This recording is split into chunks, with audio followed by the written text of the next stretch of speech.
natatandaan niyo pa ba ang mga celebrity death hoax na ito? Patay na raw si Chris Aquino, si Kuya Kim, si Gary Valenciano, si Doc Willie Ong at si Jaime Fabregas. At maging ang death hoax ni Celine Dion, kumalat rin sa ating mga social media feed.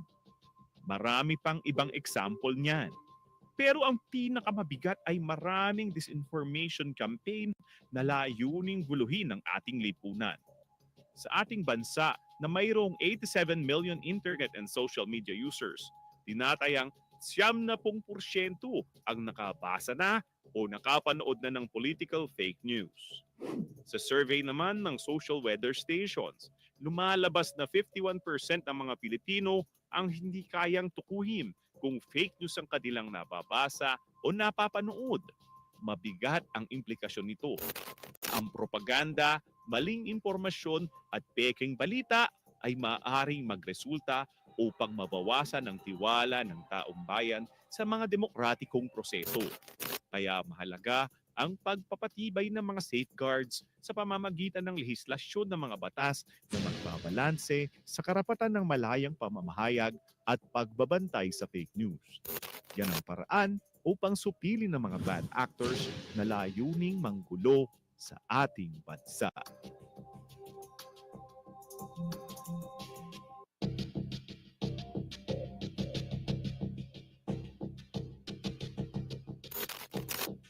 Anumang impormasyon, mabilis na maa-access sa pamamagitan ng internet at social media. Bilis rin at komportable sa online marketplace. Trabaho ba ang kailangan mo? Marami ring online job postings.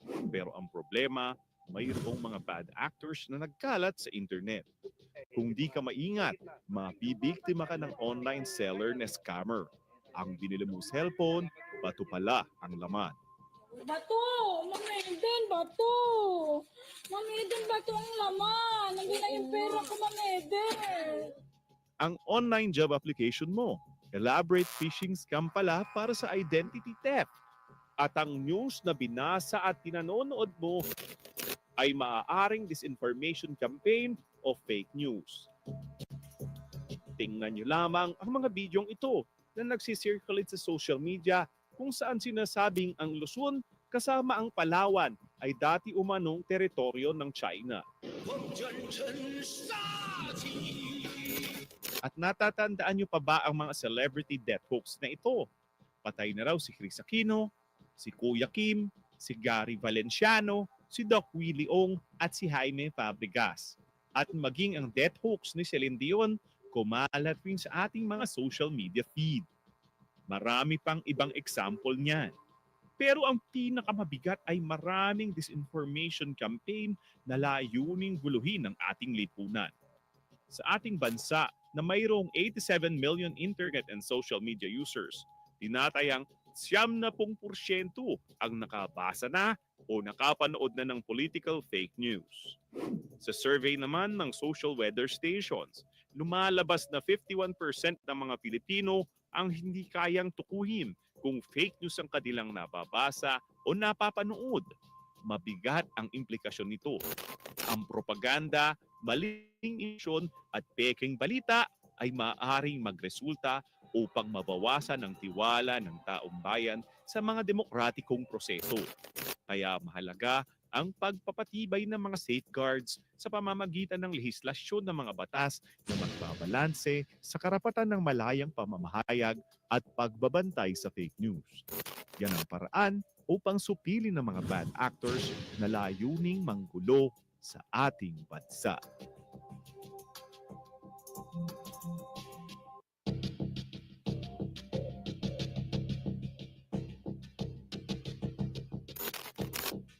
Anumang impormasyon, mabilis na maa-access sa pamamagitan ng internet at social media.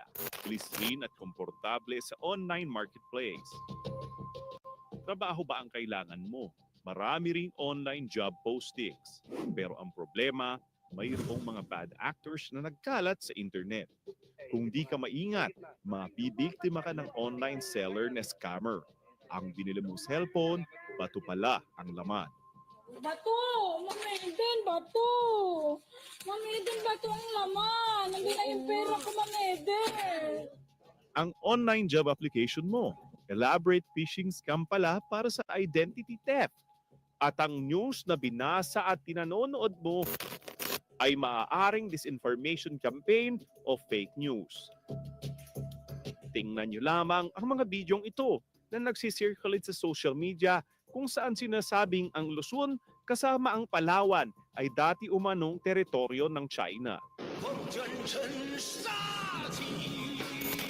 At natatandaan nyo pa ba ang mga celebrity death hoax na ito? Patay na raw si Chris Aquino, si Kuya Kim, si Gary Valenciano, si Doc Willie Ong at si Jaime Fabregas. At maging ang death hoax ni Celine Dion, kumalat rin sa ating mga social media feed. Marami pang ibang example niyan. Pero ang pinakamabigat ay maraming disinformation campaign na layuning guluhin ang ating lipunan. Sa ating bansa na mayroong 87 million internet and social media users, tinatayang 70% ang nakabasa na o nakapanood na ng political fake news. Sa survey naman ng social weather stations, lumalabas na 51% ng mga Pilipino ang hindi kayang tukuhin kung fake news ang kanilang nababasa o napapanood. Mabigat ang implikasyon nito.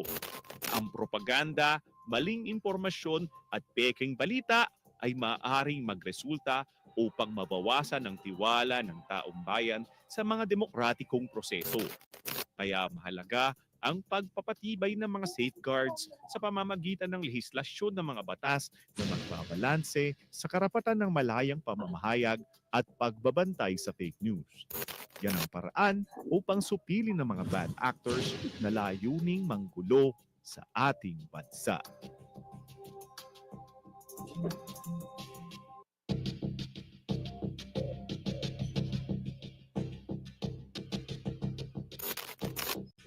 Anumang impormasyon, mabilis na ma-access sa pamamagitan ng internet at social media. Bilis din at komportable sa online marketplace. Trabaho ba ang kailangan mo? Marami ring online job postings. Pero ang problema, mayroong mga bad actors na nagkalat sa internet. Kung di ka maingat, mabibiktima ka ng online seller na scammer. Ang binili mong cellphone, bato pala ang laman. Bato! Ma'am Eden, bato! Ma'am Eden, bato ang laman. Nandiyan na yung pera ko, Ma'am Eden. Ang online job application mo. Elaborate phishing scam pala para sa identity theft. At ang news na binasa at tinanonood mo ay maaaring disinformation campaign o fake news.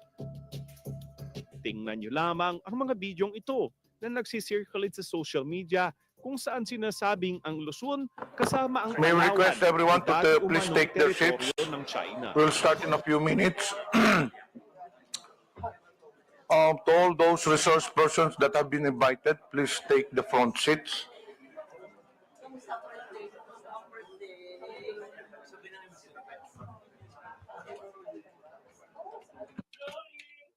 Okay na.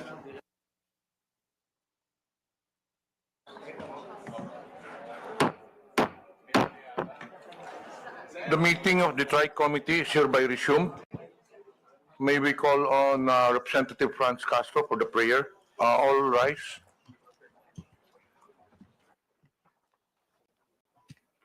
Thank you, Mr. Chair. Let us feel the presence of our Almighty God. We come together from many faiths, tradition, and paths, united in our longing for clarity, compassion, and peace. In a time clouded by confusion, falsehood, and division, guide our hearts toward honesty and understanding. Help us listen with empathy, speak with integrity, and seek truth with humility. Grant us the wisdom to discern what uplifts and unites, and the courage to challenge what misleads and harms. May we be instruments of light in the midst of shadows, and builders of bridges in fractured world. Together, may our shared values lead us toward peace, respect, and unity. This we ask in your mighty name. Amen. Please remain standing for the national anthem.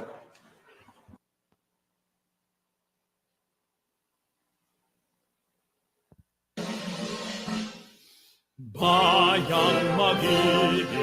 Perlas ng singanganan, hanap ng puso, sa dibdib mo'y buhay.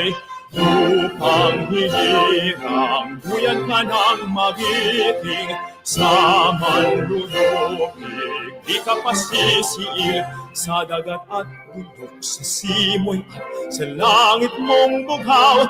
May dilag ang tula at awit sa paglayang minamahal, ang kislap ng watawat mo'y tagumpay na nagnilingling.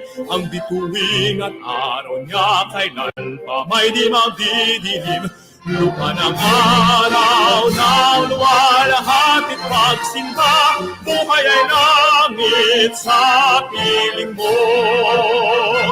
Aming ligaya na pag may mga abig, ang mamatay ng dahil sa'yo. Please take your seats.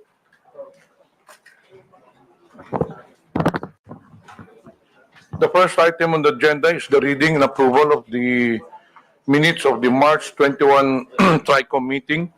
Any motion from the members? Mr. Chair, Yes, Congressman Ako. may I respectfully move that we dispense with the reading of the minutes of the meeting and approval of same, which was held on March 21, 2025. So move, Mr. Chair. Second, Mr. Chair. Is there any objection? There being none, motion is approved. Good morning to everyone, Morning. to my co-chairs, to the resource persons, members of the committee. We're gathered here today to continue our hearing on the critical issue of fake news, disinformation, and misinformation. This is the fourth hearing of the TRICOM, and as we convene, we find ourselves at a crucial juncture where digital landscape continues to evolve rapidly, presenting both challenges and opportunities for communication and information dissemination. The rapid evolution of technology and the rise of digital communication platforms have transformed the way we consume information. While these advancements have brought numerous benefits, they have also facilitated the spread of false narratives, manipulated truths, and an increasingly polarized public discourse. Today, we confront the daunting challenge of safeguarding our democracy and the integrity of our information ecosystem.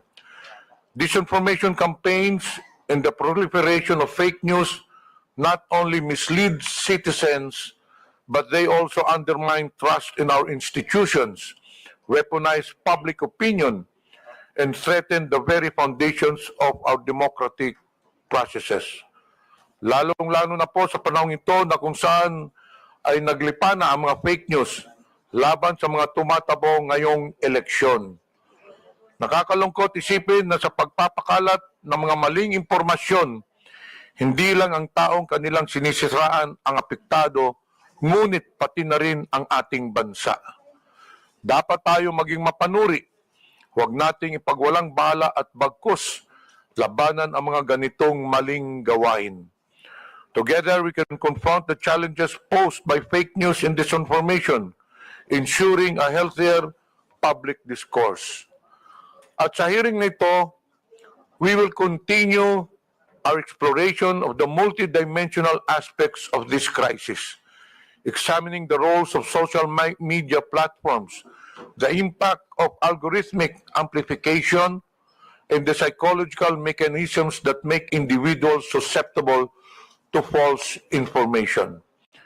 We invited and will hear from experts, advocates, and those on the front lines of combating this misinformation epidemic, as well as those who have been adversely affected by its far-reaching consequences. Our goal for today is not simply to identify the problems, but to forge a path forward, developing actionable strategies for education, policy reform, and technology that can counter these threats. We owe it to ourselves, to the future generations, and to the principles of truth and integrity upon which our society is built. At gaya po ng sinabi ko nung nakaraang pagdinig ng TRICOM, as we engage with our witnesses and panelists today, I urge each and every one of us to approach this inquiry with open minds and collaborative spirit. It is only through this kind of thoughtful dialogue and a concerted effort that we can uphold the integrity of information and empower individuals to become discerning consumer of news. I hope everybody will engage thoughtfully and openly as we delve into this pressing issue that not only threatens our present, but also shapes our collective future. Let us work together to reclaim the narrative, restore trust, and uphold the values that define us. Maraming salamat po sa lahat. May I now call the COMSEC to acknowledge the presence of the members of the committee and colleagues in Congress. Thank you, Mr. Chair. Good morning, everyone, Your Honors. For today's meeting, in attendance are the following members: Honorable Romeo Acop, Honorable Joseph Stephen Caraps Paduano, Honorable Salvador Pleito, Honorable Francisco Pablo Ortega V, Honorable Franz Castro. Also in attendance online, we have Honorable Jordan Jesus Romualdo, Honorable Edward Vera Perez Maceda, Honorable Marie Bernadette Escudero, Honorable Zia Alonto Adyong, Honorable Ed Christopher Go, Honorable Ambrosio Cruz, Honorable Edgar M. Chato, Honorable Raul Buboy Tupas, Honorable Ching Bernos, Honorable Sunny S.L. Lagon, and Honorable Celso Resencia. For today's meeting, Your Honors, we're happy to have with us the following resource persons. From the Anti-Money Laundering Council, we have Attorney Patrick Arnold Tetanco, the Legal Officer of Investigation and Enforcement Department. And he's accompanying Attorney Adrian Arpon, the Deputy Director. From the Bureau of Internal Revenue, we have Attorney Tobias Gavin Arcilia, the Action Attorney for Legal and Legislative Division. From the Commission on Elections, we have Director John Rex Laudanco, the Director for Education and Information Department. And he's accompanied by Attorney Maria Lourdes Fogoso Alcain. From the Department of Justice, we have State Counsel Christian Bautista. From the National Bureau of Investigation, we have Ms. Agrifina de la Cruz, the Assistant Chief of LS Legislative Unit. From the National Telecommunications Commission, we have Attorney Kathleen J. Luz Egipto, the Chief for Consumer Welfare and Prosecution Division. From the Philippine Coast Guard, we have Commodore J. Tariela, the Commander, PCG WPS Transparency Group, and Commodore Nelson J. Timbang, the Deputy Chief. From the Philippine National Police, we have Police Brigadier General Bernardo Yang, the Acting Director of the Anti-Cybercrime Group. We also have invited several social media platforms. Your Honors, we have in attendance Director Rafael Frankel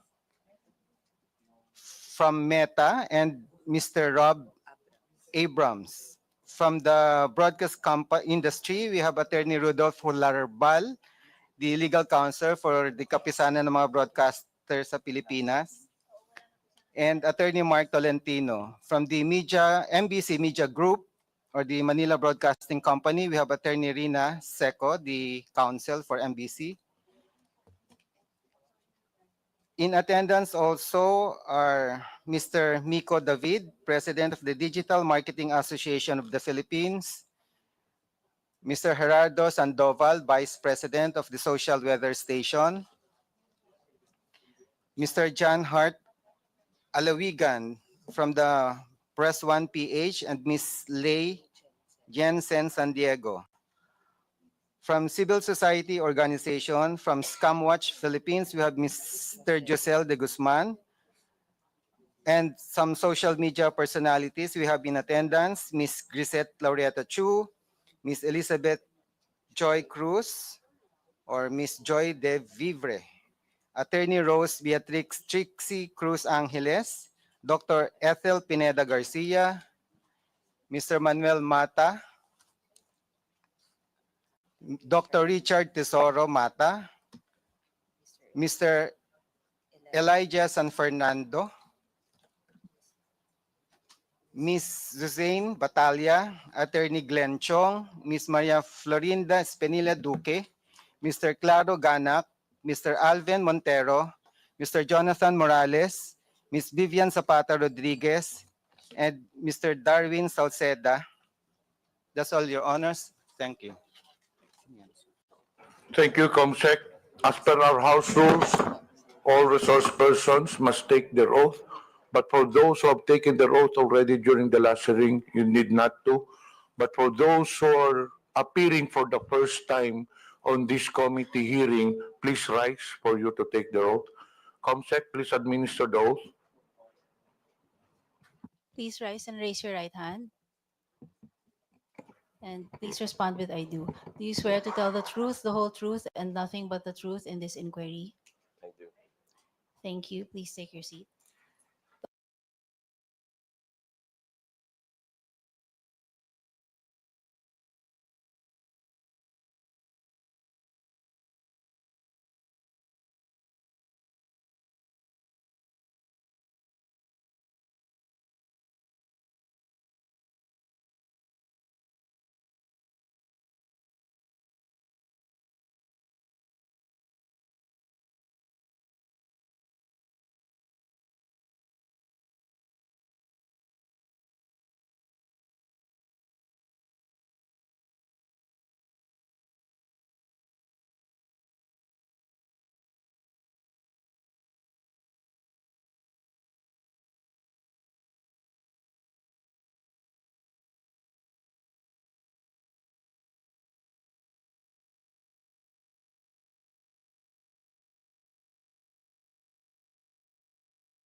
For the opportunity to be here today. We look forward to talking about our content policies, how we moderate content on our platform, and I know there's specific emphasis today on how we treat misinformation, and I'm happy to walk the committee through that. I just want to also say that we really appreciate the opportunity to be here. We always wanted to be here. We absolutely appreciate the responsibility that Meta has in the Philippines. We know how important and essential our services are to the people, communities, government, and businesses of Philippines. We're very proud of the services that we provide in Philippines and the really wonderful relationship that Meta and the Philippine people have. We're proud of the support that we provide to Philippine businesses, in particular micro, small, and medium-sized enterprises. And so it's really an honor and a privilege to be here today. As you mentioned, Mr. Chairman, we do have a presentation. And I think that will serve really as my opening statement. And if we could therefore proceed to that, I'd be happy to walk the committee through our presentation, and then we're happy to take any questions. Okay, please proceed. Thank you, sir. But before that, may I acknowledge the presence? Oh, is he present or is he in the holding room? Later, we'll acknowledge him. Okay. May I acknowledge the presence of Honorable Arlene Brosas? Okay, please proceed, Doctor. Thank you, sir. Okay. So, Mr. Chairman and honorable members of the committee, this is a briefing on Meta's content policies and our enforcement, and like I said, with a particular emphasis on how we treat misinformation. Next slide, please. To begin with, I just want to emphasize some of the investments that Meta has made in the Philippines. Since 2017, we have been heavily involved in promoting digital literacy and digital entrepreneurship in Philippines. We have a project called Digital Tayo, which we have engaged in with the DICT, the Department of Education, DSWD, and a number of international and local non-governmental organizations in order to train Filipino people, including youth, on digital literacy. Mr. Chairman, you mentioned in your opening statement the importance of empowering Filipino people to understand how to interact with and then digest information in this digital ecosystem. And so this is the point of this entire program. And through this program, we have trained over 6.5 million Filipinos in digital literacy. And we are now incorporating into that program elements on AI as well. And we'll get to that in a little bit. The other emphasis we've had here in terms of our training programs has been on digital entrepreneurship. And our digital entrepreneurship training has really been focused on micro, small, and medium-sized enterprises in the Philippines. We give them tools and training programs to upskill and understand how they can better perform in the digital economy. We have worked in this regard with DTI, BSP, PCW, DSWD, DA, a number of NGOs. And in this program, we've trained over 60,000 micro, small, medium-sized enterprises in the Philippines since 2017. We're very proud of that work as well. And again, we are now incorporating generative AI and AI into those skills and upgrades. Next slide, please. The second area where we have made significant investments in Philippines is in digital infrastructure connectivity. These are mainly the subsea cable network, which we have built to connect Philippines both back to North America and further in other places in the Asia-Pacific region. There are 4 main subsea cables that Meta is involved in that touch in the Philippines. The first is the Pacific Light Cable Network. This came online last year. Indeed, there's a picture of myself at the honor of launching the PLCN with President Marcos a year ago. And like many of our other subsea cables, this provides a lot of digital connectivity and infrastructure to the Filipino people. We also have the Jupiter cable system that connects the Philippines with Japan and the United States. This was completed in 2022. We have our Apricot system, which will connect Philippines with Taiwan, Japan, Guam, Indonesia, and Singapore when that's completed.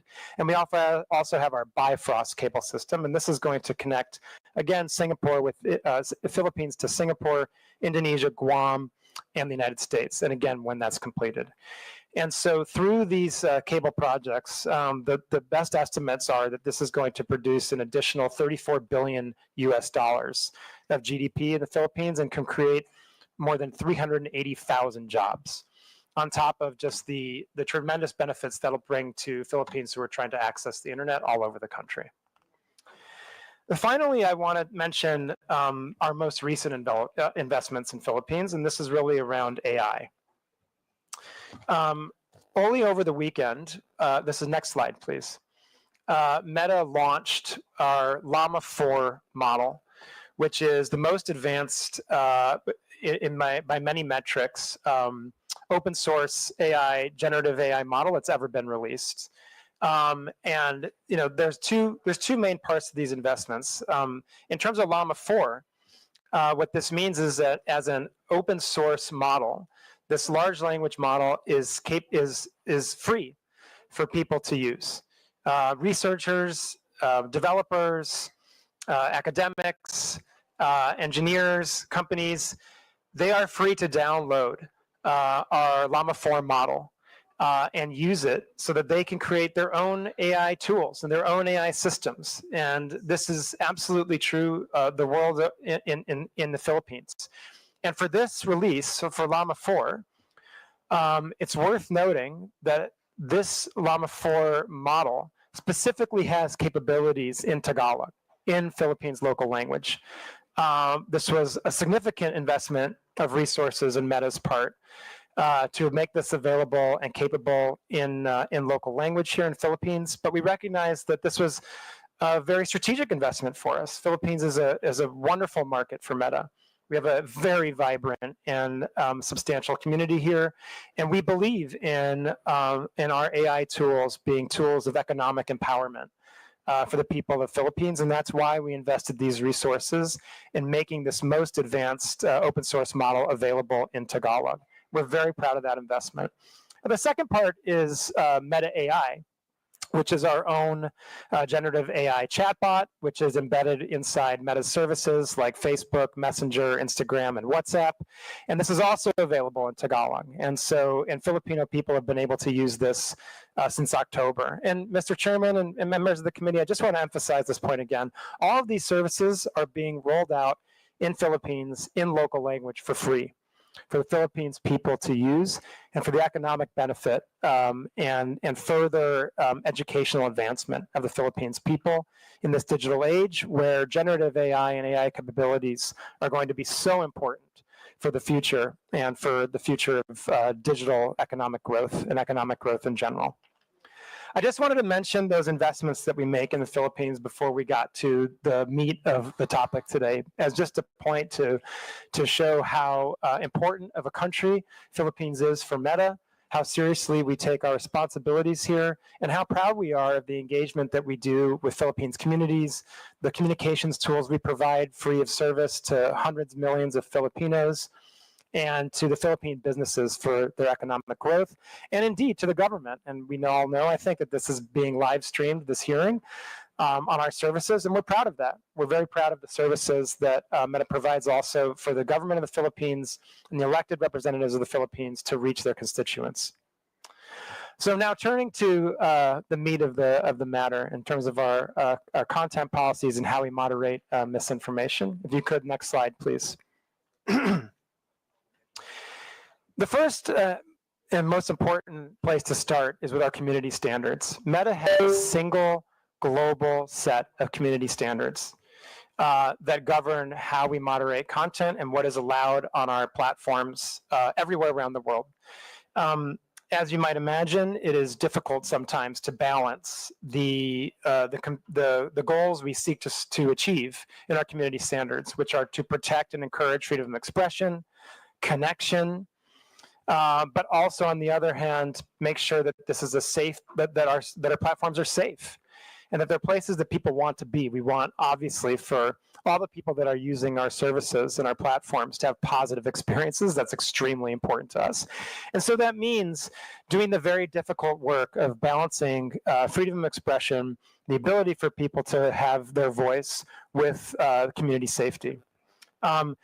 As it is probably clear, that comes with some real trade-offs and some difficult questions that we have to answer sometimes about where we draw lines on what kind of content we allow and what kind of content we prohibit. And this is also very, very different in some cases, depending on cultural context, depending on legal context, right? Certainly, certain types of content that might be viewed as totally fine and legitimate in places in Europe might not be viewed as totally fine and legitimate in Philippines, and vice versa, right? And so when we draw up our global standards, we have to balance all those different perspectives from around the world and do the best we can to balance that into a set of rules that we can globally implement for a community of people that use our services at the range of more than 3.2 billion people every single day. Right, and so that's the kind of task that's before us when we try to think of how we both develop our community standards and then go ahead and enforce and implement our community standards. Next slide, please.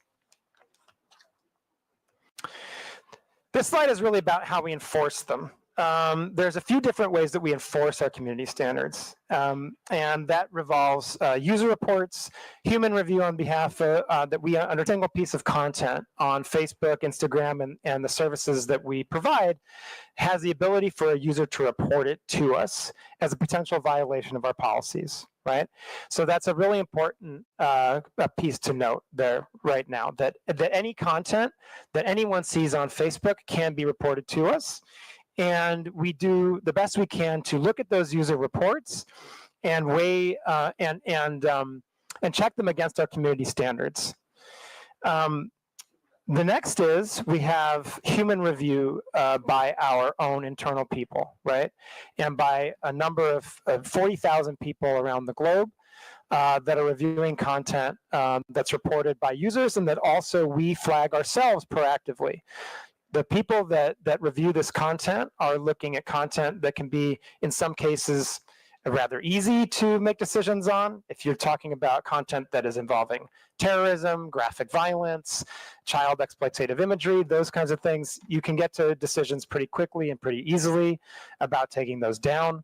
When you're talking about content that is more political speech in nature and is a little more blurry in terms of a certain nuance, then we're talking about content that really needs a larger and more specific focus, and we really try and make sure that there are people reviewing those that are very highly trained in our policies, and also, of course, the local context of the content and where it's coming from and where it's being delivered to. The same type of speech in one country, as I mentioned before, could be benign, but in the context of a different country in a different situation, it might be malevolent, right? And so we balance those very clearly by having humans review content that is flagged by different sources. And the kind of way that we really moderate content at real scale, because again, we're talking about billions of pieces of content every day, is by artificial intelligence and the machine learning that we've developed over many, many years. People now look at Meta as an artificial intelligence company, but the truth is that we have been an artificial intelligence company for many, many years already. And one of the ways that we've used artificial intelligence for a long time now is in order to moderate content at scale. And so what we do is we train what we call classifiers to look at our community standards and look at the content that's posted on our platforms and weigh those pieces of content against our community standards. And that's how we tend to moderate content really at scale. And like I said, for things like imagery that's clearly graphically violent or clearly includes terrorism content or child exploitative imagery, those artificial intelligence systems are very effective and work very well to proactively remove content that can be dangerous and illegal in many countries around the world.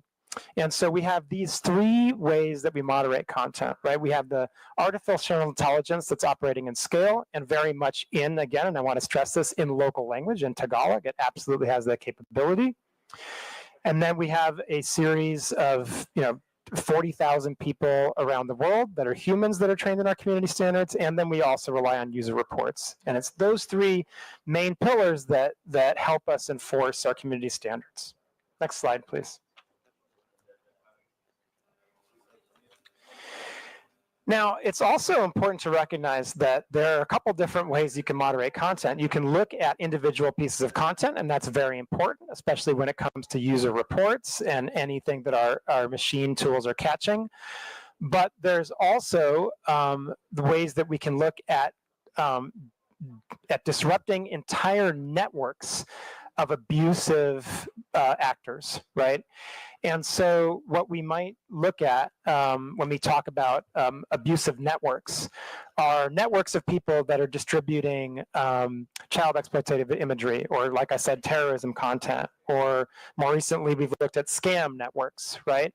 We've looked at misinformation and disinformation networks.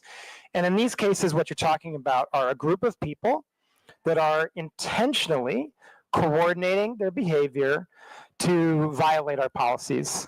Often, in many cases, doing so by lying about who they are or being dishonest about who they are in the process, right? And so when we look and we see and we find evidence of these types of abusive networks, we have special policies in place that can also remove content at the network scale, right? And so when you think about that, then you're looking at removing content not just on a piece-by-piece basis, not just on a page-by-page or profile basis, but in a series of accounts, right? And so if you're talking about, examples where we might see a few hundred accounts or a few thousand accounts engaged in coordinated abuse of our platforms, then you're looking at the potential to remove all in one swoop, thousands or even sometimes hundreds of thousands and millions of pieces of individual content, right? And that's an incredibly effective tool that we use against criminal networks, and also in cases where we find there to be specific misinformation, disinformation campaign and foreign interference networks. At this stage, before I get to the next part about some of that work, I'm going to turn it over to my colleague, Rob Abrams from our law enforcement team. He's going to specifically talk about some of the work that we do in collaboration with Philippines law enforcement and the very close relationship that we have with them. And then I'll continue. Thanks a lot, Rob. Thank you, Rafi. So I want to talk a little bit in a bit more depth, but not with a level of granularity that would afford our adversaries any sort of unnecessary insight into the obstacles that we put up. But I want to talk in a little bit more depth about the network disruptions that we do. They're very strategic in network. So in nature. They're not merely about scale and taking down 10,000 accounts at one time. They're about removing a false web of bona fides that these criminals go to great lengths to create, so that they can contact people unwittingly by seemingly being friends of friends or having other sorts of connections. A lot of the work we do, especially here in the Philippines, is informed by the signal sharing and by the data requests we get from agencies like NBI, from the Office of Cybercrime, from CICC, from the Anti-Cybercrime Group at the PNP, and others. So a lot of the work that we've been able to do, I say this under oath, and I say this with a lot of passion. The Philippines has been seriously global leaders when it comes to helping us fight forced criminality and these scam centers, formerly known as POGOs, if you like, that operate here in the Philippines, target not only Filipinos, but are engaged in human trafficking, forced criminality, and are a large part of the scam and increasingly misinformation ecosystem that, again, have a big role here. I think there's one advantage that I'd like to point out, and I know it sounds perhaps a bit counterintuitive. Here in the Philippines, we know that scam centers operate, but we also know that law enforcement and the government here takes them very seriously. There are geopolitical black holes that we all know of, where law enforcement has no appetite to actually combat this.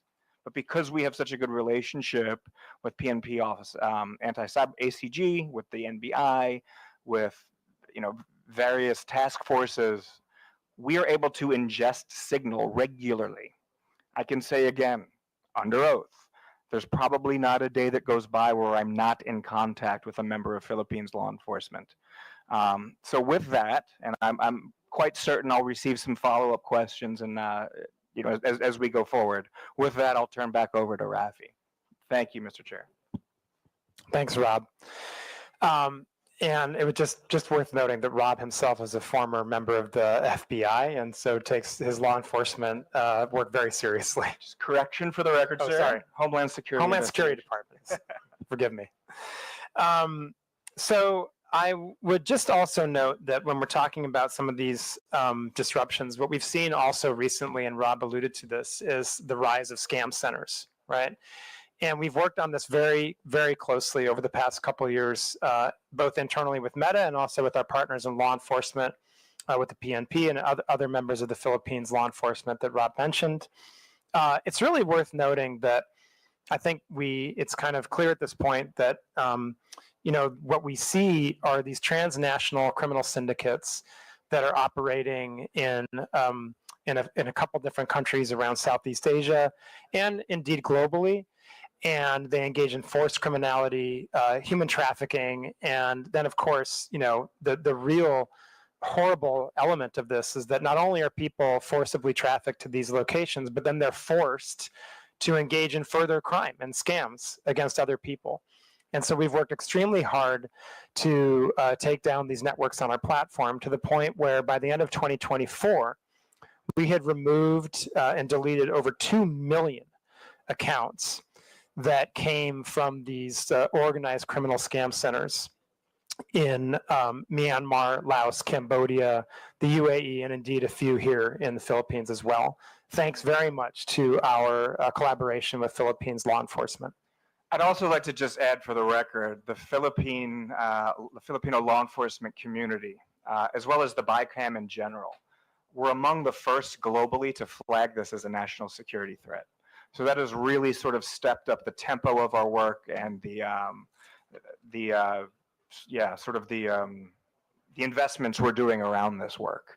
So I just want to publicly acknowledge the law enforcement agencies, the military agencies, the regulatory agencies, and indeed members of the BICAM, who have been among the world leaders in flagging this not only as an economic threat to individual Filipinos, but as a national security threat here in the Philippines and globally. Of course, I don't want to get too granular on that, but the law enforcement agencies, and I'm sure your good self, Mr. Chair, are aware of exactly what I'm speaking of. If there are further, more granular conversations that you'd like to have around that, Mr. Chair, I, of course, would be honored to do that in executive session. And we have a great relationship with your law enforcement agencies and CICC. We held a conference in November in Bangkok, largely closed door and held under Chatham House rules.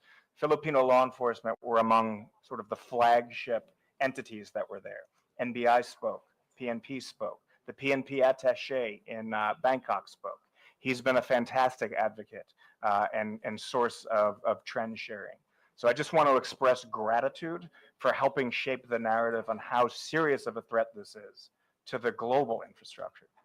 Thank you, Mr. Chair. Thank you. And if we can go to the next slide, I'd like to address how we specifically deal with misinformation on our platforms.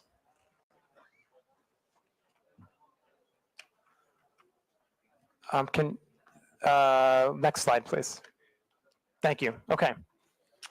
Mr. Chairman, I mentioned earlier how there are some of our community standards which are actually fairly easy to enforce. The bans on terrorism, child exploitative imagery, these kinds of things, graphic violence in some cases. Then there are topics that are much more difficult, right? And much more highly nuanced and very contextual. And misinformation tends to be, not always, but tends to be more in that second bucket of more difficult types of content to moderate. So because of that, and for various other reasons, we have a three-pronged approach to how we treat misinformation. Number one, we remove the most harmful misinformation that can lead to offline physical violence. Number two, we reduce the distribution of misinformation if it is found to be false by one of our third-party fact checkers, and then we will reduce that misinformation on our platforms so that people are less likely to engage with it. And number three is we seek to inform. If people have engaged with misinformation on our platforms, we want them to be informed that they have indeed done so. We want them to know that they have maybe unintentionally shared misinformation. And we want them to have access to authoritative sources of information. So those are our three-pronged processes, right? Remove the most harmful that can lead to physical violence, reduce other types of misinformation that may not lead to physical violence, and inform our community. I should also mention, and this is obviously very, very important in the context of the election cycle that we're also in. There's another type of misinformation that we will outright remove, and that is misinformation on elections, right? And so if there is misinformation specifically about electoral procedures, about the date the election is going to take place, the way you cast a ballot, those are other types of misinformation that we will outright remove from our platform. What's important to recognize, and I'll go to the next slide here, is how we determine the differences between what we remove, what we reduce, and how we inform, right?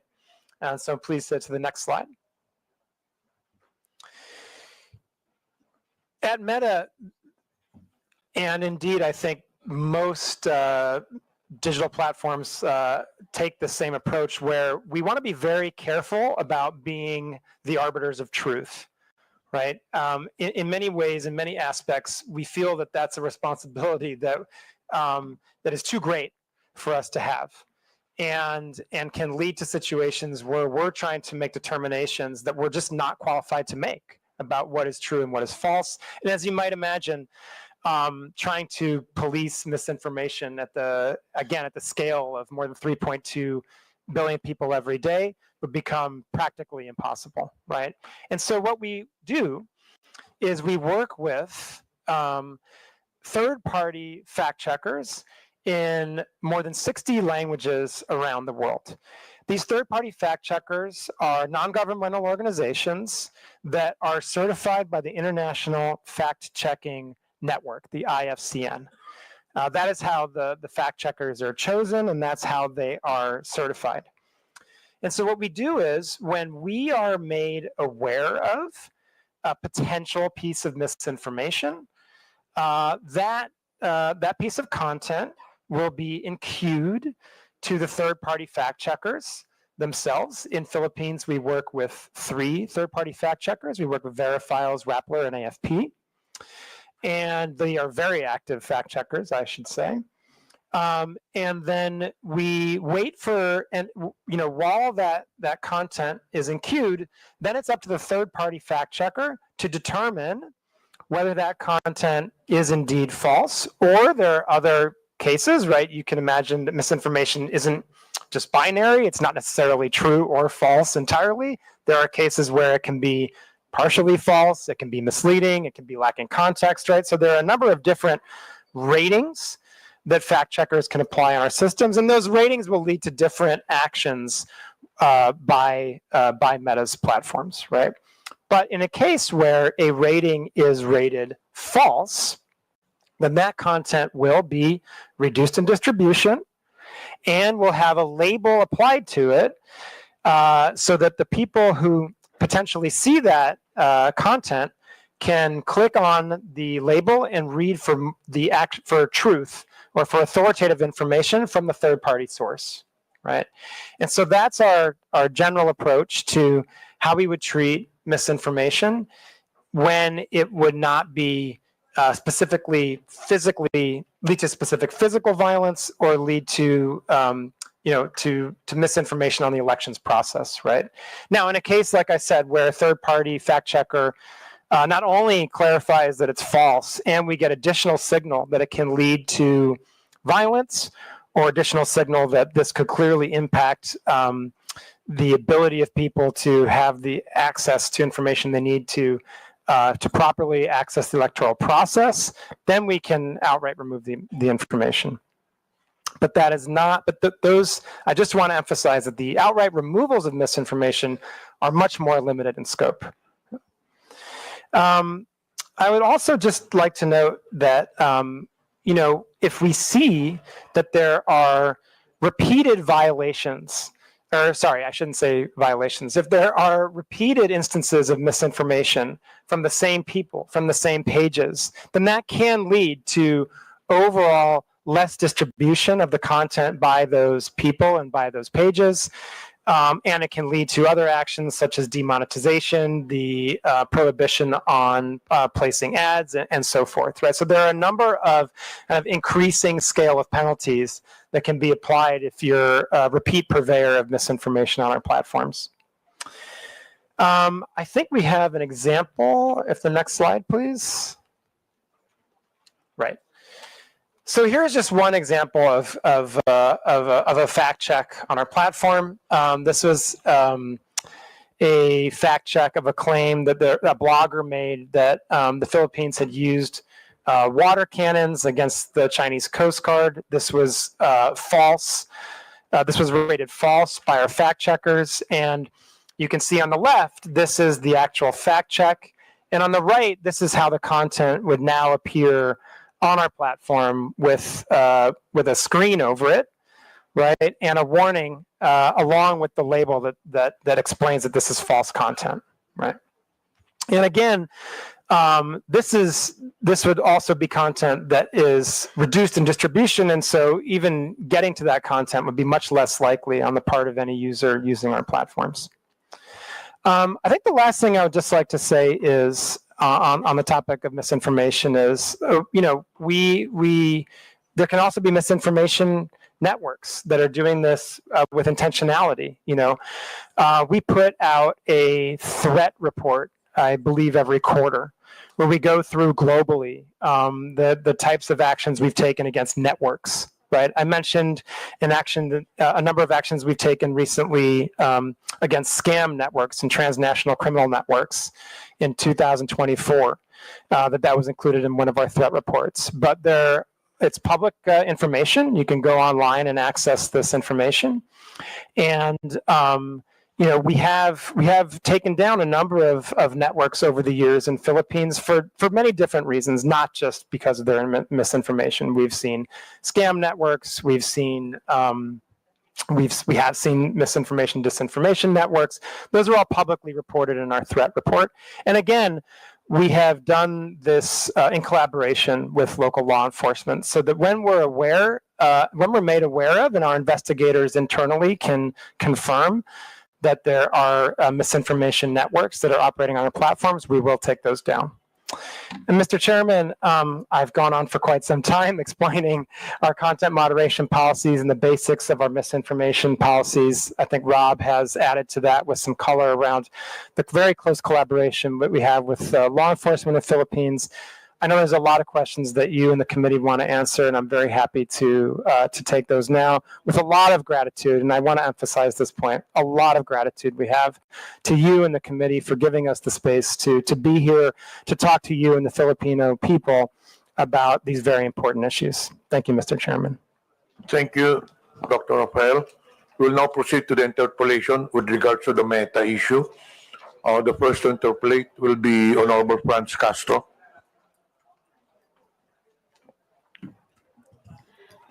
Thank you, Mr. Chair, and I also thank the Meta for coming here after 3 notices. Thank you. I have some specific personal question about how the Meta is detecting community standards violation, or what you call violation of community standards. When you look at when you look at your platform, we have here several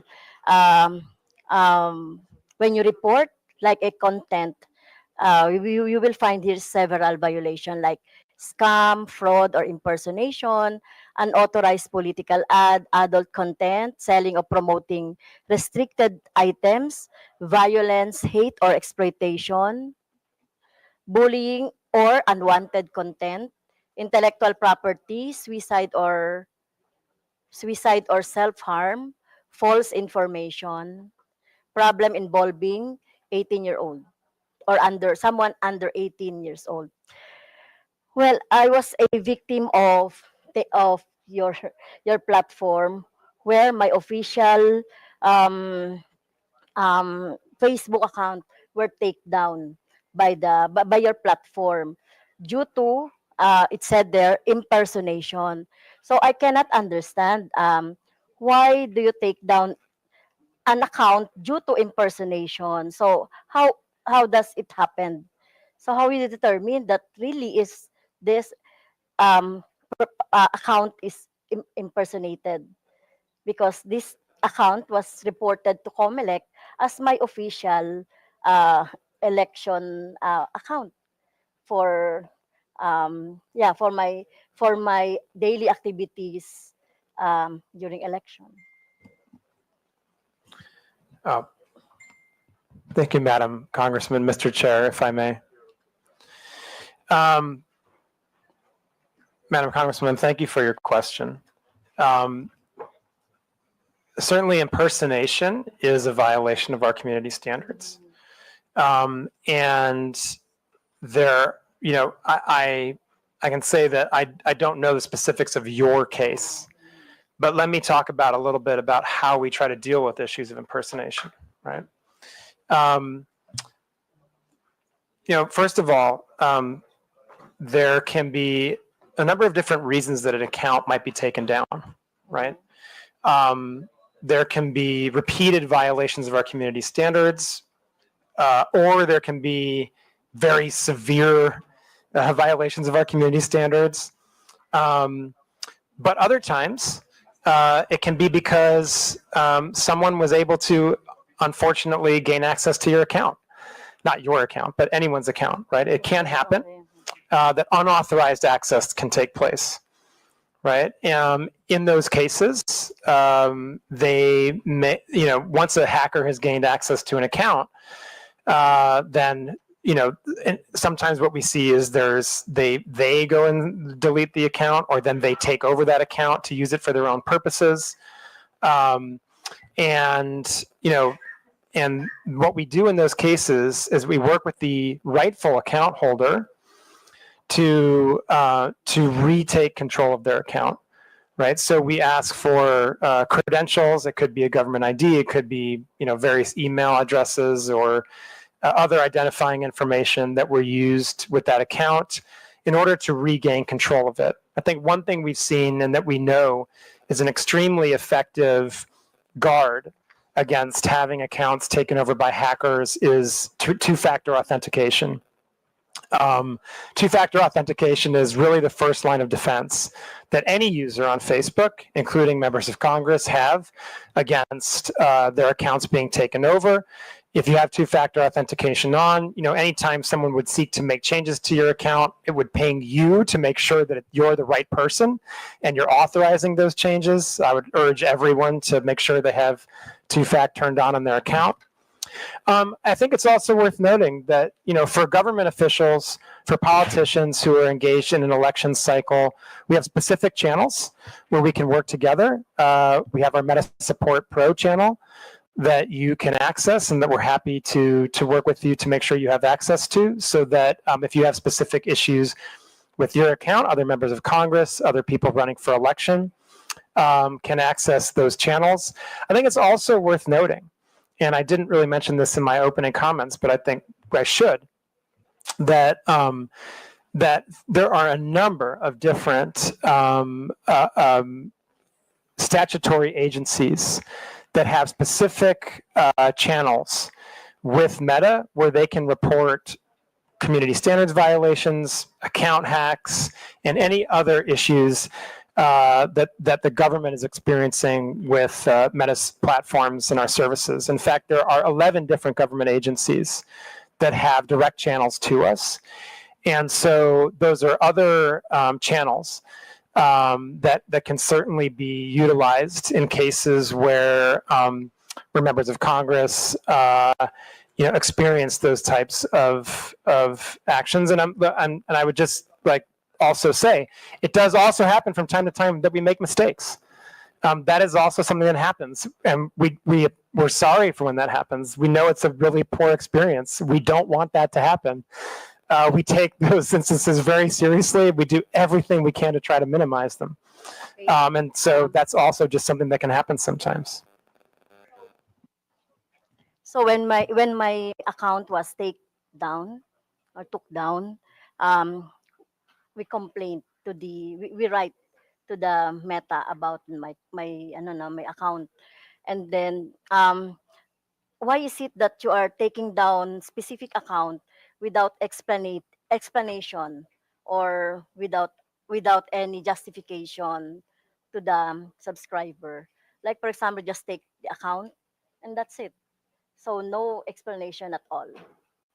So you will just explain if we will write you on what happened to the account. So there's no, is there a like for example due process in place in your platform? Thank you for the question, Congressman, Mr. Chair, if I may.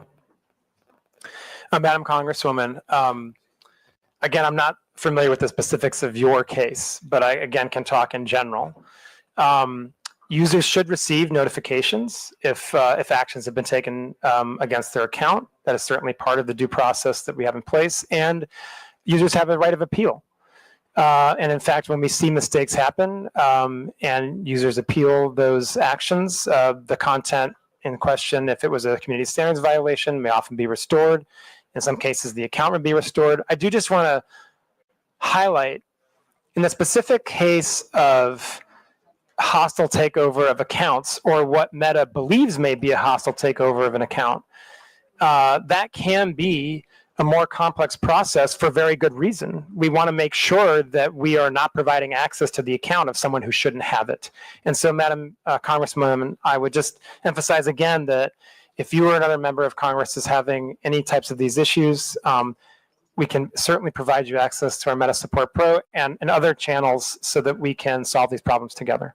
Mr. Chair, may I ask also that Are you familiar with armies?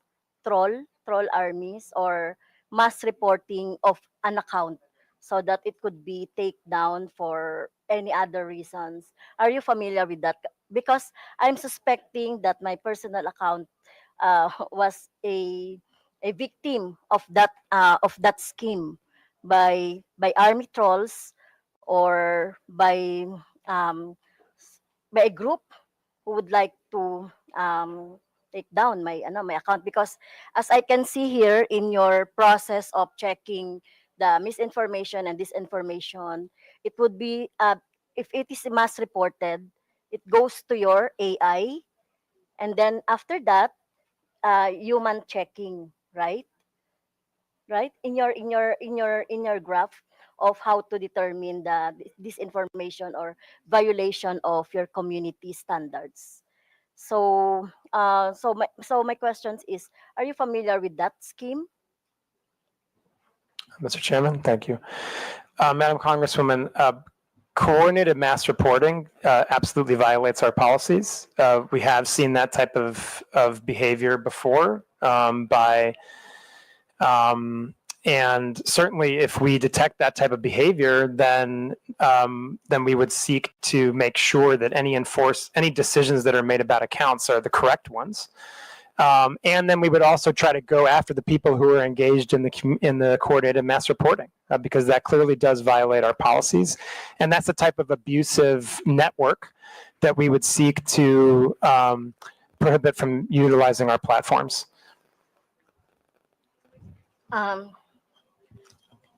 Another question, Mr. Chair, is about the inaction of the Meta on the AI generated images abuse. I was also a victim of that when I hold a gun. Yeah, they are using the AI generated, but still in the platform. But the Meta is not doing anything about that, and many progressive organizations and individuals are victims of that, Mr. Chair. Mr. Chairman, sorry. So the question. So how do you detect, or why are you not taking down AI generated images that you think are not or inappropriate or not true or misinformation? Thank you, Mr. Chairman. Thank you. Madam Congresswoman, and for the committee, I think I would start from the place of our view of misinformation is that that whether or not it's AI generated or not, it would be misinformation, right? And so I think first and foremost, what I would say and emphasize is that our misinformation policies apply to content that is AI generated and is not AI generated. Now, taking a larger look at AI generated content, okay. There's a few different pieces to this, right?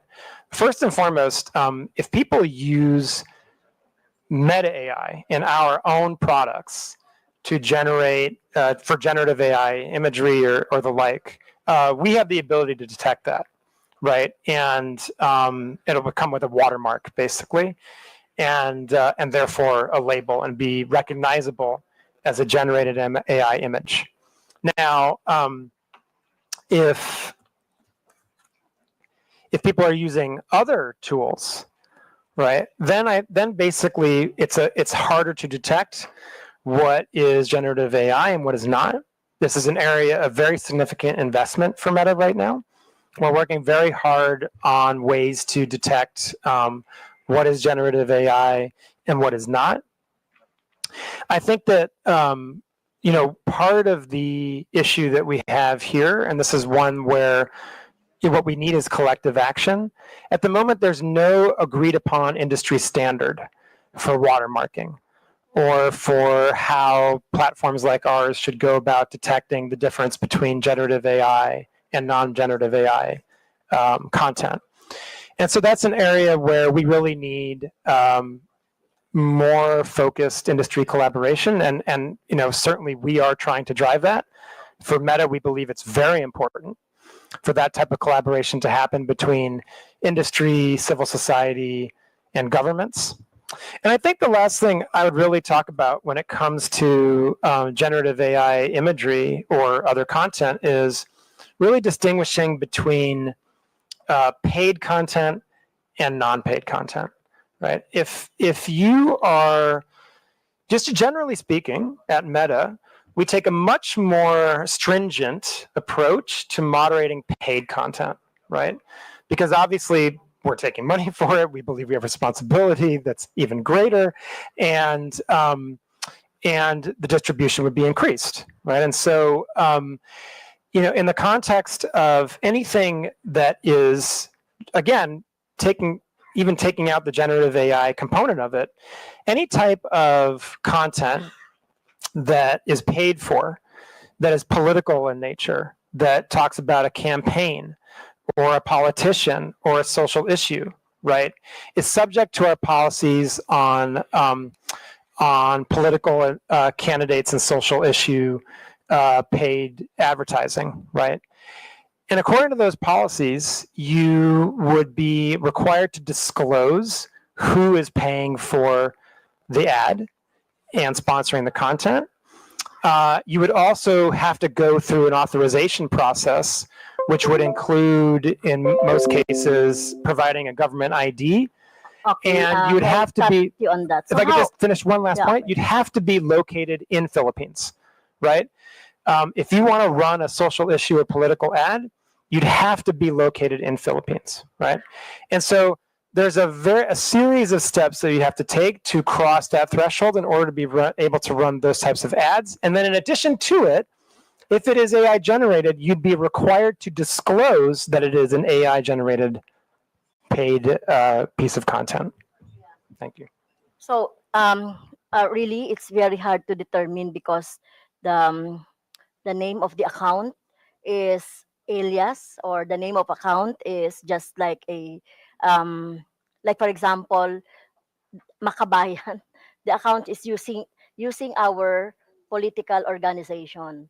That account names Makabayan is using our political organization, but it has this, what I saw, an AI generated images of mine with guns, with the rebels, etc. I will see, I will give you the images later so that you can see. Mr. Okay. Chair, thank you, So- Madam Congresswoman, and I know my colleague also wants to add on to this. Mr. Chair, with your indulgence, Madam Congresswoman, it's my understanding that you reported this content, this image, to Comelec, Yeah. and we have removed it. Yeah. I would like to also state respectfully for the record that we're not doing nothing on harmful generative AI. In fact, as recently as it was either yesterday or the day before, I personally worked directly with PAOC to remove a harmful piece of generative AI that was promoting investment scams. And what happens when something like that gets reported? It's not just that piece of content that comes down. That informs our ability to enforce across the platforms and across other accounts. So although PAOC reported one specific URL, many others came down as a result of that report. So while I understand, with respect, how painful and frustrating it must be to be a victim of harmful generative AI, please don't think we're doing nothing. But we are not perfect yet, but we always strive to be better. We strive to be better by signal sharing and trend sharing with Filipino law enforcement, legislative, NGOs, civil society, etc. So thank you. Yeah, and I would just emphasize what Rob said about, please, if you believe that there's a piece of content that violates our policies, please do report it through Comelec, and we'll treat it with the utmost urgency. Thank you. And Mr. Chair, last question. And in your presentation, you have also employed organization or fact checker organization. Can you name those? Do you have an example? The Vera files. You have, what is AFP? Correct. What is AFP? That's Mr. Chair, if I may. Agence France Presse. Okay. It's a global news organization. Okay. Thank you, Mr. Chair.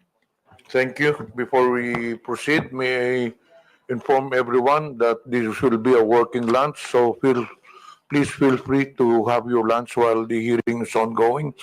Before we proceed with the next interpolator, may I acknowledge the presence of Deputy Speaker J.J. Suarez, Honorable Jefferson Conghon, Honorable Julien Baronda, and present online, Honorable Janet Garin, Honorable Isabel Maria Zamora, Honorable Ramon Rodrigo Gutierrez, Honorable Joe Sobiri, Honorable Drixie Cardema.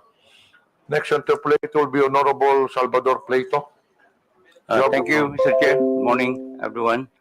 To our dear colleagues and our esteemed guests. I just want to ask a question to Mr. Abrams. What Mita's stance on government requests for user data? For instance, for example, there is a law enforcement investigation against a blogger suspected of peddling malicious content on social media, and his data and posts are needed for the investigation. Will Meta provide those requested data? What is your policy or misinformation and disinformation? Thank you. Mr. Chair, with permission, I'll do my best to address the concern. So our stance on data disclosure is governed by U.S. law because that's where data is stored. However, this being a rule of law country, we do voluntarily disclose data to Filipino law enforcement on a daily basis, which is in accordance with U.S. law, Filipino law, and our terms of service.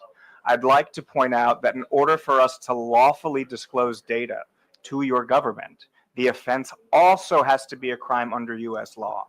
That's not a decision me or any American tech company can make. That's federal U.S. law, several of them. So I'm aware of the subpoena that was issued by, I believe it may have been your good officer. It's under legal review right now.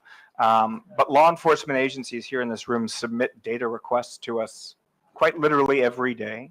I personally and many who work with me worked closely with your government to help pass IATA and the anti-OSIAC laws, which brought the Philippines into a more sort of modern posture, if you like, in terms of not needing a warrant for crimes against children and human trafficking, so we can provide basic subscriber information on those. I was very proud to work with the NBI as the first ever data request under that regime was issued to us.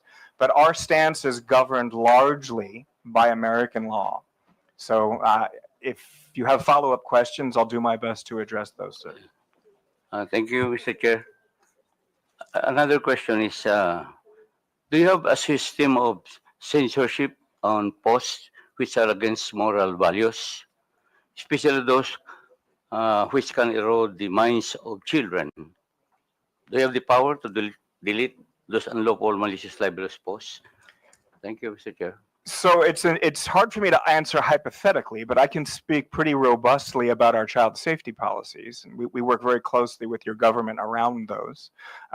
So bullying and harassment, of course, CSAM and OSIAC and human trafficking, both illegal and against our terms of service. As Rafi mentioned at the top, we're doing a lot on digital literacy so that Filipinos can analyze for themselves or are better equipped to analyze what is harmful content and what is not. But without more specific information, I don't know that I can address those. I do, however, think, as I stated in the Senate last week, we are among industry leaders, if not the leaders, when it comes to our forward-leaning stance around child safety. And we collaborated very, very extensively with the BICAM, both in the formation of the IATA legislation and the anti-OSIAC legislation, as well as the operationalization with the IIR procedures. And we, I believe, were the first to ever be issued a subpoena, and that was by NBI. We continue to get requests like those all the time, Paul. Congressman, if I may add to that,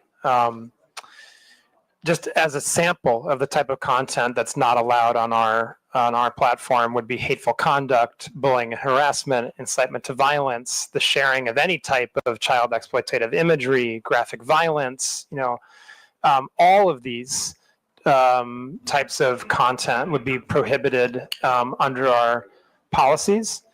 And I would just also emphasize another point. In addition to all the work that the ROB and the law enforcement agencies of Philippines have done over the course of the many years now to protect Philippine children, we have also, as a company, recently developed special, what we call teen accounts, right? So first of all, no one under the age of 13 is allowed to use to use Facebook or Instagram.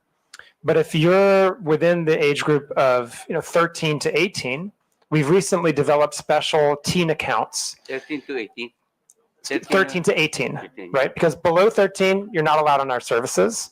And obviously when you're 18, now you're an adult, right? So we're talking about special teen accounts for youth in the range of 13 to 18 years old. Just as an example of some of the features of those accounts, you would have filters against sharing of nudity.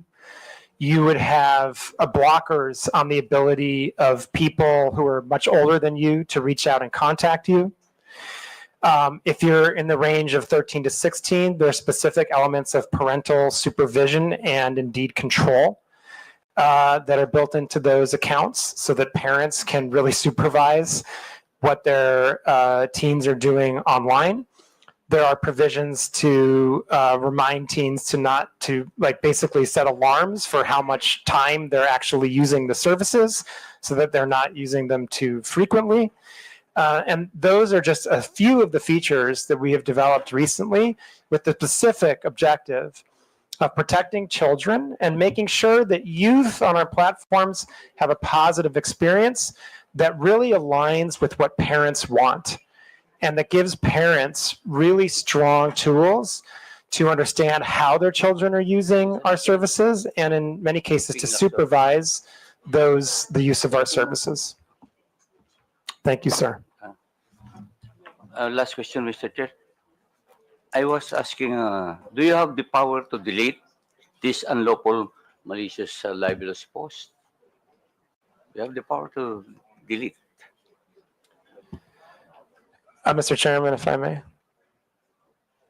Mr. Chair, I was asking if you have the power to delete unlawful, malicious, and libelous post. Mr. Chairman? Please. Sir.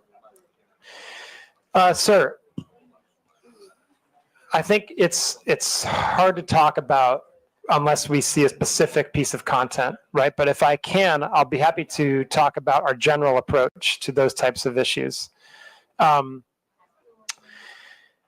As I said, we do not allow hate speech, bullying and harassment, incitement to violence as general part of our policies, right? Those types of content are prohibited.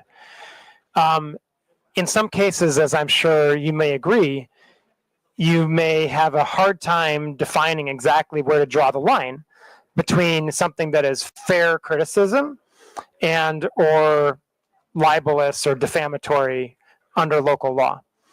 I think it's worth mentioning that, there are, we do allow for criticism under local law, criticism under our community standards, especially if it involves public figures. If there's a political campaign and as Philippines is a very vibrant and robust democracy, you have a very vibrant debate about political issues and about candidates. And so I think, we do allow for criticism of public figures, of politicians, of office holders, right?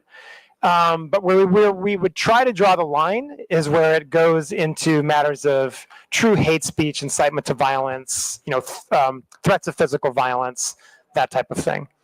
I would also say that, again, I would just go back to something that Rob mentioned earlier when it came to the Congresswoman's question.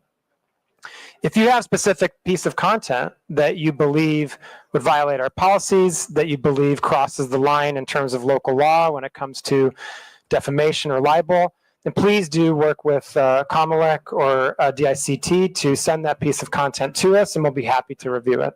And Rob. Mr. Chair, if I may just make what I hope is a helpful addition.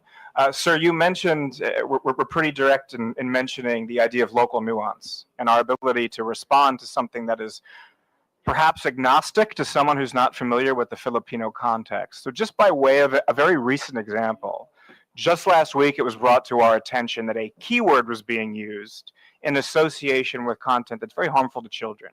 It's involved in CSAM and sex trafficking. It was brought to our attention by your government. It's a Tagalog word spelled backwards. Someone like Rafi or I were to look at it, we'd have no idea. But because we have such a good relationship with the government, it was brought to our attention, and very quickly we were able to ban it. So in terms of our ability to respond to local nuance, I think we're good at that, and we're trying to always improve upon that. It's hearings like these, it's our daily interaction with the operational folks that keeps us sort of hopefully on the cutting edge of all of the local nuance that's continually evolving. Thank you, sir. Thank you, Mr. Chair. Thank you, Mr. Abrams and Director Frankel. Thank you very much. The next interpolator will be Honorable Paulo Ortega. Thank you, sir. Good morning. I would like to, of course, thank Meta for the partnership given with our city and district. The PLC and in San Fernando, La Union, you have created a lot of opportunities and jobs for our locals. With that, Mr. Chair, I would like to zero in on a few questions, mostly on the political context. The presentation has shown us a lot of different contexts, but I was looking for the political context side, but I have a few questions directly about this. During the question and answer with some of the members, we've seen that you have taken already you have noted and you have done some actions to ensure that there is moderation with the content, especially politically. Are you hiring Filipino moderators? Do you hire Filipino moderators, or like your previous statements, you have partnered with the IFCM? Mr. Chairman, if I may. First of all, Congressman, thank you so much. We're really happy with the partnership we have with the PLCN and thrilled for the benefits it's providing to the Filipino people in terms of connectivity. And we only hope to do more. Yeah, and so we really hope that we can continue that type of partnership to bring these types of services and digital connectivity to Philippines, which obviously in the 21st century would be a huge boost. Thank you very much for the question. I think that I would, let me break this down into two different parts, right? First of all, absolutely yes. We very much have moderators that are from Philippines, that are native language speakers, and they're looking at a content in the Philippines every single day. So absolutely yes, we do have those. I just want to make a distinction between moderators that look at potential violations of community standards versus third-party fact checkers. They're not the same thing. The moderators that we have are really looking at potential violations of our community standards. The third-party fact checkers are looking to determine if pieces of content are misinformation, right? But to be clear, those are also local, right? We work with 3 third-party fact checkers in Philippines, Verifiles, Rappler, and AFP.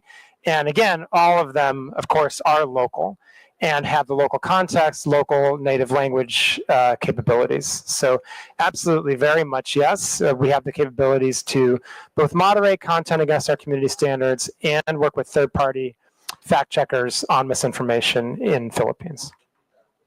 Mr. Chair, can I add, do you think they have the capacity for real-time review, or is it a taller task than it is? Mr. Chairman, if I may. Congressman, again, I would like to break these because they're two different things, really. And I think we do have to make sure we're being distinct about how we talk about our general content moderation versus the misinformation. So starting with our content moderation and our community standards moderation, what we do is we prioritize the most severe harms first. it is not necessarily a first in, first out content moderation system. What we do is we prioritize the most harmful pieces of content first. So, for example, if we see that there are reports of child exploitative imagery, that's going to jump all the way to the top of the queue, right? If we see reports of terrorism content, incitement to violence, right? Those types of things. Those are going to jump ahead because of their potential to cause harm, right? And then that's the type of process we use so that we ensure that we are acting in a timely fashion against the most severe harmful content. Now, when it comes to misinformation, again, different, right? What we can do is we can ourselves send content for the fact checkers to check, or the fact checkers can do it themselves. They have the ability not to wait for us and to actually check content on their own. And what we see in the Philippines is they are very robust. I think we have some of the most robust fact checkers in the world active in the Philippines, and very active in terms of many of the political and types of content trends that we're seeing on our platforms today in Philippines. So, Mr. Chair, you're saying that you are prioritizing real-world harm, something that would really harm a specific place, a community, or even other countries, same country you're in. Is that how I understand it, sir? Mr. Chairman, if I may. Yes, I mean, there's some nuance here, but in a basic sense, yes, right? I mean, certainly if there's content out there that can lead to real world, offline, physical harm, then yes, that's going to, generally speaking, jump to the top of the queue. Yes. So if I'm reading your presentation correctly, may I ask what type of accountability does Meta have in the Philippines when these things go south, or even if we tend to go to something a lot worse than regular trolling, regular misinformation? I would like to be clarified on that, sir. So, Mr. Chairman, if I may. So, just to emphasize again, I want to be really clear. These systems are operating in parallel. Our ability to remove content that has the potential to cause offline harm has no impact on our ability to work with third-party fact checkers on misinformation. Those are operating in parallel, right? So I think, is that the answer to your question, or are you asking something different? Yeah, it is actually, but I would like a sense of something more accountable coming from the company's sense towards a local like the Philippines.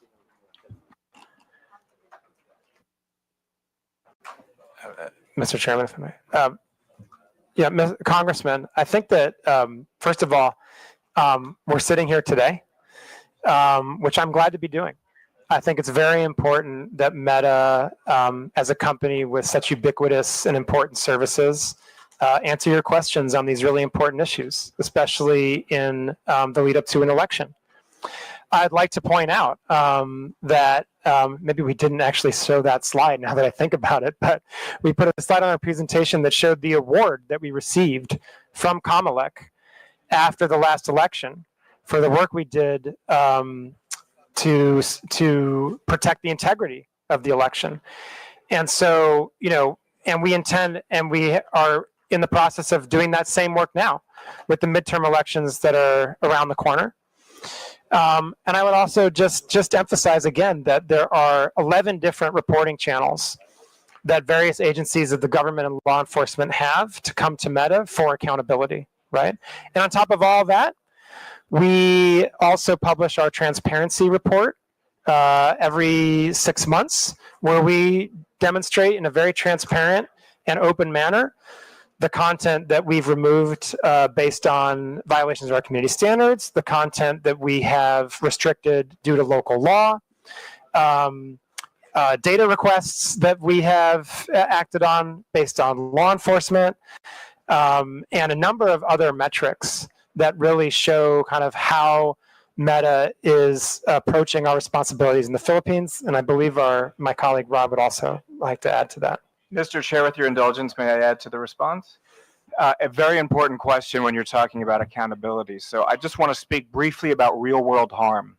When there is potential and there's been a crime committed and there's potential for real world harm, law enforcement agencies in this room know how to lawfully request data from us. So we've helped mitigate innumerable threats here in the Philippines, from terrorist threats to kidnapping threats to child exploitation threats. We proactively escalate suicidal users. So when it comes to accountability, I think from the perspective of the law enforcement outreach team, we want to make sure that the Filipino law enforcement agencies present can probably speak to this as well, but we have a very robust data disclosure policy that's in line with our terms of service, American law, and Filipino law. And it's used each and every day by Filipino law enforcement so that can go after the actual bad actors that are operating off-platform and coordinating off-platform harm. Thank you, sir. And lastly, Mr. Chair, to drive at my point, would Meta support Philippine Regulatory Committee for social media platforms so that they can partner and help out that's the same regulatory committee if it was formed?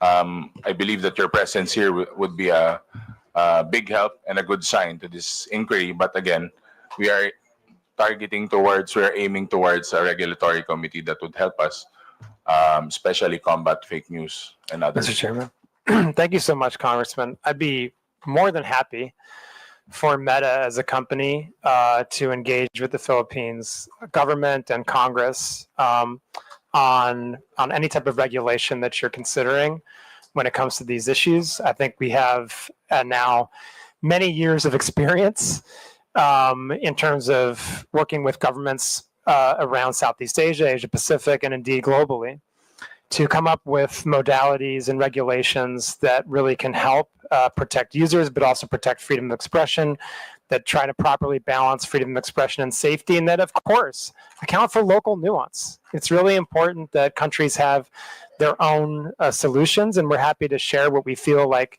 works, what's been more challenging, and what doesn't work, and we'd be very happy to engage Congress further on that issue. And I'd appreciate the opportunity, and thank you for it.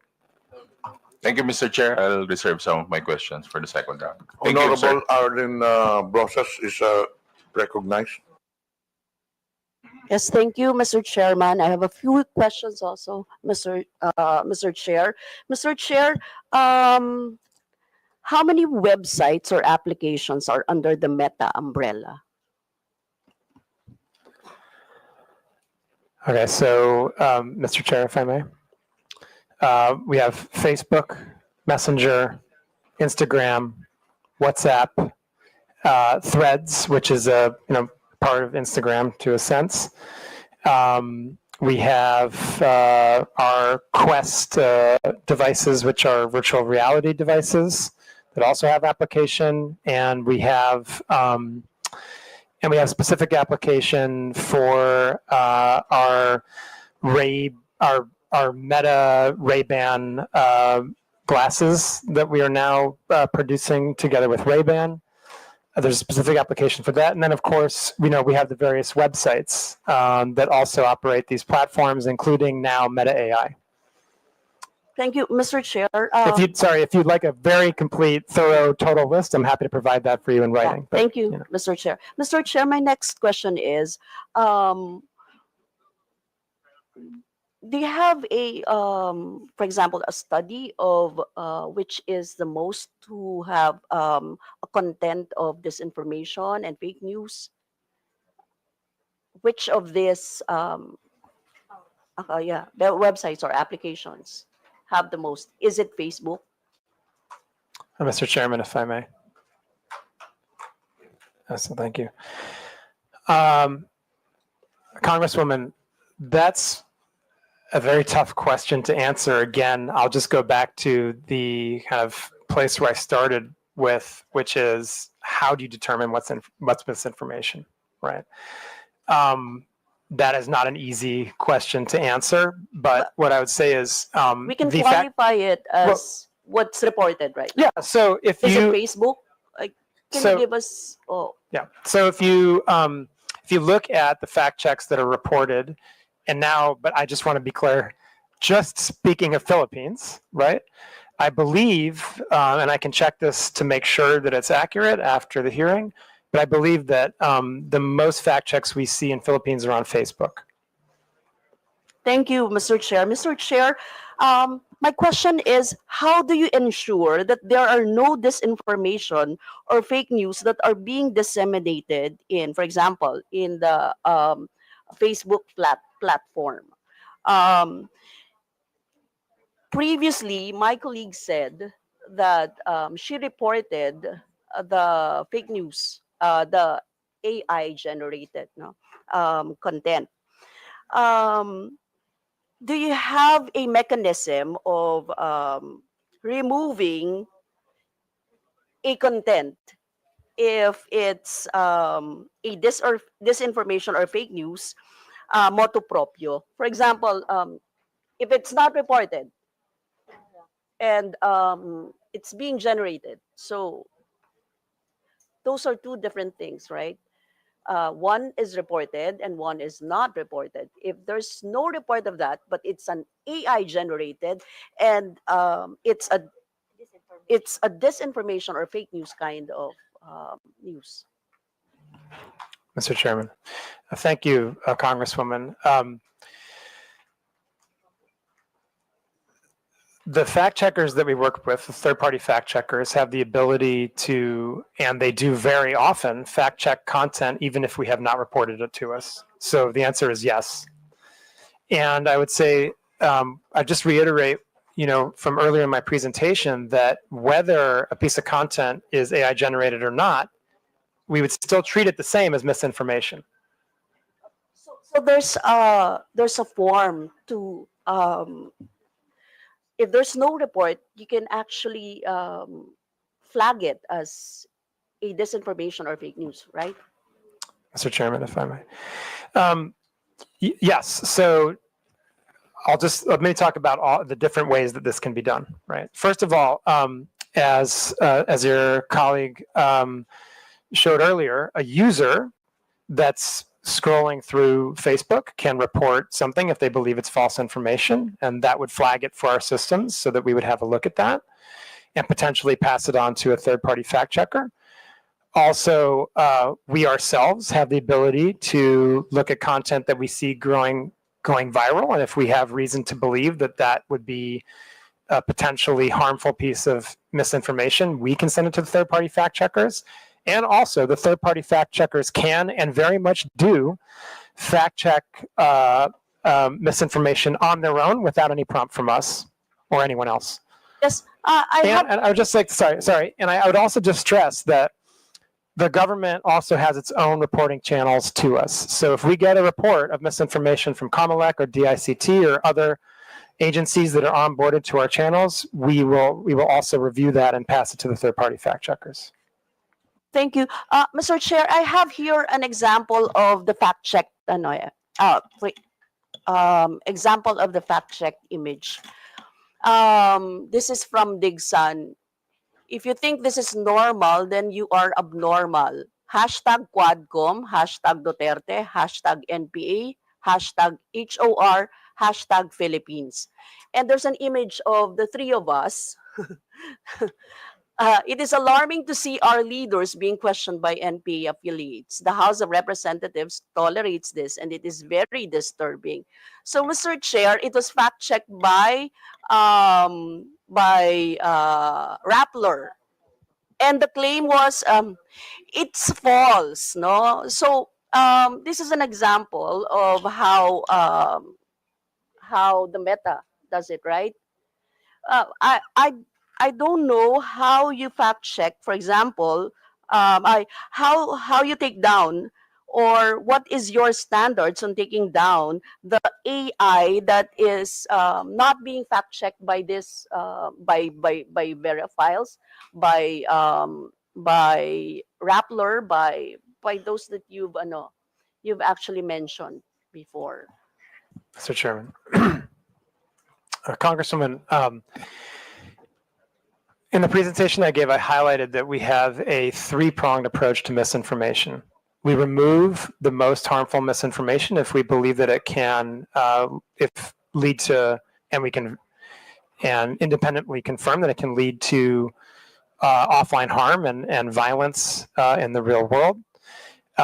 We will also do that in the case that it violates certain types of elections law. With misinformation that does not meet that threshold, we will use our third-party fact checkers to check if indeed that misinformation is false or partially false or missing context or any of those kind of labels.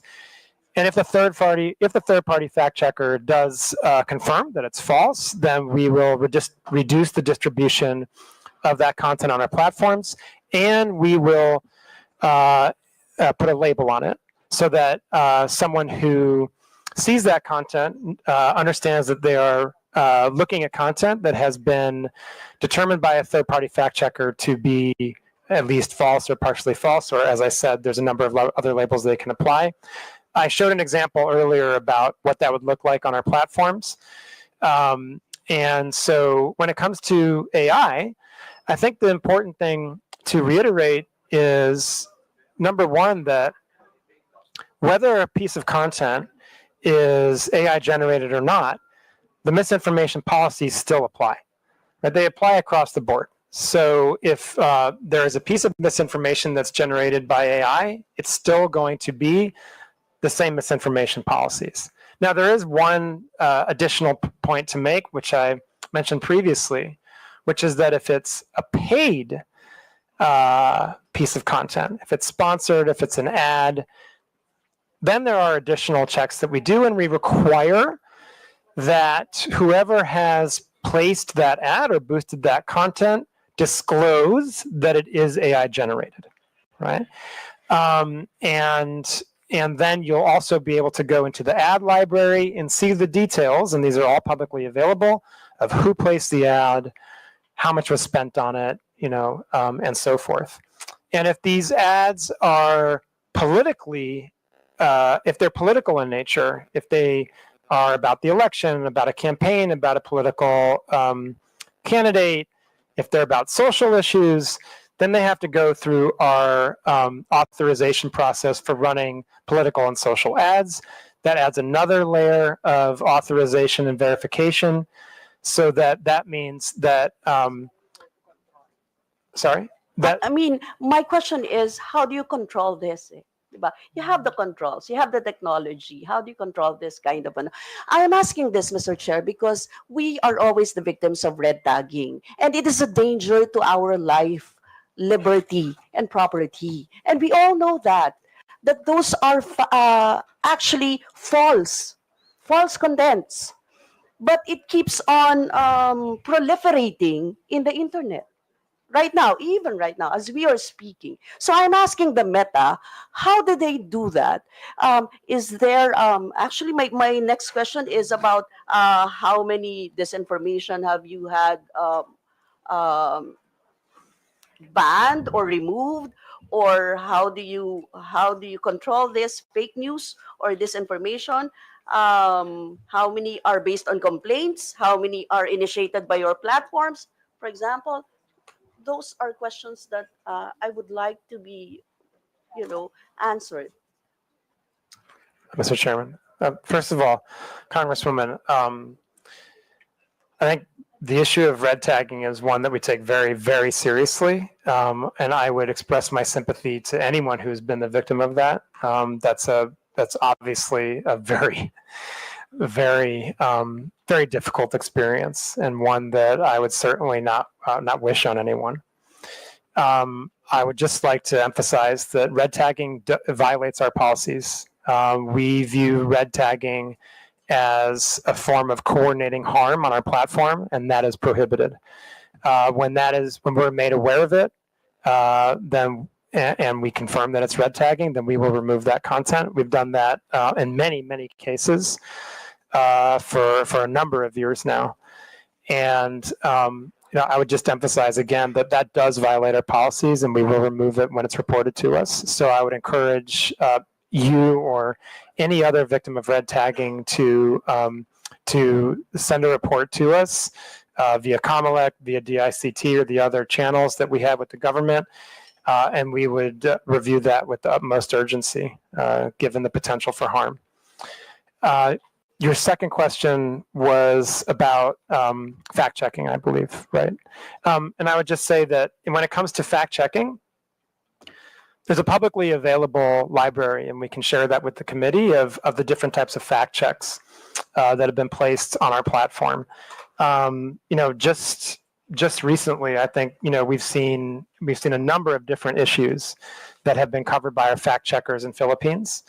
And again, I think those are all publicly available, and be happy to share a list with the committee, but anyone can find that also, as they're all online.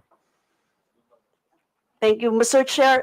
Just to be clear, in terms of red tagging, you act through complaints. For example, you mentioned the ICT, you mentioned Comelec. So if there's no complaint, you don't act on it. Mr. Chairman, if I may. Congresswoman, we would act on it if we were, in any case that we're aware of it. If a member of our internal teams finds it, they would act on it even without a report. So I do just want to make that clear. I think that we do very much benefit from the reports we get. I mean, it is hard. I think one of the things that we know about red tagging is that, and I kind of mentioned this before, there are different types of content. When we look at violations of our community standards, there's the type of content that very clearly violates. It's not even close. It's a clear violation of our community standards. The really obvious examples are child exploitative imagery, terrorism, graphic violence. I mean, it is much easier to moderate that kind of content. When we get down to the level of speech, and red tagging is one of these issues, it sometimes can be nuanced, right? Now, it doesn't mean we don't take it seriously. We take it very seriously, right? You have guidelines on that. We do absolutely have guidelines on that. We absolutely have guidelines on red tagging. Red tagging per se. Sorry? Red tagging. Do you have guidelines for that? Yes, we have guidelines on red tagging. Rob, do you want to add anything on this point? Just say in general, red tagging often involves doxing, which puts people at risk. So that would be a red line, for example. But I think, again, to emphasize, as Rafi's made clear, this is often very nuanced. But that's why we have what we call the trusted reporting channel. So when we get information from DICT, from Comelec, from your good office, from law enforcement and others, they're treated with great deference and treated with great priority. But doxing, putting people's lives in danger, that's obviously a red line for us. Yes, thank you, Mr. Chair. Mr. Chair, knowing how bureaucratic and to an extent slow the processing of legal actions in the Philippines, we are more concerned on your mandate and mechanisms as Meta, as a multinational technology conglomerate, in terms of taking action on these matters, no? From fact-checking and ensuring the veracity of contents and users, taking down posts and banning users that proliferate disinformation and red tagging, up to instituting protections to users so as to allow for a healthy and humane interactions and discourses on your platforms. That is what we're expecting. Mr. Chair, thank you so much, Congresswoman, for the opportunity to discuss these important issues. And we absolutely share the objective of making sure that the platforms that Meta operates in the Philippines are safe ones. And so that's why we're here. That's why we're having this conversation. And we're always, always happy to take more feedback, to look at things that if the Congress believes we can do better, we're happy to take that back and see what can be done. And I think, as Rob said, I would just emphasize, please do utilize the reporting channels that we have established that are very well functioning. with the government, with DICT, with the law enforcement, with Comm to address these issues. Anything that can lead to the potential for physical harm, we treat with the utmost severity and urgency. And Chair, maybe they can help us in the data. For example, how many complaints have they received? How many are initiated by their platform? For example, the total numbers, at least, no? If we can have that idea of how they actually took an action on those complaints. How But many? that would be a substantial number of complaints. I don't know if you'll be able to submit the data to this committee. I mean, well, maybe as far as the Philippines is concerned. Mr. Chairman, thank you. We do put out transparency reports that look at how we have handled government requests. And so those are readily available. I believe the last one we have out right now would be for H1 2024. I can check on when the next one is coming. But beyond that, I'm happy to discuss with the committee, I think more in private, about how we can potentially share additional data around how we have acted on government requests. Mr. Chair, with your indulgence, might I just add to that response? I really like the fact that you said, I believe, was it humane and fair? I think that's very, very well put. I want to make it very clear that we are not in a reactive only posture when it comes to the upcoming midterms. We've been having weekly huddles with meetings that are very multidisciplinary and cross-functional at our at our headquarters in Singapore. That is largely staffed by our Filipino colleagues. We are firm in our belief that the Filipino election is for Filipinos, and we're doing everything we can to keep it free, fair, and free from interference. And to your point, Madam Congresswoman, humane as well. But as the chair and I were discussing along with Rafi, we've seen firsthand, and this is now my second or third round of elections here in the Philippines, it's a very vibrant, bare-knuckle democracy here. So yeah, it can get pretty rough and tumble. Yes, Mr. Chair, but we would like to lessen the fake news and disinformation. So we need those data that we really need those data. Would you allow releasing that data? Would it be proper if this committee would write you an official communication to access those data? Mr. Chairman, thank you. Yes, I think it would be helpful if you could, as a committee, specify the type of data you'd like to see, and then we can take that under advisement and share what we can, and have a discussion about what type of data we share and kind of what's most helpful to you. Yeah, okay. We will send an official communication for that data. Last question, Mr. Chair. Do you have ways to ensure that the same people, for example, if an account is banned or removed from the platform, or the account holder, they can simply make a new one, right? So how do you ensure that the same people will not be able to make a new account? For example, like banning their IP addresses instead of just removing their Facebook accounts. Do you have that power? Mr. Chairman, if it's so. Yes, so we do have policies against this, which we call recidivism. We can and do, in many cases, try to ban IP addresses. I would say that this is difficult. It's a difficult space because it's in CSAM, right? In the yes, in cases of child pornography and OSAIC. Yes, absolutely. For those types of very high severity violations, those people would be banned from our platforms. And we do our best to keep people off once they have been deleted. But what I would say is what we encounter are various levels of adversarial behavior. There are some people, including very well-financed criminal organizations, who are very determined to maintain a presence on our platforms, and that is a hard battle that we fight. We do our best. We continue to fight that battle every day. We do it with the help of our law enforcement colleagues in Philippines and around the world. But it's not always easy. We try to do our best we can. We have also new technology that we use. AI is incredibly helpful and a remarkably helpful tool in helping us kind of try to. It,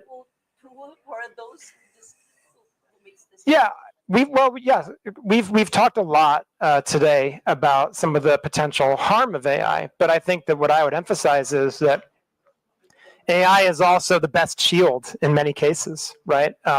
We've developed AI technology to help moderate our platforms, both at the content level and, as you were talking about, the user level, for many, many years. We're able to delete literally billions of accounts, like the ones you're talking about, because of AI. And so those are capabilities that we have. They're always turned on. They're always active. Again, our transparency report does go into the numbers of the billions of accounts that we delete from people like that who are trying to get back onto the platform, even though they've been banned, or they're creating spam accounts, or many other reasons, right? And AI is one of the best tools we have in our arsenal to act against that type of work. We're also in the process of looking at other technology, as we long have.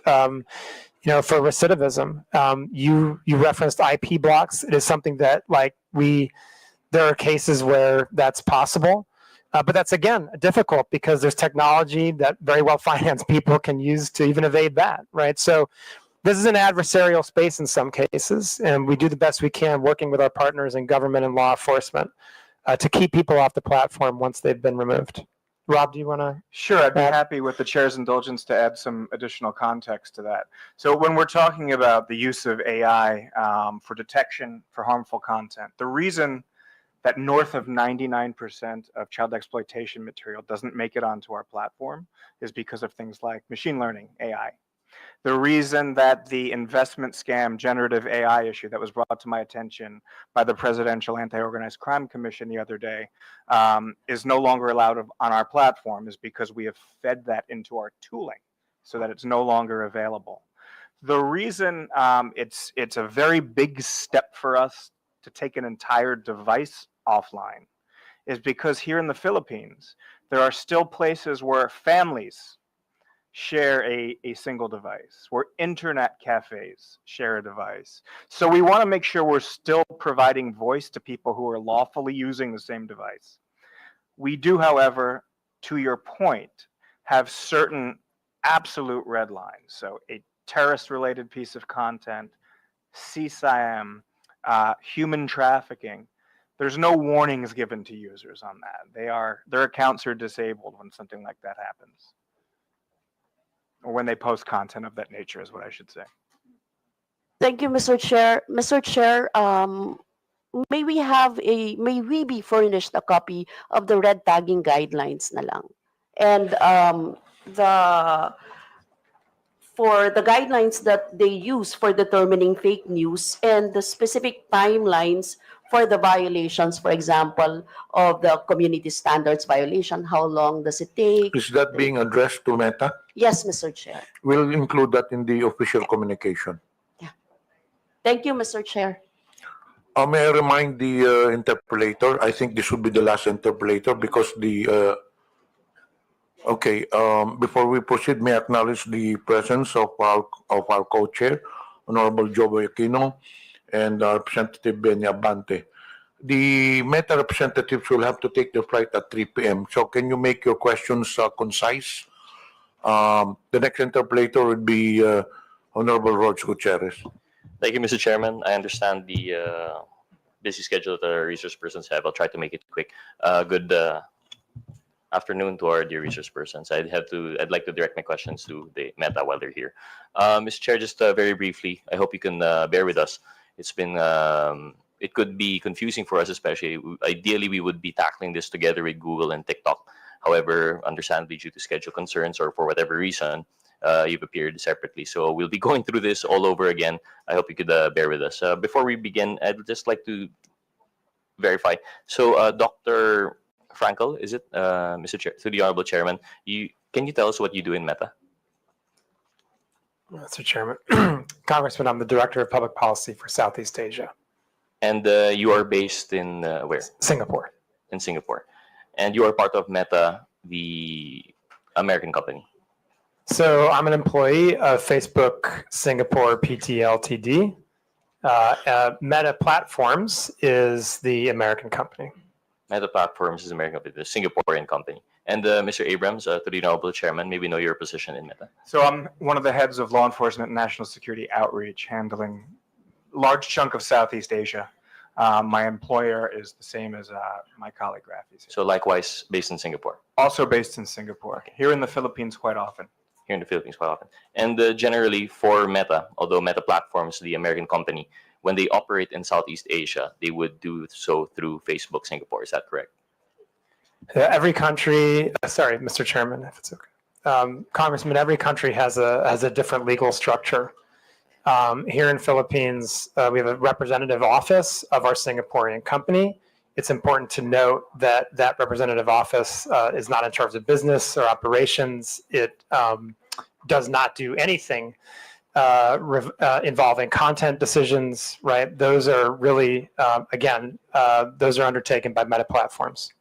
Mr. Chair, I'm glad you brought that up, and actually that would be my next question. So if you are representing Facebook Singapore and you are doing these regulatory work in behalf of Meta Platforms through Singapore, I assume for Southeast Asia, what is it that Facebook Philippines, what do they do? If it's not anything to do with the support services or content regulation or the actual business of Facebook, Meta Platforms, sorry. It's actually very much about the business of Facebook. So we have sales and very robust sales and support team. Our public policy team, who's based here, while not involved in takedown decisions and data disclosure decisions, do work very closely with Comelec and with DICT and with many NGOs. I think what we're trying to emphasize is that no decisions are made here. Those decisions are undertaken by our parent entity in Singapore or in the US. So this is really a sales and support office that exists here in BGC. I'd also say there are various programs that we run that are supported out of our Philippines office, including some of those I talked about earlier, which revolve around digital literacy. And the digital literacy programs with Digital Tayo that we've used to train over 6.5 million people. The digital entrepreneurship programs where we've trained over 60,000 micro, small, and medium-sized enterprises. Those are also examples of the type of work that our local team here has undertaken, and so forth. There's other examples. And Mr. Chair, just for the record, respectfully, sir, it's Meta Platforms, Inc. that controls all of our platforms. Okay. If that's helpful, Paul. Thank you for that clarification. And in fact, it is more helpful, so we have a better idea now. So Facebook Philippines is mostly in the business of, well, the business, which is sales, and I would assume this is advertising? Yeah, we're an ads-based business. So it's advertising. How about Facebook Marketplace? Is that also within the purview of Facebook Philippines?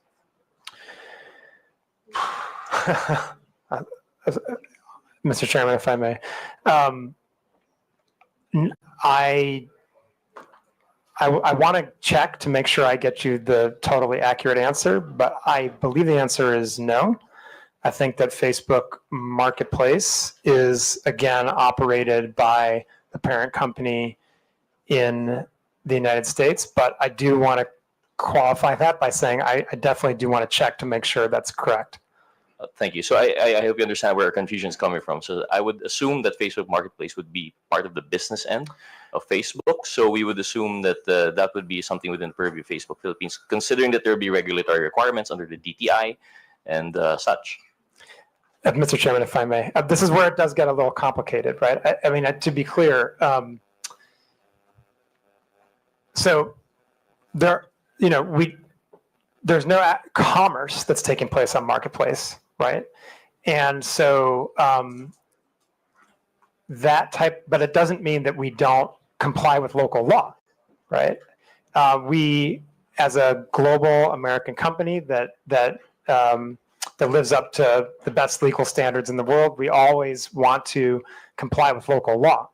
So just because any of the platforms are being operated by an American company doesn't mean that we still won't comply with local law.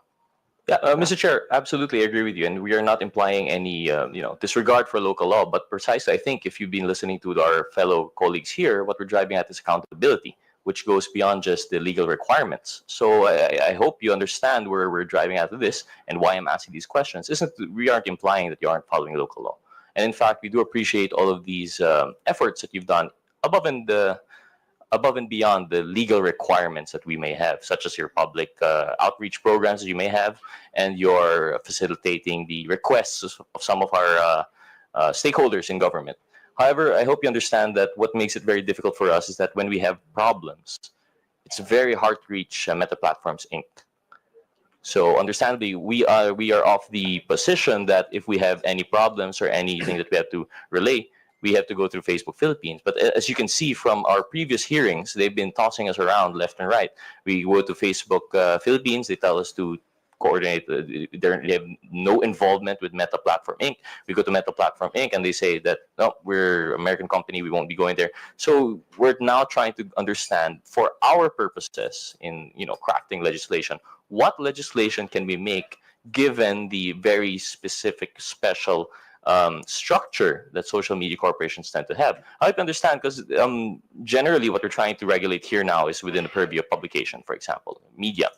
But unlike media, which would operate specifically within a country, we're talking now about a foreign entity that would now be in the business, not just of public expression, but also the commercial side of it and advertising. As you said, you're a ads-based business, so now we'd like to just differentiate.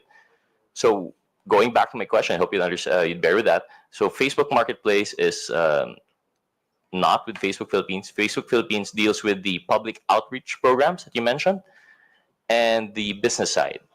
So anything that has support for the Meta Platforms Incorporated in relation to content regulation and, for example, double checking terms of use, if compliance with terms of use, these are not within the purview of Facebook Philippines. That much is clear, correct? Mr. Chairman, if I may. Okay. Thank you, thank you, Congressman. And now I understand where you're going with these questions. So let me just clarify again. The platforms, whether it's Facebook, Messenger, Instagram, Marketplace, they are operated by Meta Platforms Inc. in the United States. So for the purposes of these hearings, we are the people that can come and address them. And I just want to clarify, and by the way, also, if you would like to have further discussions on regulation that you're considering, we're happy to do that. And I also just want to really, really clarify and emphasize a specific point. We always intended to come to these hearings. I really do want to make sure I say that and repeat it because it's very true. We always intended to come to these hearings. We needed a little bit of time to make sure that me and Rob could get here.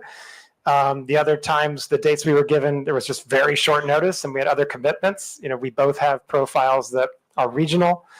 And so there was always an intention to come to this hearing and answer your questions and demonstrate the accountability, which we absolutely agree you deserve. We know how important our platforms are. We know that they service the vast majority of Filipino people. We know that they're used for commerce, for social connection, for business, for government affairs. We know how important they are. And we believe that we do have the responsibility to show up and answer these questions. I would also just point out there's a lot of other various forms of accountability that we have. We publish transparency reports that look at how many government requests we've acted on. We have 11 different channels for the government to report to us community standards violations or request data or any other problems that they're having, if there's account hacks or anything like that. There are 11 different channels that we have set up with various agencies of the Philippines government and law enforcement, we're accountable to every single one of those channels and agencies. And beyond that, I think that, we try to do the best we can to answer the questions as forthrightly as we can, to explain, frankly, very complex and sometimes nuanced issues the best we can. And I'm always happy to do more of that. And if there are additional conversations we need to have on these topics, on regulation, we're happy to do that. I also just want to point out, and my colleague Rob has already done this, but I'll reiterate it. We know the election's coming. We have been preparing for this for a very long time. In the 2022 elections, Comm gave us an award afterwards for the collaboration that we had, and for the work that we did protecting the integrity of the elections on our platforms. We absolutely are doing that work again, and I just want to assure the committee that that's the case. Do you have anything you want to add? Mr. Chair, with your indulgence, yeah, I would just add, sir, with a little bit of humor, but this is absolutely fact-based. My WhatsApp says otherwise in terms of an inability of Filipino agencies to get a hold of me. I think my last message last night before going to bed was a conversation I was having with NBI. If you're having an issue getting a hold of us, I think that's something we can pretty easily remedy. The point being, however, that MPI, Meta Platforms Inc., operates the platforms. Our office here is happy to help coordinate with Rafi and I, others based in Singapore. It occurs to me, while I have the privilege of being in this chamber, I've appeared in the Senate many, many times. So I am grateful for the opportunity to be in the House today. To your point, it is my first time here in the House, but I've had the privilege of representing MPI, previously Facebook, here in the Republic of the Philippines for over 6 years now. And I hope that our relationship simply continues to grow stronger. Thank you, Mr. Chair, respectfully, and thank you. We appreciate those responses, and we do not doubt that you had the intention to attend. But I just wanted to point that out as an example of how difficult it would be for us to demand accountability. Now, on that question, on that point, that you have 11 different avenues to coordinate with your law enforcement, I hope you understand that's our point. These 11 different avenues are going straight, I'm assuming, to either Facebook Philippines or Meta Platforms Inc. Is that correct? You're saying that these 11 avenues are going directly to you, right? Through your WhatsApp personally, and you are No, sir. I apologize. Mr. Chair, if I may, I apologize for breaking etiquette there. The daily sort of informal interactions that I have with the many alphabet soup agencies here represented, and I say that as someone who 6 years ago would be on that side of the table, your side of the table. Those are not the formal reporting channels. Right. The formal reporting channels go to our content review teams based either in Singapore or the United States. Which is, through you, Honorable Chairman, precisely our point. The content regulation is not being done by anyone legally accountable in the Philippines. All of these avenues of recourse that you're giving our law enforcement agencies, they have to go to either Facebook Singapore or Meta Platforms Inc. Or in fact, Facebook Singapore will only serve as a coordinating office to Meta Platforms Inc. If I'm understanding this correctly. So can you just correct me if for this statement that if Facebook Philippines does not control the platform, there is no Meta affiliated entity directly accountable in the Philippines? Mr. Chairman, if I may, we're specifically talking about content, then again, the platforms are operated by Meta Platforms Incorporated in the United States. Precisely. So there is no Meta affiliated entity responsible for the content regulation in the Philippines. Correct. There. Thank you. Thank you for that. Thank you for clarifying, because it seems to us that for us to craft meaningful legislation, we have to take into consideration the fact that there is no legal entity here.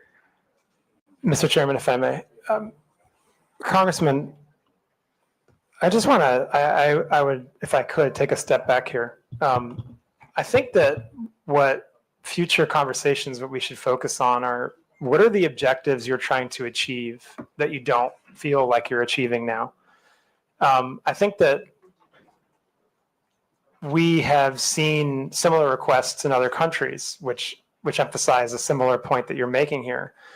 But, I think we've proven through our collaboration that Rob has with law enforcement, through the collaboration that my teams and our other teams have with the government, with the ICT, with Comm, that we are extremely responsive, that we get to the important things quickly, that we act on reports from the government and good faith trusted partnerships that we have in the country. And so I think that, you know, as a global platform, we have to have global systems in place. There's no other way we can operate it at the scale of 3.2 billion people every day. So if there are specific issues that you feel like we need to address and do better, let's absolutely collaborate to address those issues. But I can say, and I feel very confident in saying, there's an immense amount of connective tissue between Meta platforms and all the platforms we operate and the companies that are incorporated under Meta platforms and the Philippines government as a whole. And that relationship that is broad and deep, both, has produced very strong results in terms of collaboration and in terms of removing harmful content, in terms of addressing misinformation. And as I mentioned before, when it came to the last round of elections, it even produced an award from Comm. And so I think we feel pretty confident that we have the right structure in place. But if there are specific issues that you'd like to address and specific regulations that you'd like to work on, we are very happy to sit down and talk to you about those. Thank you to the Honorable Chairman. We appreciate that response. But as we mentioned, what we're trying to come up with here is meaningful legislation to curb fake news and misinformation. So while we do appreciate that Meta Platforms Inc. and Facebook Singapore are very responsive, what we're trying to do here is to come up with, of course, you have to understand, we're not only dealing with Meta, we're also dealing with Google. We're also dealing with TikTok, ByteDance, right? So we're trying to come up with meaningful legislation that can consolidate our issues with all three. So while we do appreciate, again, it bears repeating that we appreciate the responsiveness of Facebook Singapore and Meta Platform Inc. through your respective offices, it doesn't skirt the issue for us that there is no baseline legal responsibility within the Philippines. There is no Meta-affiliated entity within the Philippines. And that's what I believe makes it hard. To just drive that point, perhaps, Mr. Chair, I'd like to make a quick side question to maybe one of our officials from the CICC. For example, to our CICC, when we have requests for takedown from Facebook, what is the general turnaround time? First and foremost, do you acknowledge that Facebook is very responsive in your requests? Yes, Your Honor. So they are very responsive, and that again, we do not doubt that. But what's the turnaround time? Is it fast? Is it slow? Usually, it will be from 6 hours to 24, most of the time. And in 6 hours to 24 hours, that would be sufficient time for something to go viral, correct? That's very correct. And by then, usually the damage is done, especially when we're talking about public reputation. Yes, Your Honor. So I think, thank you for that. So I think that's what we're trying to drive at here. We're trying to work with a system that would make it easier for coordination, but that's besides the point right now. Moving on, since we're beyond already the structure, we understand that the Philippines, there's an acknowledgement that there's no Philippine-based entity. I just want to go back to something you were discussing with Congresswoman Castro, that you said that there was a side-by-side, these working in parallel. You have the fact-checking, and you have, what was the other system that you have in place? Sorry? Community standards. Yes. Community standards. So community standards would be the more general approach, right? This comes into the general terms of use of your platforms, while misinformation is more specific. Is that correct? If I may, Mr. Chair. Okay, so the community standards, yes, you can look at them as they're not exactly the terms of service. That's a different legal term. But the community standards are the policies and the rules by which we moderate content on our platforms, right? They're the rules that say this is allowed on our platforms, this is not allowed on our platforms. The rules we have around misinformation are part of the community standards. I think the distinction I was trying to make with the Congresswoman earlier is that when it comes to misinformation, because we believe that it's really third parties that are the ones that are most capable and most appropriate to determine the veracity of information, there is a parallel system that we have in place, which is the third-party fact-checking system, right? And that system is in place, and those fact-checkers can proactively act even without any action on our part. They can act if we send them content that we want them to review from misinformation, but they can also act on their own if they think that there's a piece of misinformation that's going viral and could potentially cause harm. That's what I was trying to distinguish between. Whereas the other community standards violations, such as hate speech, incitement to violence, bullying and harassment, terrorism, child exploitative imagery, those community standards, those would be looked at by our content moderators, right? And who will make a determination about whether they violate the community standards or not, and therefore are removed or not. And I think Rob would like to add to that. Your point, Mr. Chair, if I may, your point is very well taken in terms of how the internet works and virality, and we've all seen how that works. The upside to that is when we have a piece of content that's violating, I'd like to just underscore once again that feeds our ability to prevent its future proliferation. So just by way of example, for something that's a very non-controversial sort of content subset, so terrorism-related content and child exploitation-related content, every piece of video or every photograph that's uploaded to Instagram or to Facebook is compared against an enormous bank of hash values, digital fingerprints, if you like. So once we identify one of those and it's added to the bank, so to speak, it can no longer be spread on our platforms. And as members as the GIFCT, the Global Internet Forum to Counter Terrorism, we share those with our partners. We don't compete when it comes to safety, we collaborate. But to your point, yes, 6 hours is enough time for something to go viral.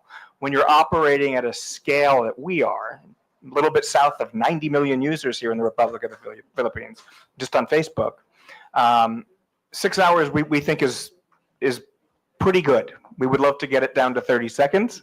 I don't know how realistic that is, but I do want to thank Director Hesolios for the acknowledgement of the progress we've made on turnaround times. Thank you for the response, and we appreciate that point. And I stand corrected. It's not just the terms of use. It's terms of use and community guidelines, which are two different things. But in general, these are the two pillars in which you would base that one part of the parallel operation in screening, and then the other misinformation would be more specific, if I understand it correctly. So in relation to that, if we're talking about response times and going back to the question of the representative process, I believe. So is there a pre-posting screening mechanism? Because, for example, what we've learned from ByteDance is that when you post a video, there's like this buffering, which isn't actually required to post their videos. But during that time, they're already screening it amongst, like you said, it's probably a digital bank of other prohibited content before it gets posted. So is that the same with Meta? Mr. Chairman, if I may. Yes, we proactively screen content. Every piece of content that's posted on our platforms is going to go through some type of automated screening. Yeah. Every piece of content will go through some type of automated screening. It does not mean that our screening is perfect, and I do want to emphasize that, right? And as I kind of pointed out previously, our accuracy rates on really clear violations are very high. If we look at our proactive removal rate on, again, issues like terrorism, child exploitative imagery, we're talking above 99%, approaching 99.9%, right? When we get down to other issues that are more nuanced, that are more contextual, that are borderline, then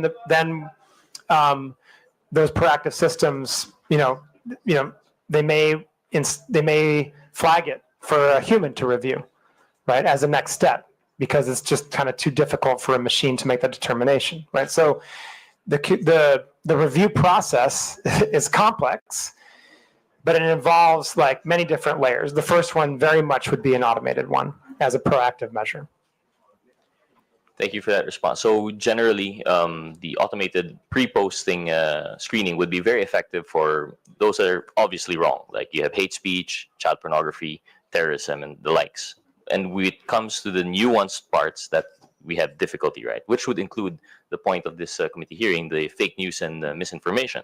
We understand it to be pretty difficult. And that's where, if I understand correctly, that's where the fact checkers come in.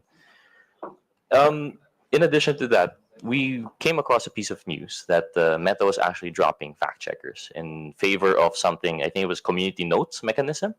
Is that correct, or is that not being rolled out globally? Mr. Chairman.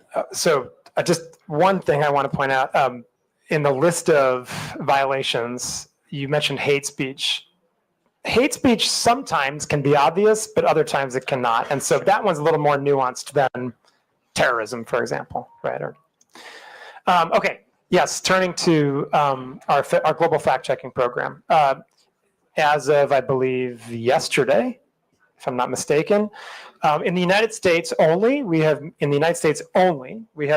moved to a system of community notes as opposed to our third-party fact-checking system. But everywhere else in the globe, the third-party fact-checking system is the system we still use.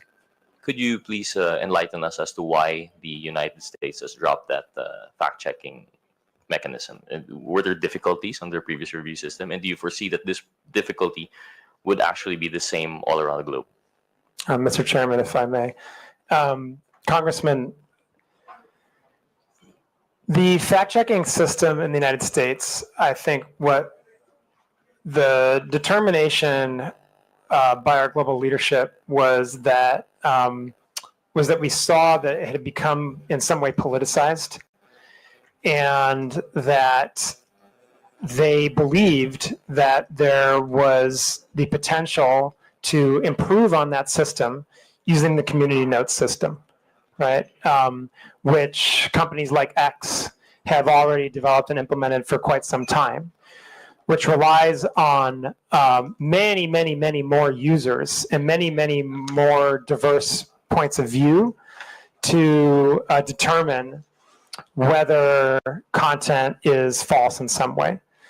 And that system has now been implemented in the United States only. As of now, there's no plan to change that globally, but I think that I would just always say that whether it's our fact-checking system, whether it's our generative AI products, whether it's the user experience in some way, we're always looking to improve everything we do. We're always looking at innovation. And so, the community notes that are now rolling out in the United States, we're obviously going to be looking at, are they effective? Do they make sense? And testing like the capabilities there. But as of now, and there's no plan to change the system other than in the United States. I still have quite a few. I have a lot of questions actually, but I understand that there's a time constraint for our resource person, so I'll just stick to one or two questions to conclude. Just based on that point, I'll leave the others out. So when they drop the fact checking, I know it doesn't apply it here, but we'd like to know the possibility of if that were to be implemented here. We'd want to know what we're working with for our legal framework, right? What laws that we might come out with in relation to that. So if you are dropping fact checkers and it's community based, this would now be more in line with the reporting system that you already have. So it's going to be it's going to be based on user feedback. And how do you differentiate authentic user feedback from, for example, what we're really fighting here are the trolls? I mean, that's one thing that we can agree is very morally wrong and misleading. So when they're purporting to be other people who they're not, and they're not voicing actual, personal opinions, and they bloat their numbers per capita. Instead of just one voice, it appears to be hundreds of thousands. How do you now balance that when you drop the fact checkers? Mr. Chairman, if I may. Congressman, first of all, any type of inauthentic behavior is prohibited on our platforms. Any type. You have to be your authentic self on our platforms. And it's especially, and I would say that in the case of any kind of coordinated inauthentic behavior, that can rise to the level of what we would call network disruptions, with my colleague Rob described earlier in our presentation, and how we treat those types of abusive networks. To your question specifically about community notes, I need to be very honest. This is a very new program that we are running, and I just don't feel qualified to completely answer the question about how it works, as it's only rolled out, I believe, yesterday.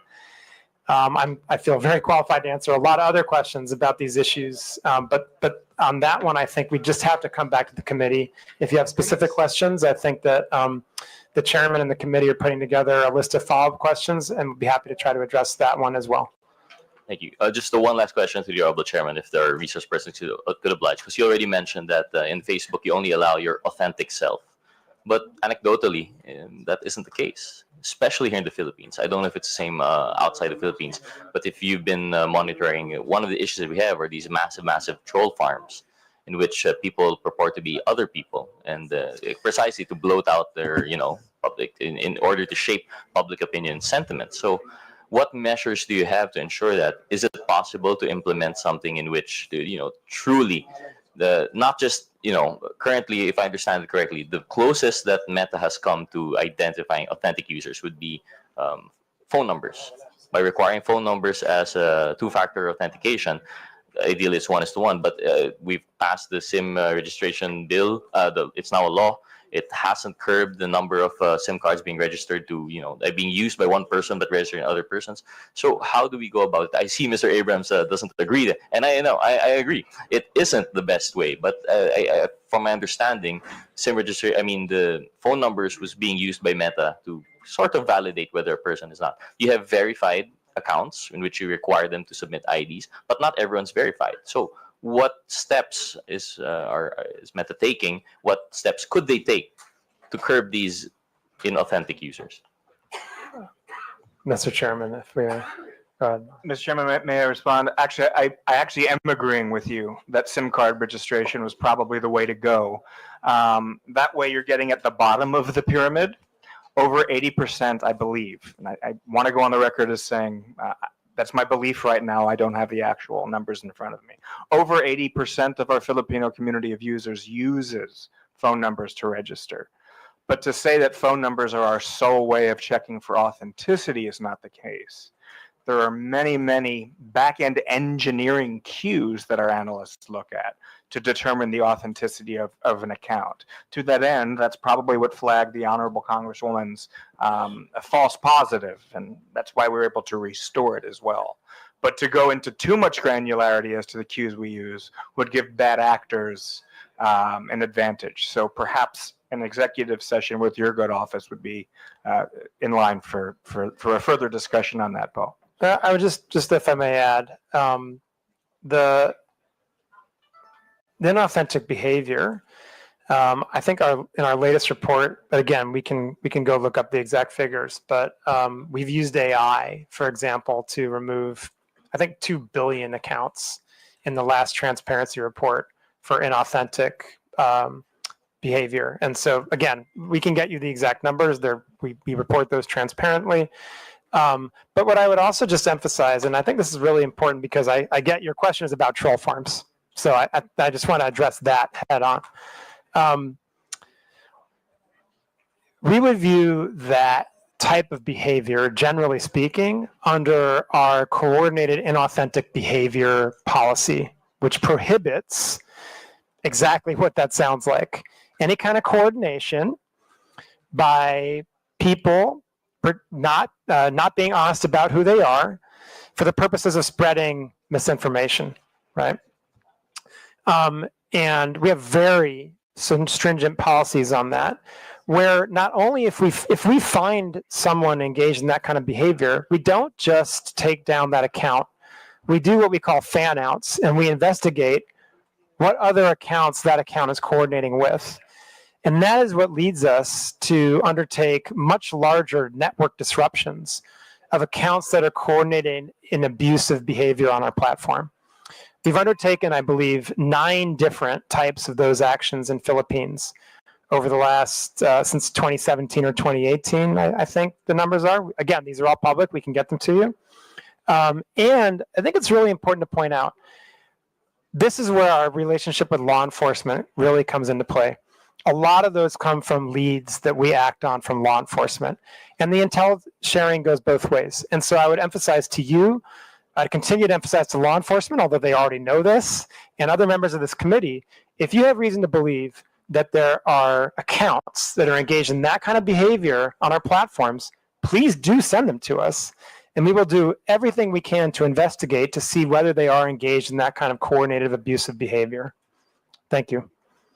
Thank you, to the Honorable Chairman. Actually, if you had the time and you stuck around with us, I think you'd see through our other resource persons in questioning later on that it is, while we do appreciate that you have the guidelines and the protocols in place, it doesn't seem to be all that effective. I understand the scale that you're operating, perhaps it's very difficult, but at least in the situation here in the Philippines, you'd see later on that it's very difficult. But I understand with the time constraint, I actually still have more questions, but given that we wouldn't want you to miss your flight, so I'll be yielding to the next interpolator. I'd like to thank Dr. Frankel and Mr. Abrams for their time today. Thank you very much, Mr. Chair. The last interpreter on the Meta issue, Honorable Romeo Acop, you have the floor. Thank you, Mr. Chair. Before I proceed, Mr. Chair, I'd like to briefly manifest that the absence of a clearly accountable and empowered Meta entity here in the Philippines is a crucial issue. And I hope the Meta people would agree with that. As we have heard, Facebook Philippines does not control the platform, nor does it handle content regulation or policy enforcement. This makes it difficult for Filipinos to seek timely and effective recourse when harm occurs online. That is why we are exploring the idea of requiring accreditation or registration for social media platforms operating in this country to ensure that there is a readily accessible, responsible point of contact that understands and complies with our laws. It's a matter of accountability, Mr. Chair, not just for regulation, but for the protection of the Filipino people. And may I proceed, Mr. Chair? I'll touch on accountability, which was a little bit touched by the Honorable Gutierrez. May I ask, Meta, are you aware of the number of Filipinos who use Facebook and Instagram? Are you aware of the number? Mr. Chairman, if I may. Congressman, I assume you're referring to here in the Philippines or globally? Philippines. Yes, I think the last numbers that we've reported were over 90 million. 90 million. Over 90 million. Okay. And would you agree that you have a responsibility to these users to keep the space you provide them free and open? You have that responsibility, would you agree? Sorry, do we have the responsibility to keep our platforms free and open? Yes. Sir? I think we have the responsibility to do the best we can to balance the rights of Filipino people to free expression, but also the rights of people to have a safe space on our platforms. I believe that's what you're getting at. Yes. And because of such, the posting of false information and misleading news, the content that harms not only the subjects of the questionable post, but also the public trust in state institutions should not be tolerated. Would you agree with that also? Mr. Chairman, if I may. Well, the answer is yes or no. I think, Congressman. Would you agree with that? Congressman, when I want to answer this question carefully. May I know why you are going to answer it carefully? Sir, yes, absolutely, sir. I want to say that when we come to topics like misinformation, there are different interpretations of that.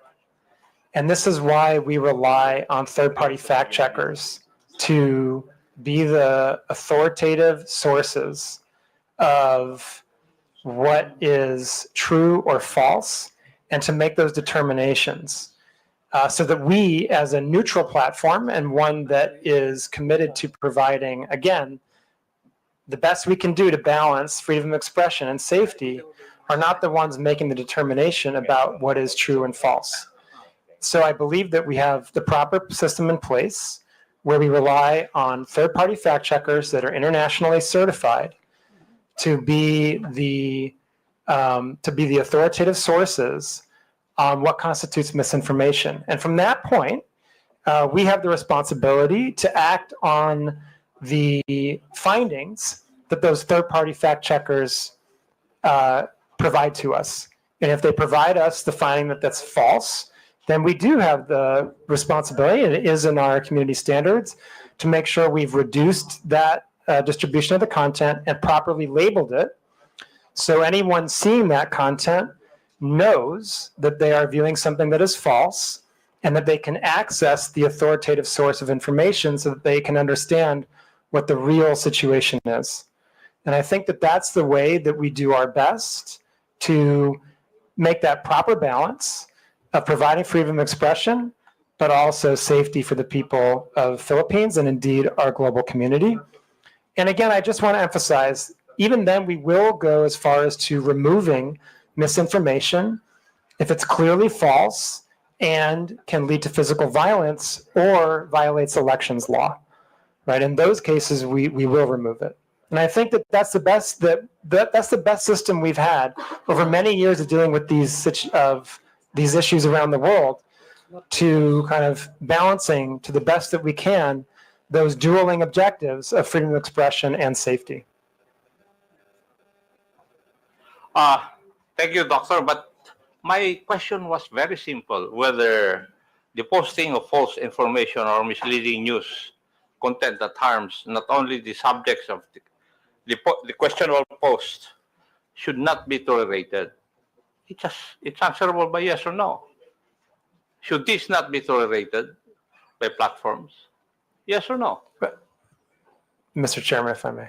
But Congressman, again, I want to just emphasize the point that people disagree. We're in a world right now when people disagree on what's true and what's not true. Are you trying to tell this committee that you do not agree with that?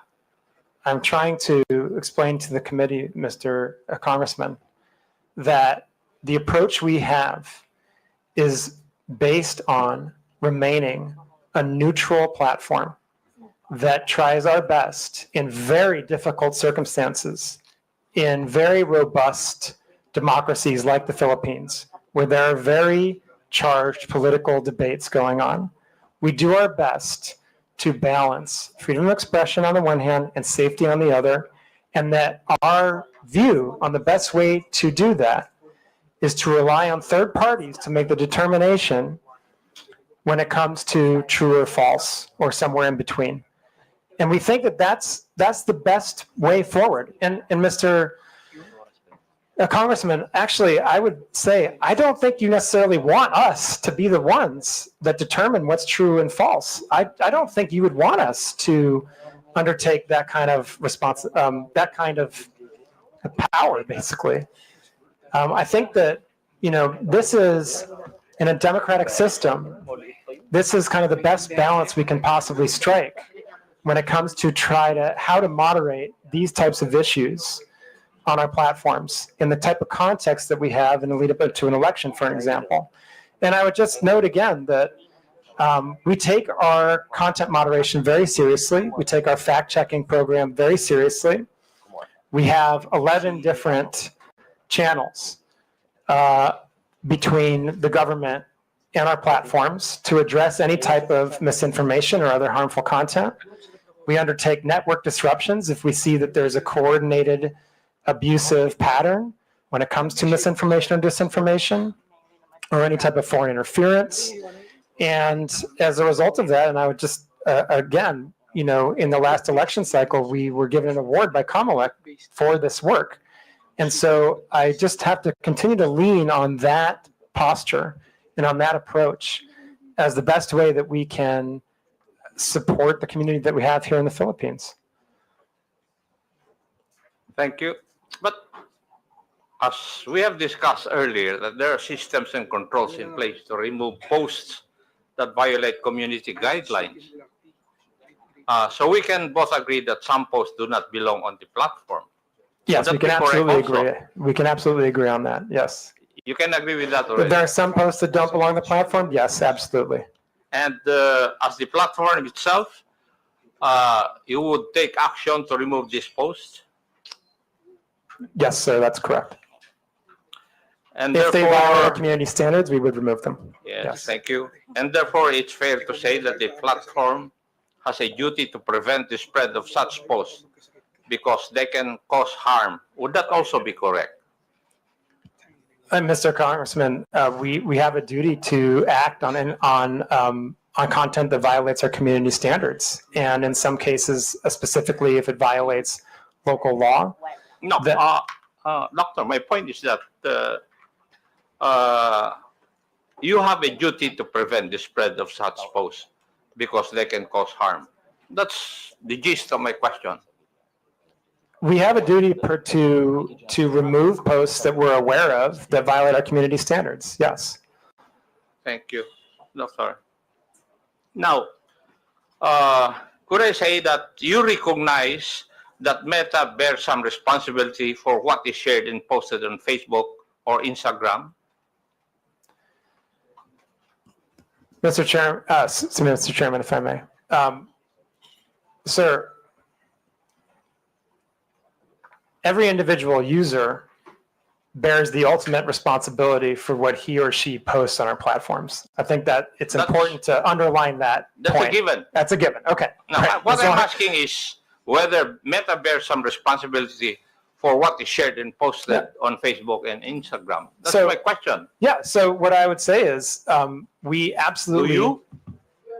Yeah, sir, if I may, we very much believe that we have a responsibility to provide a safe platform for our users around the world, including in Philippines. That's your obligation. But my question is, would you bear some responsibility for what is shared and posted in your platforms? Yes or no? It's a very simple question. Sir, I just want to be really clear about this again, okay? Our responsibility is to make sure that we are doing the best we can to balance between voice and safety. Okay, and the ultimate Mr. Chair, responsibility, Mr. Chairman, for the people, Chairman, for the content posted is the I people think that post the it. doctor is evading the answer to my question. Any Tom, Dick, and Harry will say that it's answerable by yes or no. Mr. Congressman, the ultimate responsibility lies with the user who posts the agree. content. But what I'm asking is if Meta bears some responsibility. I'm not asking whether you are the primordial entity to be responsible. No, I'm not asking that. My question is whether you bear some responsibility. Mr. Congressman, if I may, I believe I've answered the question that I think the user bears the responsibility for what they post on our platform. Now, we have a set of community standards that we do our best to uphold because we want everyone to have a positive experience on our platforms and a safe experience on our platforms. And that's what our community standards are for. That's what our fact-checking programs are for. That's why we take these hearings very seriously. That's why we have the 11 different relationships with the government agencies in the Philippines so that harmful content can be reported to us. And I think that's how we do our best, like I said, to ensure that people have a voice and the freedom of expression while also a safe experience. But as I said, I think the ultimate responsibility for content lies with the user that's posted it. Mr. Chair, the questions I would be asking would depend on the answer of Dr. Frankel insofar as whether Meta bears some responsibility, and therefore, since he has said that he cannot answer me directly, I will not ask the other questions. But may I make a manifestation, Mr. Chair? It seems from our discussion that social media platforms are making some effort to curb the spread of fake news in this country. However, I disagree with the impression that acting merely as host of user-generated content exempts these platforms from any liability for the harmful content they allow to be exhibited. As part of our legislative duties, I think it may be time to revisit the current legal framework regarding these social media platforms, if only to incentivize them to further crack down on these types of illegal posts. Now, may I go to another issue, Mr. Chair? Yes, Mr. Chair. Regarding monetization, Doctor, can you confirm whether Facebook or Instagram allows content creators in the Philippines to earn revenue directly through the platform? Yes or no?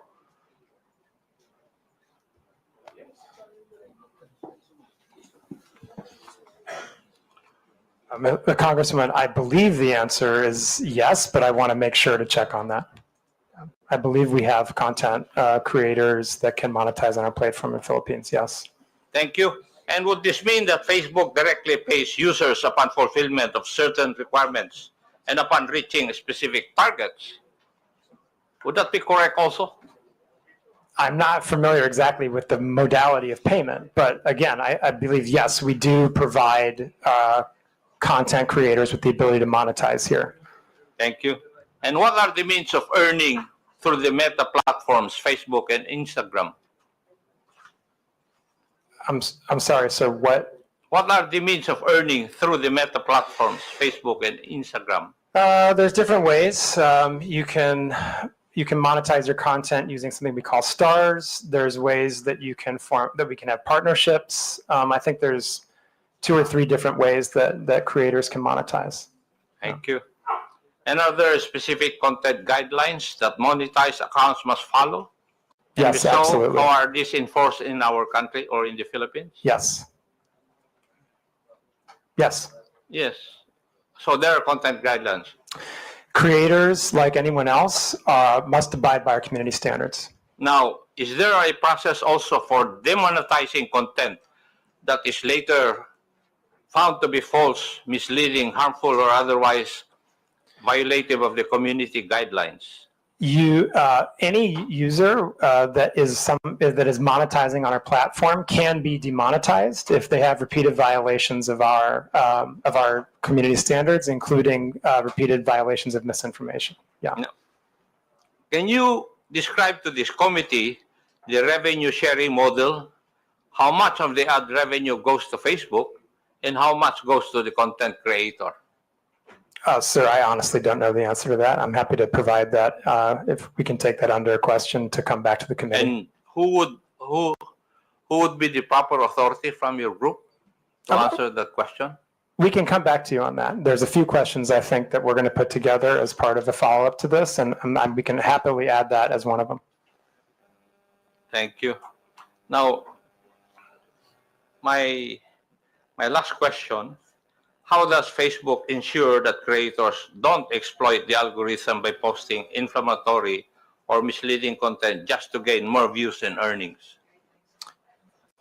Mr. Chairman, again, if I may, as you pointed out, sir, we have policies that will demonetize pages if they engage in repeated violations of our community standards or if they engage in repeated instances of misinformation.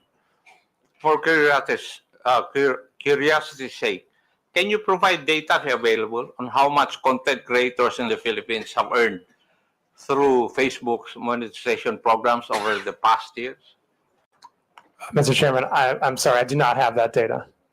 And who would have that? Again, we can take that question under advisement and see if we can come back with something, but that may also be subject to privacy, and so I would have to see what the exact question is and see if we can come back to you on that. Thank you. Thank you, Mr. Chair.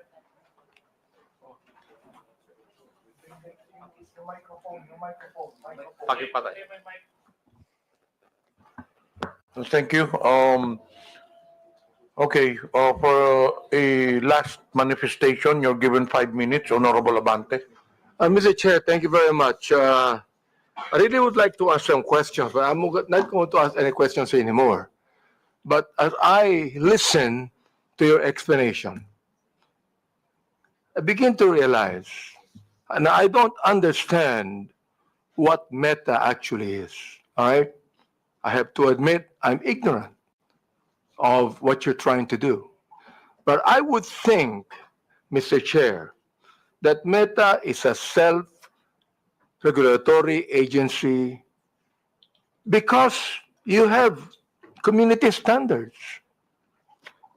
Content and accounts that violate our community standards, including harmful misinformation, and you remove it. And you're not telling us that you have, in a way, a responsibility to do it. You have, because you are a self-regulatory agency of your company, of Facebook. Now, Mr. Chair, I'd like to ask if Meta could be able to provide us a data of whatever your community standards are, because we don't even know. We'd like you to give us a data of what you mean by harmful this misinformation. I'm not going to ask this question anymore because I know you're going to answer us with a lengthy statement, but just give us a data. What do you mean? Guidelines. What do you mean by community standards? What do you mean by harmful misinformations? Just give us the guidelines for that. Can you do that, Mr. Chair? Mr. Chairman, if I may. Congressman, our community standards are publicly published and available in No, no, no, Tagalog. Mr. Chair, I'm asking that you give us the data. Not being able to see it on public. We would like to ask you to give us the data. Anyway, Give us the guidelines for your community standards. there are many requests as per interpellation from the different congressmen. So we will incorporate all these requests, requesting data. Thank you. Including your Guidelines. request regarding the community's standard guidelines. There was a request also from Arlene Brosas. So we will incorporate this on our official communication, and hopefully you'll also to give us a feedback. Just one thing, Mr. Chair. Comparing the Philippines to different countries, do we have more misinformation here and violation of community standards? Do we have more of that than any country in the world? Do we have more? Mr. Chairman, if I may. Congressman, I think that I would have to go back and look at the statistics, but we publish our transparency report on community standards enforcement every 6 months. And our fact checks, again, are also very transparent. That information is publicly available, as is our community standards. All the information that you've just requested is publicly available information. So, Rob, Thank did you. want to add Thank you. anything? You're asking, with your indulgence, Mr. Chairman, you're asking, obviously, Congressman Abante, a very important set of questions. The first thing I would say is just to reiterate, our community standards are readily available online. Number two, they're iterative. So in our consultations with your government and many others, they're revised with a lot of regularity. A lot of what we do is self-regulation, to be fair. But here in the Philippines, sir, if I may, we not only consulted with, we agreed to lots of legislation that has placed on us turnaround time burdens when it comes to certain types of harmful content, data disclosure burdens, not burdens, but obligations that we've agreed to. We're beating turnaround times. We are largely compliant with data requests. I would hope, and I wouldn't dare speak for the law enforcement community here, but I would hope that they would agree that we are amongst, if not the most forward-leaning when it comes to protecting our Filipino community of users. And I absolutely think I understand that we're in the middle of an election cycle. Things are heated here at the moment, but that does not distract me or my team from our constant everyday work in battling off-platform harm for our users. And not everything we do is self-regulating. We do a lot to follow local law. And reasonable people like myself in your good office, we're going to have disagreements along the way. I think the point is to keep these dialogues open. So with that, I do want to genuinely thank Congress for allowing us to be here today. Marimang Salimoto. Thank you for that. Yeah, I would just emphasize, Mr. Chairman, we heard a lot of questions today, and very good questions, very fair questions. I hope that the answers we provided in the presentation were educational, informational, and I hope that we demonstrated, as Rob just pointed out, the very strong collaboration we've had with many different parts of the government, different administrations, Congress, on developing regulation and laws, implementing them, living up to our legal obligations here in Philippines, and again, being a platform that is a positive social net good for Philippines because it helps people build their businesses. It helps the economy grow. It helps people connect to their loved ones for free. It helps people learn about the world and gain new skills. And of course, with the election coming, we're absolutely determined to protect the integrity of the election on our platforms.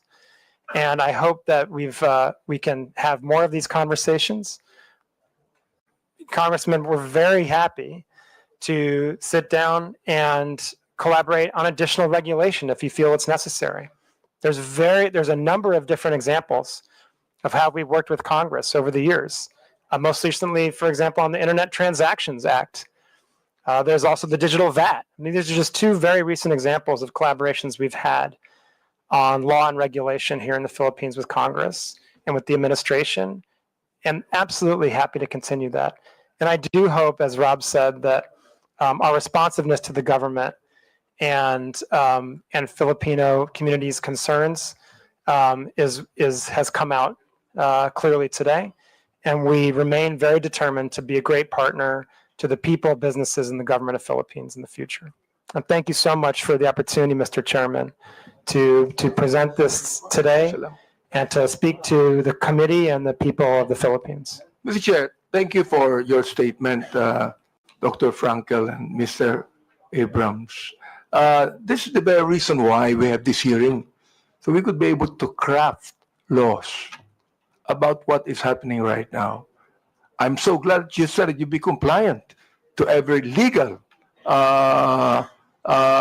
thing we have in this country. And thank you very much for that. And Mr. Chair, I'd like to assure Dr. Frankel that Mr. Abrams that we will, in my own capacity, talk to you about many of these things. Thank you very much.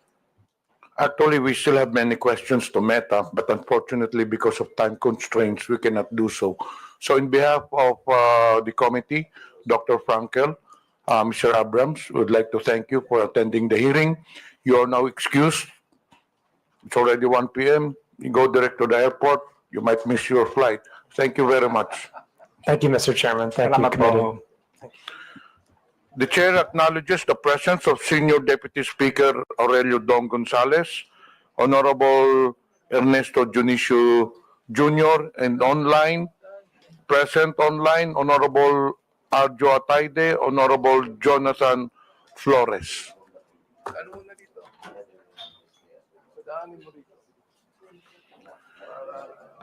We have 5 issues to be discussed in today's hearing. 1, social media platforms. 2, celebrities. 3, testimony from Commodore Tariela. 4, testimonies from social media influencers.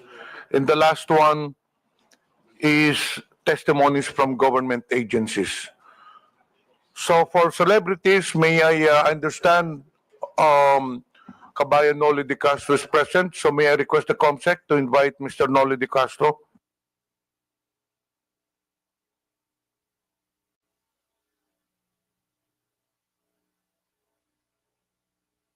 COMSEC, pwedeng maimbita natin si Mr. Noli de Castro so that we will have an orderly hearing and a smooth flow of discussion. We will tackle the issues as mentioned earlier by the chair one by one.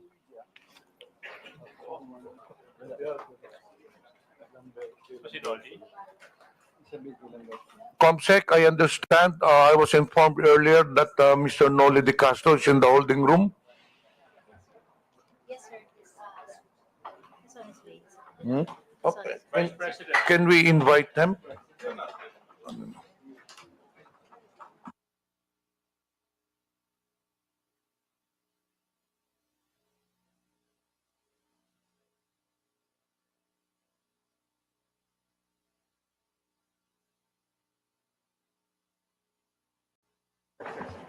Comsec, paki-escort lang sa upuan si Mr. Noli Di Castro.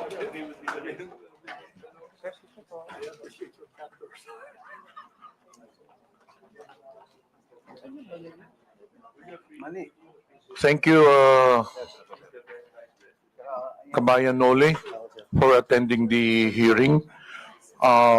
We will give you an opportunity if you would like to make an opening statement.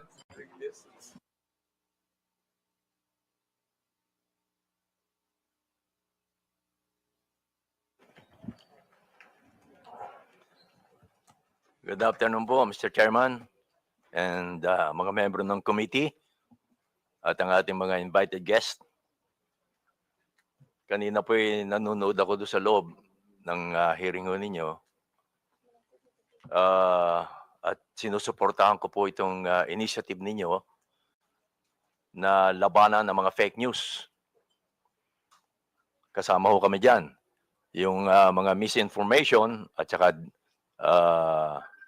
disinformation. Kasama na rito po ang deepfake. Naging biktima rin ho ako niyan. Marami sa aming mga broadcaster. Bunso din po ng Gen AI at ang iba pa mga advanced technology po ngayon. Hindi natin mapipigilan ho yan. Kanina, I'm sorry, hindi ninyo napag-usapan sa Meta yung advanced ng technology. Kasi hindi ho talaga mapipigilan. Yung pinsala na dulot nito ay hindi lamang po sa aming mga personalidad and even to you, Congressman, kundi pa sa pangkalatan sa publiko na nakababasa, nakakita at nakakapanood po nito. Kailangan ng sabayang pagkilos para sa education ng publiko at sa aming media practitioners para mamulato ang mas nakararami tungkol sa masamang epekto ng fake news sa ating bansa at sa demokrasya. Kami ho sa media ay alam ko malaki rin ang responsibility sapagkat mas mabilis kaming ma-check ang mga fake news. At the same time, ma-check agad namin ang fake news. Although sana po ay naka-ready din ang mga government agencies na sagutin yung mga lumalabas na fake news. Especially sa mga congressman din po. Thank you. Thank you po. Thank you, Mr. Noli Di Castro. As per our House rules po, all resource persons will have to take their oath. So, can you please rise? Comsec, please administer the oath. Comsec, please administer the oath. Please raise your right hand, sir.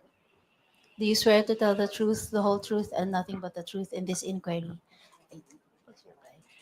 Before we proceed with Thank you. interpellation, Please the chair acknowledges Honorable Geraldine Roman. The first to interpellate, Representative Kunghon, you have the floor.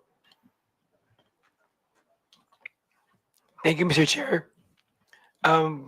Magandang hapon po, former Vice President Noli Di Castro. Good afternoon po. Gaya nga po ng sabi ng ating chairman, ni Kong Johnny Pimentel, ang peking balita ay walang sinasanto. Lahat nabibiktima, lahat pwedeng maapektuhan. At bilang public personalities, isa sa madalas na nagiging biktima ng fake news ay ating mga local celebrities at sikat na media personnel. Mula sa peking iskandalo hanggang sa maling impormasyon, lagi silang nadadamay ng di makatarong paghuhusga. Dahil dito, may inimbita tayong mga ilang sikat na media personality para magpahayag ng kanilang karanasan bilang nabibiktima ng fake news. Mr. Vice President, I think it's fair to say na madalas po kayong nagiging subject ng fake news. Tama po ba? Opo. At dahil din po dito, nagkaroon po kayo ng pampublikong hinaing regarding sa mga fake news. Lalong-lalo na nung nakaraang linggo. Tama po ba? Opo, opo. At base sa preliminary research na isinagawa po natin, isa sa mga pekeng balita na kumakalat tungkol sa iyo ay ang nausong quote card na pagkatapos na pagka-aresto ng dating Presidente Rodrigo Duterte, kung saan sinabi mo daw na the former President Rodrigo Duterte, Tatay Digong, did not start the war to kill. He started, nasa ano po yan, meron po tayong, pwede po bang pakilabas? Yan po ba? Tama po ba ito yung isa sa mga code card na bigay po sa inyong kaalaman na peke na sinabi niyo raw po ba? Sinabi niyo raw po, tama po ba? Medyo hindi yata ho masyadong malinaw ho ito, Mr. Chairman, tungkol dito. Ang nakalagay po doon, sir, is former President Rodrigo Duterte did not start the war to kill. Okay. He started to save lives. He gave drug addicts a chance to change, to surrender, to choose a better life. But many refused. They kept using, kept selling, kept killing innocent people.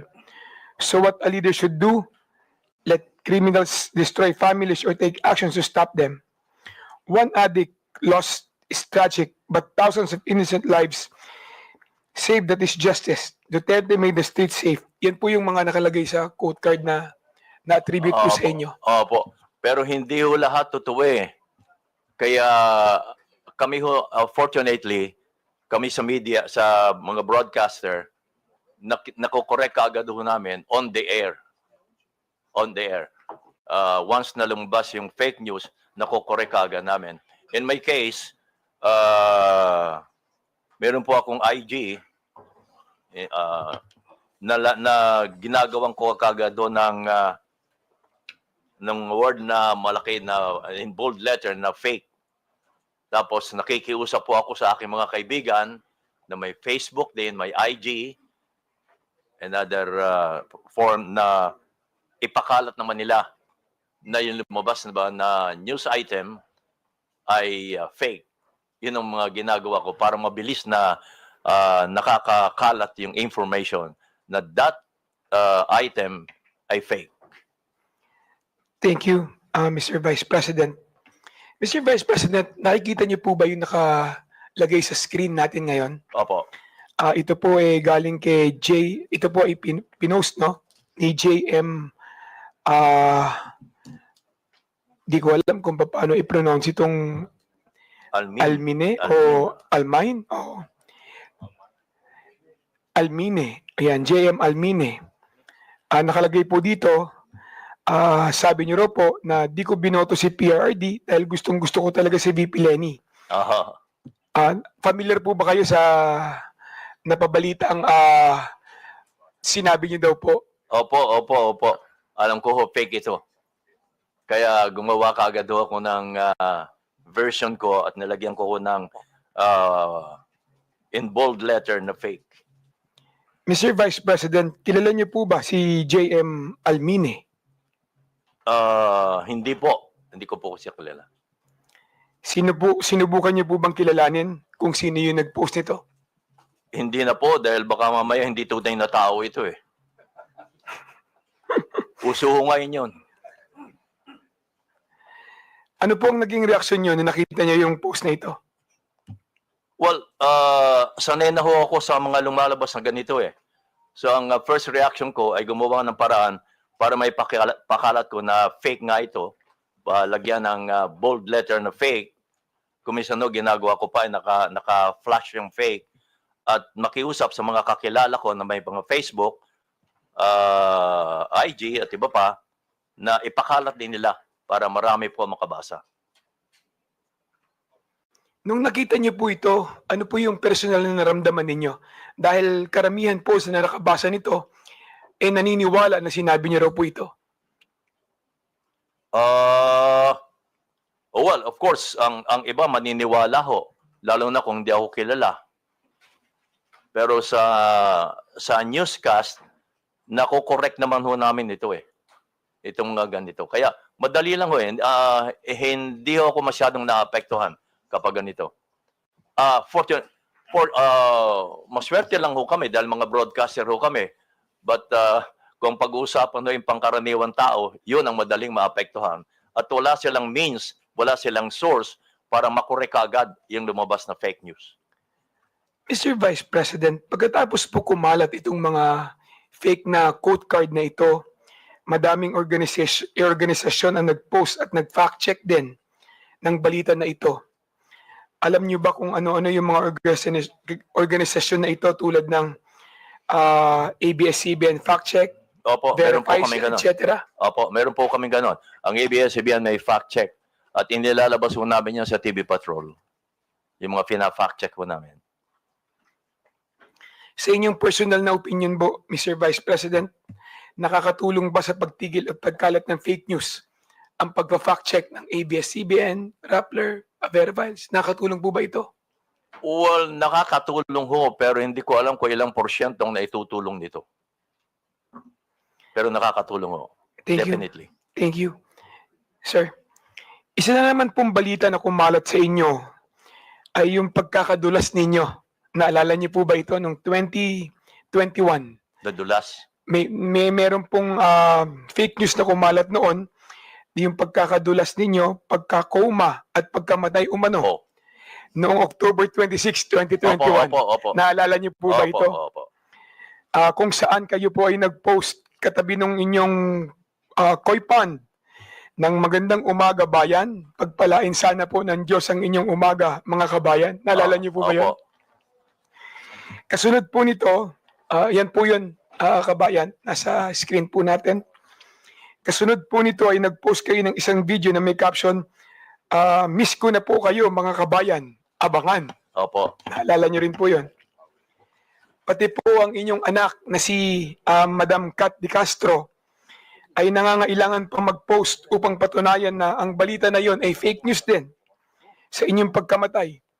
Kaya ang sabi niya, "Hi everyone, my dad's absolutely fine. We just had dinner." Ang post ni Madam Kat Di Castro. Opo. Ano po ang inyong reaksyon nung nakita niyo na may kumalat na kayo ay pumanaw na?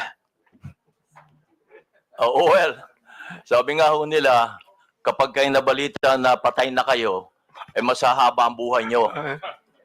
But isa pa ho, sabi ho namin kami mga personalities, bad news or good news ay publicity pa rin ho. Kaya kung may ganyan, ay pag-uusapan pa rin kayo. Pero may mga news naman na medyo masakit na. Lalo kung affected ang ating bansa, Kung ako lang, okay lang 'yon. Pero pag affected na ho ang bansa, iba na 'yon. Mr. Vice President, yung mga tao sa paligid nyo, yung pamilya nyo, naapektuhan ba sa fake news na ito? Medyo ho, mas una silang naapektuhan kapag may mga fake news na involvo ako. Naniwala ba sila agad nung nakita nila yung balita na yan? Ay hindi ho, dahil alam mo naman nila ang nangyayari ho sa akin. Kaya hindi sila naniniwala kaagad. Kaya lang, nag-worry lang sila. Sir, yung mga taong hindi mo naman personal na kilala, tulad ng karamihan na yung mga viewers, na yung mga fans at supporters, ano ang naging reaksyon nila sa balita na yan? Well, ang nababasa ko lang ho, hindi rin sila naniniwala. Yung iba naman ay nagko-condolence na, no? Lumabas na balita na ako'y patay na. So, sinasagot ko sila, hindi ho, buhay pa ho ako. Yung mga ganon. Sir, sinubukan niyo po bang alamin kung sino yung nagpalaganap ng fake news na ito? Gusto ko ho lang alamin, pero wala akong means na alamin kung paano Kung ang meta nga, walang masyadong means para alamin Napansin ko kanina sa tanong nila, Congressman Gutierrez Sir, ni-report niyo po ba yung fake news na ito? I mean sa Facebook, sa Meta? Hindi na po. Hindi na po. Lately ko lang nalaman na kinakailangan pa palang i-report mo para umaksyon mo sila. Kailangan pang i-report. Actually, pagkatapos nung kumalat na kayo ay pumanaw na, marami din po ang nag-fact check, no? Pagkat na organisasyon para siguraduhin na may tama yung kumakalat sa inyo na balita na kayo ay pumanaw na.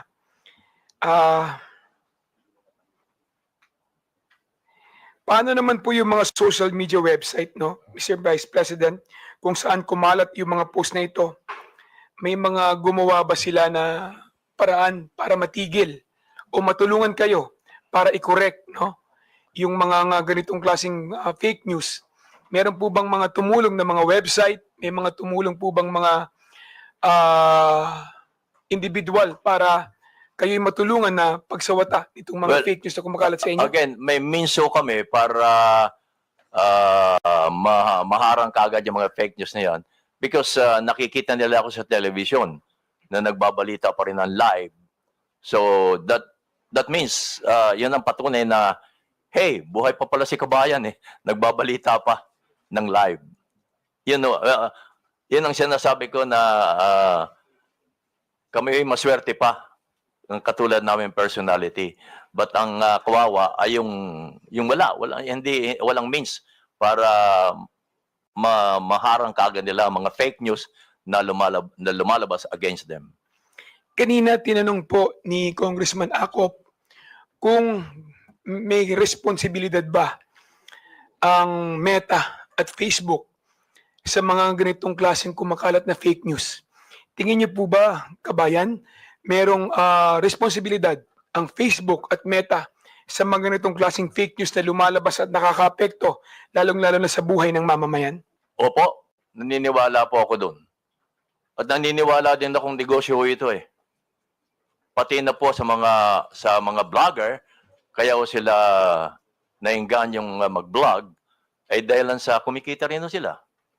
Aminin natin, huwag na tayo maging hipokrito dito. Pati ang Meta, alam naman nila yon, negosyo nila yon eh. So, tingin niyo po, hindi lang sa content creator o nag-post ang sole responsibility pagdating din po sa mga post na pinopost nila, pati rin po ang Meta. Opo. Meron tingin niyo meron din pong responsibilidad Yes patungkol po. sa mga post na ilalagay sa kanilang platform. Mahalaga po yon. Dahil sila ang means eh, para may pakalat yun eh. Wala namang iba. Sila rin kung Facebook, halimbawa, Facebook lang ang magpapakalat niya, wala nang iba. Facebook to Facebook, yung may mga Facebook. So, naniniwala ako na ang Meta ay malaki ang responsibilidad. Thank you, Mr. Chair. Re-reserve ko po yung aking mga katanungan sa susunod na round. Thank you, Mr. Chair. Thank you. Maraming salamat, Mr. Vice Are there President. any other members who would like to ask questions to the former Vice President De Castro? I understand Honorable Roman is inclined to ask questions. May we know from any... Nagpalista po si si General Honorable Roman. But it seems that Lumabas.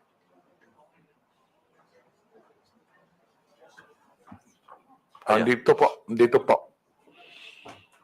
So the next interpolator is Congresswoman General Din Roman.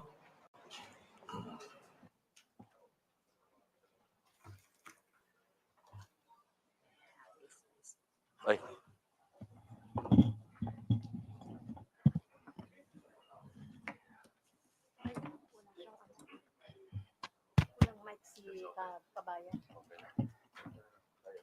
Hindi ko naman kayo Magandang hapon po, Mr. Chair, ang aking mga kasamahan sa Kongreso at ang ating mga resource person. Today, we are celebrating the fourth TRICOM meeting, whose aim is to eventually eradicate fake news by means of state regulation. What have we established in these past 4 meetings? What has become obvious to all of us is that the different social media platforms lack a uniform regulation that would require them to, number one, establish a legal entity in our country. Ito po yung kadahilanan kung bakit ang ilang social media platforms po natin ay walang physical presence sa ating bansa. Wala rin po tayong isang regulation kung saan nasasaad na ang kanilang perang kinikita ay dinedeclare o binabayaran ng corresponding tax. Pero hindi ko na po panghihimasukan yan sapagkat yung aspekto ng taxation ay beyond our objective here in the TRICOM. Also, we do not have a regulation that will actually establish the duties and obligations of the different social media platforms in relation to the other stakeholders, such as the content creators. Paano po ba ang relasyon ng mga social media platforms sa content creators?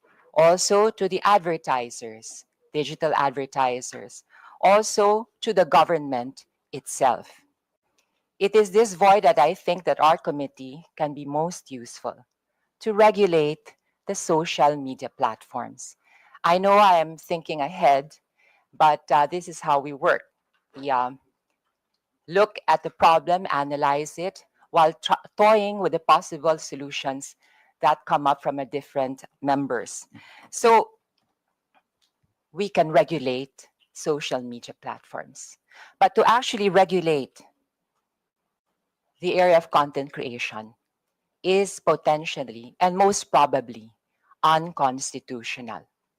In my research, I have discovered that any kind of state regulation over content creation should pass the strict scrutiny test that will be actually applied by the Supreme Court or any corresponding court if the constitutionality of this state regulation is questioned.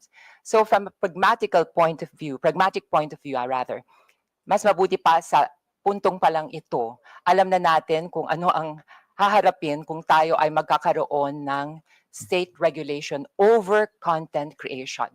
Why? Because content creation is the expression of our fundamental right to free speech. And this is guaranteed by the Constitution. We cannot regulate opinions. We cannot regulate how and what content creators should produce. But we can regulate social media platforms by empowering them and requiring them to act as gatekeepers by establishing guardrails. To give you an idea kung ano po ang magiging problema kung tayo ay magre-regulate ng content creation, ay yun ho, mangyayari, magdedemanda to, question sa Supreme Court. At by default, actually, it will be considered as unconstitutional. Dahil automatically, we are dealing with a fundamental right, the right to free speech and the right to expression. And the government will have to state and prove and establish a compelling reason, which is rather difficult. So if you were to ask me, and this is something that I've been wanting to tell my colleagues, if we are to regulate, let's regulate the social media platforms. Mr. Chair, this afternoon, I would also like to report to the committee what has been going on in the past weeks. Actually, in the past TRICOM meetings, I have been proposing the establishment of a Digital Council of the Philippines. To recall, it is similar to the kapisanan ng mga broadcasters of the Philippines, to be formed among the stakeholders themselves by associations and groups of content creators, as well as the digital advertisers, as well as digital marketing firms, as well as the Global AI Council, as well as members of the academe, rather, because the idea was to make the Digital Council of the Philippines a medium by which we can educate the public, in particular the youth, on the responsible use of social media and, most importantly, critical thinking. We also wanted representation from the DICT in the Digital Council of the Philippines, as well as the NBI and the PNP. So the idea is basically self-regulation. It has worked for the advertising world. When commercials are submitted to the scrutiny of the Ad Standards Council to see, based on their own code of ethics and standards, if the commercials are fair and true. So, depende po sa findings ng Ad Standards Council of the Philippines, ay aaprubahan ng isang commercial o hindi. Sa kapisanan ng broadcasters ng Pilipinas naman, sa aking pagkakaunawa, ito po ay hindi government-controlled. Ito po ay self-regulating. And they came up with their own code of ethics and standards, which is to be followed by its members. And they also have their own redress system. And to my knowledge, the Kapisanan ng mga broadcasters in Filipinas also acts as a guild of sorts for its members to give its members legal assessment and counseling, as well as legal assistance in case any of its members encounter, I don't know, a lawsuit or something in that like. Or as a group, as a guild, because there is strength in unity, it could use its position to leverage if there is something they have to negotiate with the government.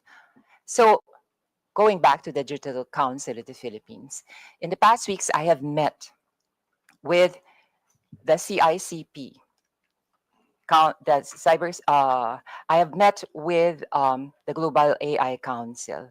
I also met with the Digital Marketing Association of the Philippines. And they are all in agreement that they would rather that they form their own council and that they come up with their own code of ethics and standards than being regulated by the government. Now, you may ask me, para pa tayo entonces nag-investigation? Well, as I said, the regulation should come with regards to the social media platforms. Okay. Kasi mukhang interesado si Vice President Noli de Castro, I will briefly explain kung anong functions itong Digital Council of the Philippines. Yun na nga, unang-unang kailangan meron siyang ma-formulate na code of ethics and standards to be followed by its members. Number 2, ito po ang mag-serve as a vehicle to address complaints of victims of fake news. It has the technical means. Ito po yung parang konseho na magsusuri at magfa-fact check kung ang isang complaint ay may basihan, kung tunay na biktima ang isang grupo ng isang scam or isang businessman ng isang scam o kaya ng isang government agency, ng isang fake news, and it will come up with its findings. So what do we do with the findings of the Digital Council of the Philippines? Pag nalaman po niya at napagtanto ng isang piece of information ay walang basehan at fake, ito po ay ifa-flag niya at sasabihin doon sa social media platform. Para po, by law, ang social media platform will be obliged and required to flag a certain piece of information as fake or to take it down, which is already being practiced by TikTok, to my knowledge. And also by some other social media platforms that have community annotations, community notes, no, na nagsasabi itong informasyon na to ay lacking information o ito ay walang basihan. So this is a way of administering justice without stepping on the constitutional right to freedom of speech or expression. Kasi sa laban po sa fake news, ang kalaban po natin talaga dyan, syempre, of course, is the piece of news itself. Ako po ay naniniwala kapag ang isang piece of information ay walang matibay na pundasyon na nakapatong at nakasalalay sa katotohanan, ito po ay babagsak. Pero kailangan nga lang ho ay mag-cooperate ang ating mga social media platforms. Maaring tanong po ng iba dyan, paano mo ma-ensure na lahat ng content creators ay magiging miyembro nitong Digital Council? Pero hindi po ito ang pangarap ng Digital Council of the Philippines. Kahit hindi ikaw ang miyembro ng Digital Council of the Philippines, kapag ang isang piece of information na generate mo ay nireklamo dahil wala itong batayan, ay mafa-flag ito at madedetect ng Digital Council. At eventually, if we pass a law that would require social media platforms to adhere to the findings, recommendations, instructions of the Digital Council, ay mafa-flag ito as fake and it could be taken down. At syempre, kung ako naman ang content creator, kung sa 10 pieces of information na generate ko, siyam ay nafa-flag as fake, edi parang humukay na rin ako ng sarili kong libingan as a content creator. I shall have lost my credibility and whatever is left of my moral authority to actually express my opinion over social media. So, Mr. Chair, may I be given the chance to interpolate some of our resource persons? Congressman Geraldine, I thought that you're going to ask question to Noli. Okay. So may I ask we you? are tackling the issues one by one. The fourth issue will be the social media influencers. So May I I think you reserve your question dun sa social media. The resource person that we are now asking question to is former Vice President Noli De Castro. May I have the pleasure of interpolating our former Vice President and fellow journalist, Yes po. Noli De Castro. Kumusta po kayo, Mr. Mabuti Vice po, President? mabuti po. Yes. Kayo po bilang isang mamamahayag, gaano nyo pinahahalagahan ang ating constitutional right to free speech and expression? Of course, kami yung mga broadcaster, kami tayong mga broadcast journalists, mahalaga po siyempre ang constitutional rights natin to free speech, freedom of speech. Number one ho yun. Pero as a broadcaster din po, sinabi niya sa kapisanan ng mga broadcaster ng Pilipinas, during our seminars, way back, ang ini-instill sa aming utak ay maging responsible journalist. Responsible on the air. That means ang sasabihin namin ay may batayan, may source, sabi nga ninyo, ay titindig yung mga balita. Kahit sinong komisyon ay nakatindig yung mga balita, may mga patunay. So, yun, responsible journalist. I remember that. I cannot forget that. Be a responsible journalist. Mr. Chair, maidagdag ko pa po. Kayo po ba ay kasapi ng kapisanan ng mga broadcaster Of ng course, Pilipinas? Yes po. automatic po yun. At meron po ba kayong sinusundang Code of Ethics and Standards sa loob po ng KBP? Meron din po. Maliban doon sa Code of Ethics namin sa ABS-CBN. Okay, meron din sila sa Opo, ABS-CBN. opo. Ngayon po, sa inyong karanasan, meron na ba kayong na-encounter na isang kasapi ng KBP na hindi tumalima sa inyong Code of Ethics and Standards? Well, unang-una ho, hindi na kinakailangan dumaan pa sa KBP pag may ganon. Yung mismong station ang nagdidisiplina sa kanya tungkol diyan. Kasi kumisan, inaamin ko rin naman na may mga broadcaster na may mga political leanings. Lalo na ho ngayon, malapit ng eleksyon. So, meron ding mga broadcaster ang nagagamit ng ilang mga, well, of course, kandidato dahil sa malapit ng eleksyon for monetary reason. Yes po, Opo. Mr. Chair. Kung sakali po, yung mismong radio station ay kakonsyaba noong, I don't know, ng isang politiko, paano yon? Ina-apply po ba sa ganitong instance Iyon lang yung ho. Code of Ethics at saka standards ng KBP? Iyon lang. Baka ho mamaya ay utos din ng istasyon. Opo. Pero po, ang sabihin ko, doon po, meron po bang in that case, i-apply ang KBP? Meron dapat to magreklamo ang isang kandidato sa kapisanan ng mga broadcaster ng Pilipinas. Okay po.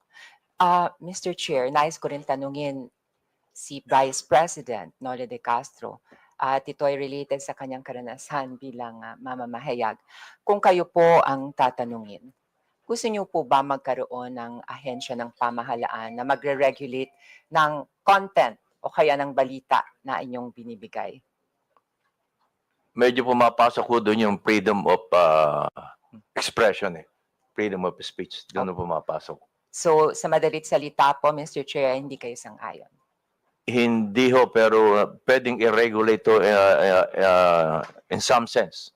Hindi ho yung pure regulation. Yes. Mr. Chair, for the information of our resource persons and my colleagues, there is already a law that actually addresses the problem within the world of journalism. And this is the 2012 Cyber Libel Act. Basically, we have the freedom of speech and expression. But there's just like any other right, this is not absolute. Absolute. The state can regulate in order to protect public interest. But in regulating the freedom of speech, which is a basic constitutional right, it has the obligation to use the least restrictive means. At may dadagdag ko pa po, pagdating po dito sa pag-regulate ng free speech, it's parang it's a lost cause basically kasi iko-question talaga yan sa Supreme Court. Ganun po ang mangyayari. So maitanong ko po sa inyo, Ms. Kabayan, na pakinggan niyo po briefly yung aking sinasuggest na Digital Council of the Philippines. Kumbaga ito parang self-regulatory pero magfa-fact check din po siya. Tapos yung findings niya ay ipapasa po doon sa different social media platforms katulad ng Facebook, ng Instagram, ng X, ng TikTok, at nakabase po doon sa findings, pwede po nilang i-flag, pwede po nilang i-take down yung content. So, in other words, so, ang naturang mga platforms ay member din ng Digital Council. Yes po, maaari po silang member ng Digital Council of the Philippines. At yun nga ho, sinasangguni ko na maaari po tayong magkaroon ng isang batas para obligahan itong mga social media platforms na i-flag itong mga pieces of information na matutuklasan na fake. Opo, dahil malaga po ang sa hearing ho kanina at yung mga guests mula sa Meta, importante talaga ho yung mga platforms na sila ang mag-control, ika nga, or mag-monitor ng mga lumalabas sa iba't ibang platform nila. Yes po. Mr. Chair, matanong ko rin po kay Kabayan Noli de Castro, naobserbahan niyo po ba na depende kung ano yung social media platform, ay maaaring silang magkaroon ng parang community guidelines sa isa na kakaiba doon sa iba. Kumbaga, Facebook meron siyang sariling guidelines, ang Twitter may sarili siyang guidelines. Sa inyo pang karanasan at obserbasyon ay nakikita niyo po itong ganitong sitwasyon? Well, nakikita ko dito halos pare-pareho lang ang mga ang Twitter, ang Facebook, ang Instagram, pare-pareho din ng nilalaman nila. Opo, ang content po nila and the way they disseminate information, Mr. Chair. But for the information of everybody, in the past 3 TRICOMs, we have already established na minsan, katulad ng TikTok, meron siyang redress system, pwede po niya i-take down yung news, minsan nakakalusot nga lang ho, at yung fact-checking, hindi naman po ginagampanan din ng Facebook. Parang i-report po ng isang piece of information, paramihan po ng report. Kahit totoo na po yung news, pero natalo sa dami ng trolls ng kabilang kampo o kaya ng kabilang bando, iti-take down ito. So it's not really on the basis of what is true or what is fair. This is the basis of gaano karami kang magre-report, di ba? Parang popularity contest. So ito po ang problema nga natin. So with that, Mr. Chair, I would like to conclude by asking, would you agree to the idea of a Digital Council of the Philippines? Yes po, Congressman. Itong Digital Council of the Philippines, just like kapisanan ng mga broadcaster ng Pilipinas, ito ho ang maaaring, kasi sabi nga ninyo ay hindi ho tayo pwedeng maglabas ng batas dahil makikwestiyon hanggang Supreme Court. So itong Digital Council of the Philippines, ang pinaka mabilis na maaaring kumestyon sa mga content providers na lumalabas, lalong-lalo na ang mga fake news. Maraming salamat, Mr. Chair. I would just like to conclude by reiterating my stand against fake news. It is really alarming. It is appalling. Yes, of course. Appalling is an understatement, in fact. Nakakainis na po talaga. It's really annoying. Especially na ngayon, maraming political developments, it's election time, iba-ibang paninira. And I have also observed, it is also, katulad ng isang araw lang, meron akong isang constituent na halos mabiktima ng perang scam. Ginamit ang deep fake ni Mr. Ramon Ang as well as ni Katunying. And they were actually trying to sell this pyramid scheme. And alam nyo naman, not everybody can exercise or has the ability to exercise critical thinking. At minsan, dahil sa kahirapan na rin ng buhay, ay kumakapit sa patalim, sinasakyan nito mga scam, kinigive up ang kanilang at nawawala ang kanilang hard-earned money. Not only that, itong nakaraang weekend nga rin, maraming mga fake news na lumalabas and kahit anong ginagawa na positibo ng ating pamahalaan ay nalulunod sa dagat ng fake news. And this situation cannot be tolerated. This is the hope of this humble representation, that we can come up with regulation that will effectively control the spread of fake news while respecting our basic constitutional right to freedom of speech. Maraming salamat po, Mr. Chair. Honorable Franz Castro is recognized. Thank you, Mr. Chair. Magandang hapon, kabayan. So, ano lang, yung iba naman na tanong na ni Geraldine. Yung tungkol doon sa ang mga broadcaster po ay regulated, self-regulation sila, di ba? And regulated din po kayo ng KBP at saka ng station. Kasi meron nung isang hearing, Mr. Chair, na dito vlogger siya at the same time, meron din siyang station. No? Meron din daw siyang parang network na kinabibilangan. So, di ba, Mr. Chair, may mga broadcaster din, journalist, na nagiging vlogger. So, paano po ba ito nare-regulate? Kasi itong vlogger na to, halimbawa, broadcaster siya, pero may mga disinformation or fake news. Nire-regulate din ba ito ng station o yung network na kinabibilangan niya, kabayan? Dapat po, kasi kung mga fake news ang sinasabi niya at hindi lang once, twice, or thrice, dapat ay kumilos na ang istasyon or even ang kapisanan ng mga broadcaster ng Pilipinas. Okay. So, nag-a-announce ba ang network na may mga ganitong disciplinary doon sa mga broadcaster at the same time vlogger na nagbibigay ng disinformation? Normally ho, ang aking experience ay sinasabihan lang ho sila Okay. to stop yung ginagawa niya. At nagko-correct.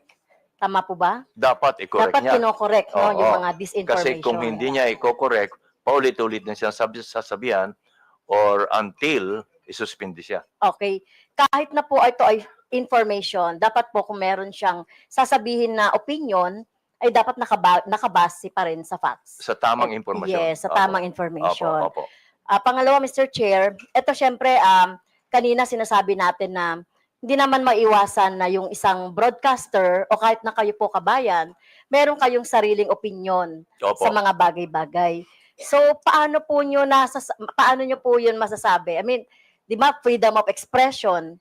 Pero kung kayo po ay nakapaloob sa sa isang network na halimbawa may political leaning, paano po nyo ma-express yung inyo pong sa programa ninyo? Well, sa akin pong experience, hindi ko po tinitingnan yung kung ano man political leaning ng istasyon. Ang sa akin po ay kung ano aking opinion, kung ano ang tama, yun ang sinasabi ko. Wala pa naman akong na-experience na sinabihan ako ng istasyon, oy, medyo hinay-hinay ka dahil yung ating boss ay iba ang political leaning. Wala pa naman akong ganong experience. Dahil ang human being po, Mr. Chair, ay socially and politically charged. Siyempre, meron siyang sariling opinion. So, naniniwala kayo na among broadcasters, journalists, wala naman talagang sinasabing neutral Tama po. Kasi meron din kayo talagang sariling choice, political opinion, etc. Opo, talagang meron ho kami. Okay. So, gusto ko lang sabihin, Mr. Chair, kasi katulad din sa teacher, experience ng teacher, na yung mga teacher kasi, minsan, yan, minomonitor yan ng mga kanilang superiors. Kaya, syempre, it's ano no, ang mga teachers dapat din nagpapahayag ng sarili nilang experience or sarili nilang pong choices, etc. So, katulad din po yan ng mga broadcasters, though, meron po silang tinatawag na regulation. So, ano pa rin po, Mr. Chair, no, above all pa rin yung freedom of expression. Thank you po. Maraming salamat, Noel Franz Castro. Mr. Vice President, mukhang wala na yatang magtatanong na congressman. Pero bago po kayo umalis, meron lang akong katanungan out of curiosity sake. Hindi pa niyo sinubukang alamin kung sino ito mga nagpakalat ng fake news sa inyo? Hindi na po, Mr. Chair, eh. Kasi karaniwan naman hindi tunay na pangalan na ginagamit nila eh. Oo. Although, nag-isip sana akong lumapit na ako sa NBI kung hindi siya hihinto. Pero huminto naman ho nung sagutin ko na sa pamagitan ng paglalagay ng bold letter nga na fake. Madalas po ba kayo ginagawa ng fake news? Well, pag ganito malapit ng eleksyon. Pero pag walang eleksyon, hindi ka na kayo ginagawa. Medyo tahimik ko sila. Pero sa tingin nyo, Vice President, bakit kayo ginagawa ng fake news? Meron ho bang galit sa inyo? Hindi naman no, siguro being a radio and television personality, nakikita nila na kapag akong ginamit, mukhang sisikat sila. Yes, parang gano'n no. Oo, parang gano'n no. Pati nga, sorry to say this ha. Pati nga yung utot ho binibintang sa akin. Nag-viral ho yun Sikat ho talaga kayo eh. You're well known all over the country. So probably some of these, I would say, bloggers are taking advantage of your popularity.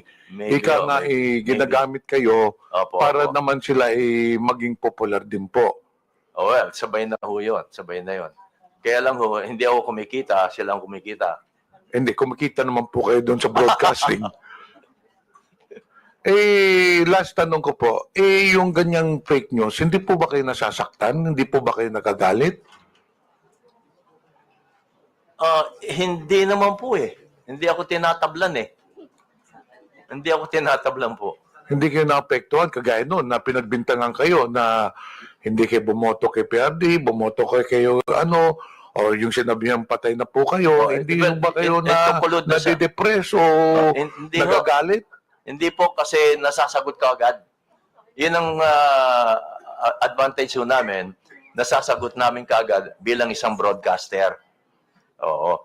Pero sa pangkaraniwan tao nga po, sabi ko nga, baka mahihirapan nung sila dahil hindi kaagad nila masasagot. Wala silang means para masagot kaagad. Alam nyo, Vice President, you're very well known sa broadcasting industry. And I believe that you are liked by the people around the broadcast industry. Pero nakikita mo kahit na magandang ang ikangang image mo sa broadcaster industry, wala ka namang kinakalaban, wala ka nang kinakaway, pero meron talagang mga tao na gusto lang talagang sirain ang isang tao. Hindi po ba? Kahit kayong mga congressmen, ganun din. Lalo na po kami, lalo na po ngayong eleksyon. Kahit maganda ang ginagawa ninyo, dahil sa mga fake news ngayon, iba ipalalabas nila. Sabi nyo kanina, hindi kayo naapektuhan kahit na anong fake news ipalabason ninyo. Ano bang pwede nyo i-advise sa amin? Kasi kami naapektuhan minsan eh. Sagutin ka agad doon nyo. Ganun po ba? Sagutin ka agad. So, kailangan sagutin ho namin. Opo, na may mga kaibigan naman ho kayong may mga YouTube din, may mga Facebook. Gaya na ginagawa ko nga bold letter, at kung minsan nagpa-plus pa, fake. Tapos pinapakalat, pinakikiusap ko sa mga kaibigan na ipakalat. Yan, kasi hindi naman kayo pwedeng o kaya, tumawag ko kayo sa mga broadcaster, sa mga broadcast journalist. At ipakiusap nyo kung pwedeng ma-interview kayo para ipaliwanag nyo itong lumabas na balita. Siguradong tatanggapin naman po kayo. Basta open lagi po. Yan ang pinakikiusap ko sa mga government agencies na open lagi sila kapag may lumalabas na balita. Kasi kung minsan ho ay kumakalat na yung balita ng mali, hindi ka agad nasasagot ng mga government agencies. Sa tingin po ninyo, kailangan ng Kongreso gumawa ng batas para mapigilan ang paglaganap nito mga fake news, para naman maprotektahan yung mga reputasyon ng mga tao. Kasi nakita naman ho ninyo, marami yung mga personalidad nasira rin ng reputasyon because of fake news. Tingin nyo, kailangan ho natin gumawa ng batas? Baka ho magandang pag-aralan nitong kay Congressman na Digital Council of the Philippines. Para lahat ng Facebook, YouTube, member ko dito, para kung meron ng reklamo tungkol sa mga post na hindi maganda o hindi totoo, may papasok agad dito sa Digital Council of the Philippines. Kasi po, I don't know, Congressman,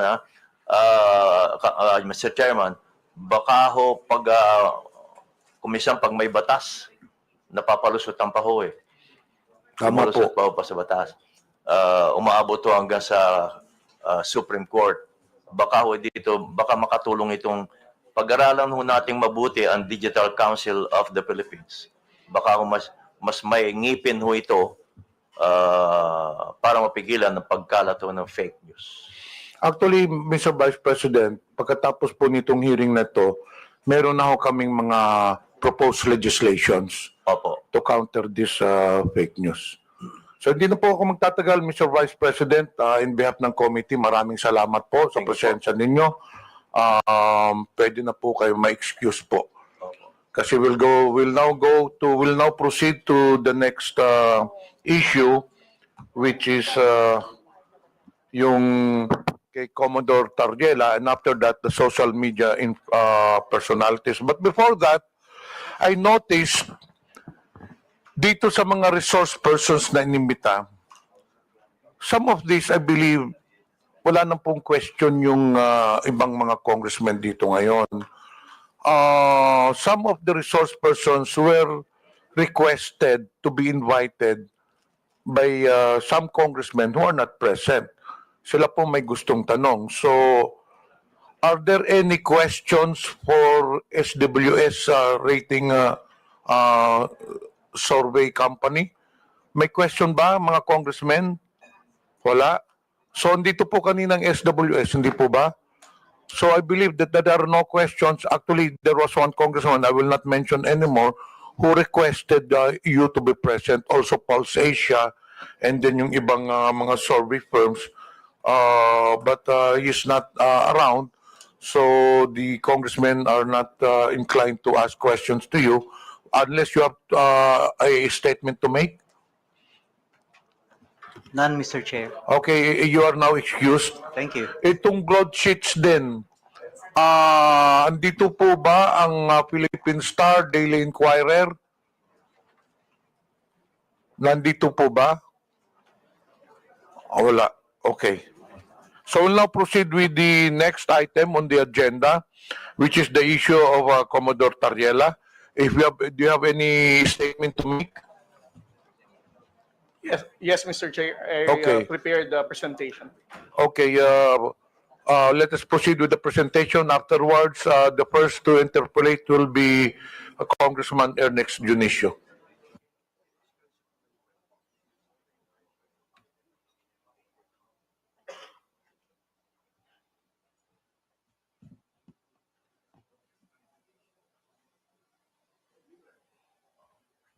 Mr. Chair, can I proceed?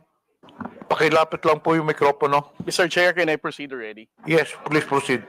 Thank you, Mr. Chair. Isang magandang hapon po sa ating lahat.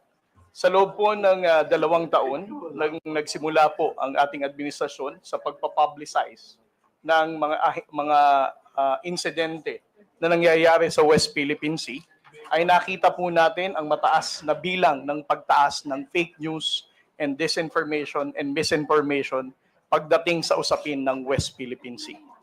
Sa loob po ng 2 taon na inanalyze po namin ang mga fake news, peddlers, and trolls na nagpapakalat ng maling informasyon. According to our analysis, we can actually came up with 3 levels of fake news purveyors in terms of social media platforms. The first one is what we call the initiators.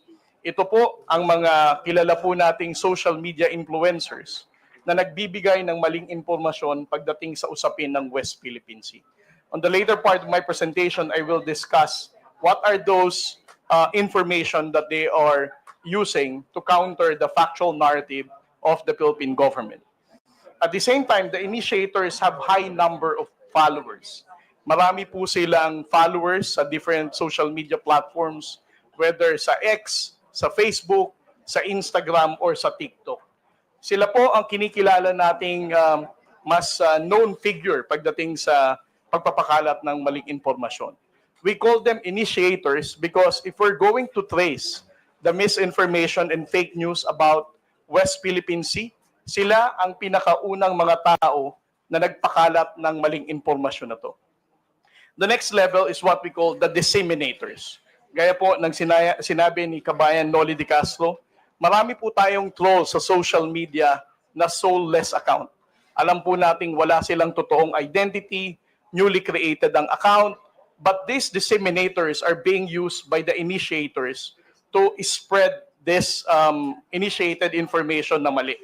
Sila po ay walang kilalang known network, but they are used only to spread this misinformation and fake news about the West Philippine Sea. And then the third one is what we call the reposters. Ito po mga reposters ay kapwa po natin mga Pilipino. Maaaring sila po ay sumusuporta lamang kay initiator o meron silang sinusuportahan na politiko na umaayon dito sa narrative na ito na mali naman. And then the last level is what we call the general public. The general public is actually the victim of the disinformation and fake news in the social media. Dahil po sa mga maling impormasyon na ito na ipinapakalat sa West Philippine Sea, ay nahahati po ang opinyon ng ating mga kababayang Pilipino. Minsan po naniniwala silang walang West Philippine Sea, minsan naniniwala silang tayo ay inuudyukan lamang ng Amerika, minsan sila ay naniniwala na ang gobyerno mismo ang gumugulo pagdating sa usapin ng West Philippine Sea. Next slide, sir. Ngayon, ang tanong po ay who are these initiators? No? Gaya po ng sinabi ko kanina, the initiators are the ones who start the conversation. They are the ones who spread the initial fake news and misinformation. At ang account nila ay may mataas na bilang ng follower. At most of the time, the initiators are known or recognized na social media influencer. At ang posting nila sa social media are always publicly posted. Hindi po ito nalilimit lamang sa kanilang mga followers or friends. Intentionally, their postings are made public so that it can be easily shared ng kanilang mga disseminators at ng kanilang mga followers. Next slide. The initiator social media lines. Over the course of time and analyzing the lines of these initiators who spread fake news in the West Philippine Sea, it can actually be divided into 6 parts. Ang una sa lahat is yung sinasabi nilang we do not have legal basis in our fight in the West Philippine Sea. Ilang beses na po nating narinig yan. Later, I will discuss all of this, how they make use of these lines as a way for them to mislead the Filipino people. Second, ang West Philippine Sea ay hindi natin primary concern. Ito daw ay hindi dumudugtong sa sikmura ng ordinaryong Pilipino, kung kaya't ang ordinaryong Pilipino ay hindi dapat makialam sa isyu ng West Philippine Sea. Pangatlo, Philippines is one escalating the tension in the West Philippine Sea. Sinasabi po nila na ang Coast Guard or BFAR or other agencies of the government are the ones responsible for the escalation of tension in the West Philippine Sea. At ang pang-apat po is the fear-mongering. Ang pananakot po sa ating mga kababayang Pilipino na kapag patuloy nating tinindigan ang laban natin sa West Philippine Sea, ay magkakaroon po ng gera. At ang panglima po, ang Philippines is only dictated by the United States. Ilang beses na rin po nating narinig ito na ang nangyayari sa West Philippine Sea ay galing lamang po sa pag-uudyok ng Estados Unidos. And the last part is that the West Philippine Sea spokesperson, kasama ko po si Jonathan Malaya at ang iba pong mga akademya na dumidepensa sa paninindigan natin sa West Philippine Sea, has always been a victim of disinformation and fake news. Next slide, sir.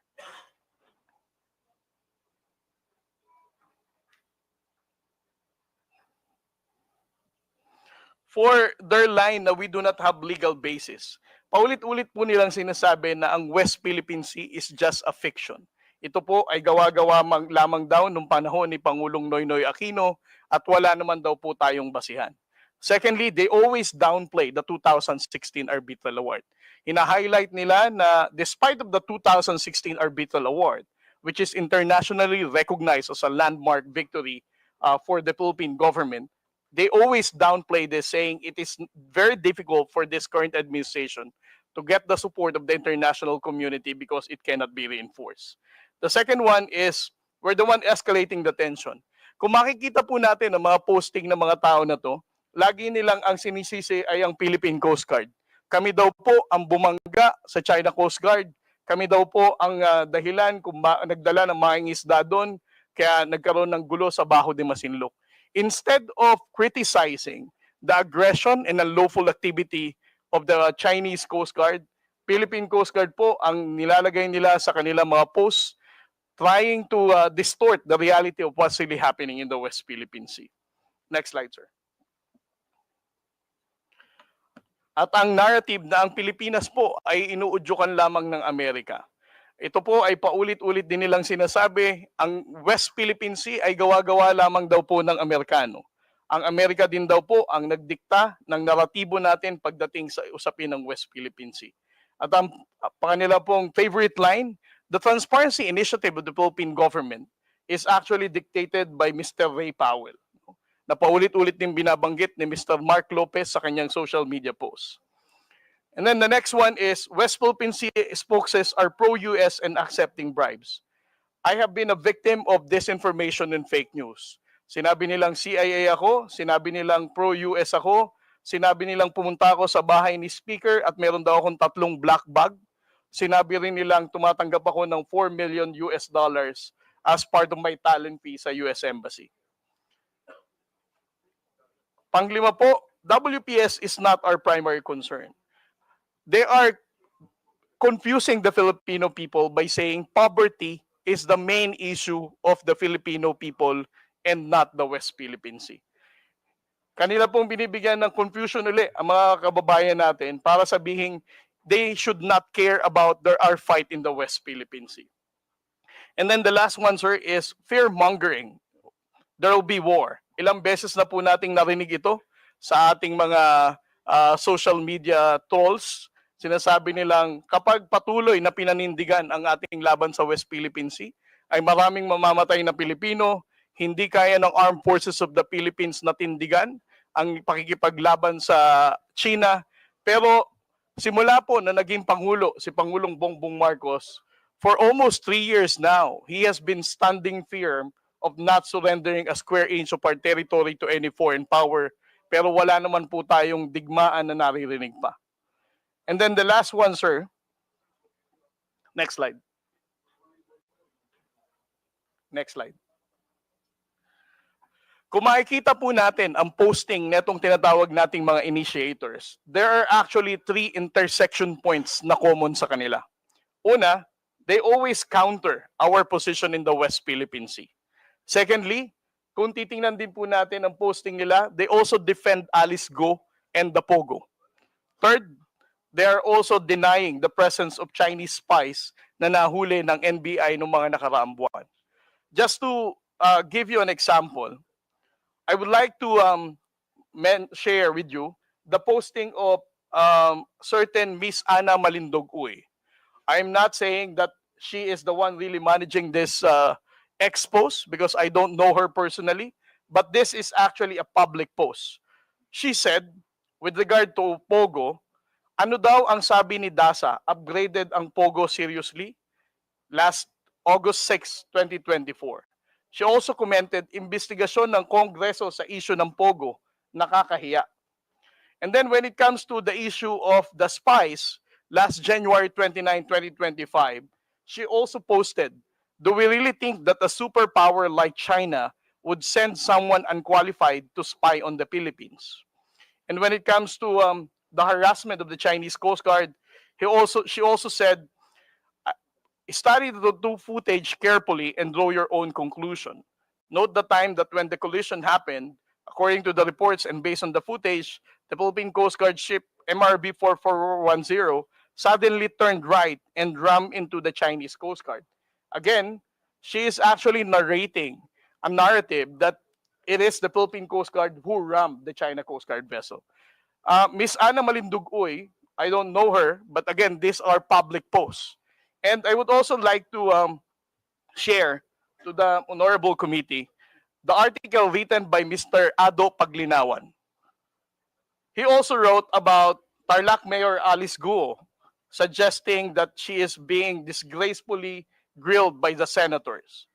And when it comes to the spies, he also wrote an article 2 months ago saying that it's a mistaken identity is a result of sheer incompetence. And when it comes to the issue of the West Philippine Sea, publicly posted last February 27, he said the West Philippine Sea lunacy continues as China Coast Guard simply ignores our cheers. These are the types of the issues that I would like to present to the Honorable Committee, sir, to highlight that the issue of disinformation and fake news is actually countering our own position in the West Philippine Sea. Thank you very much, Mr. Chair. We'll now proceed to the interpellation. Ernest Junicio, representative, is now recognized. Thank you, Mr. Chair. Thank you to our colleagues. Commodore J. Tariela, magandang hapon po sa inyo. And thank you very much for the detailed presentation. Actually, marami po akong tatanungin sa inyo, supposedly, but it was already answered by most of the questions na tatanungin, nasagot na po ng presentation ninyo. Commodore J, alam ko yung laban nyo sa West Philippine Sea eh. I would see you in the news, yung mga fake news naman na kayo yung dinidiin pa na masama. Yung masakit kasi dito, Mr. Chair, kung sino na yung nilulusob, sino na yung inaargabyado, yung pa may kasalanan. This has to stop. So, Mr. Chair, just like to ask a few more questions kay Commodore J. Commodore J, ito bang ano bang talagang diferensya sa opinion ninyo yung pagkakaiba ng opinion sa fake news? Mr. Chair? Well, para sa akin po, Honorable Congressman, sir, no?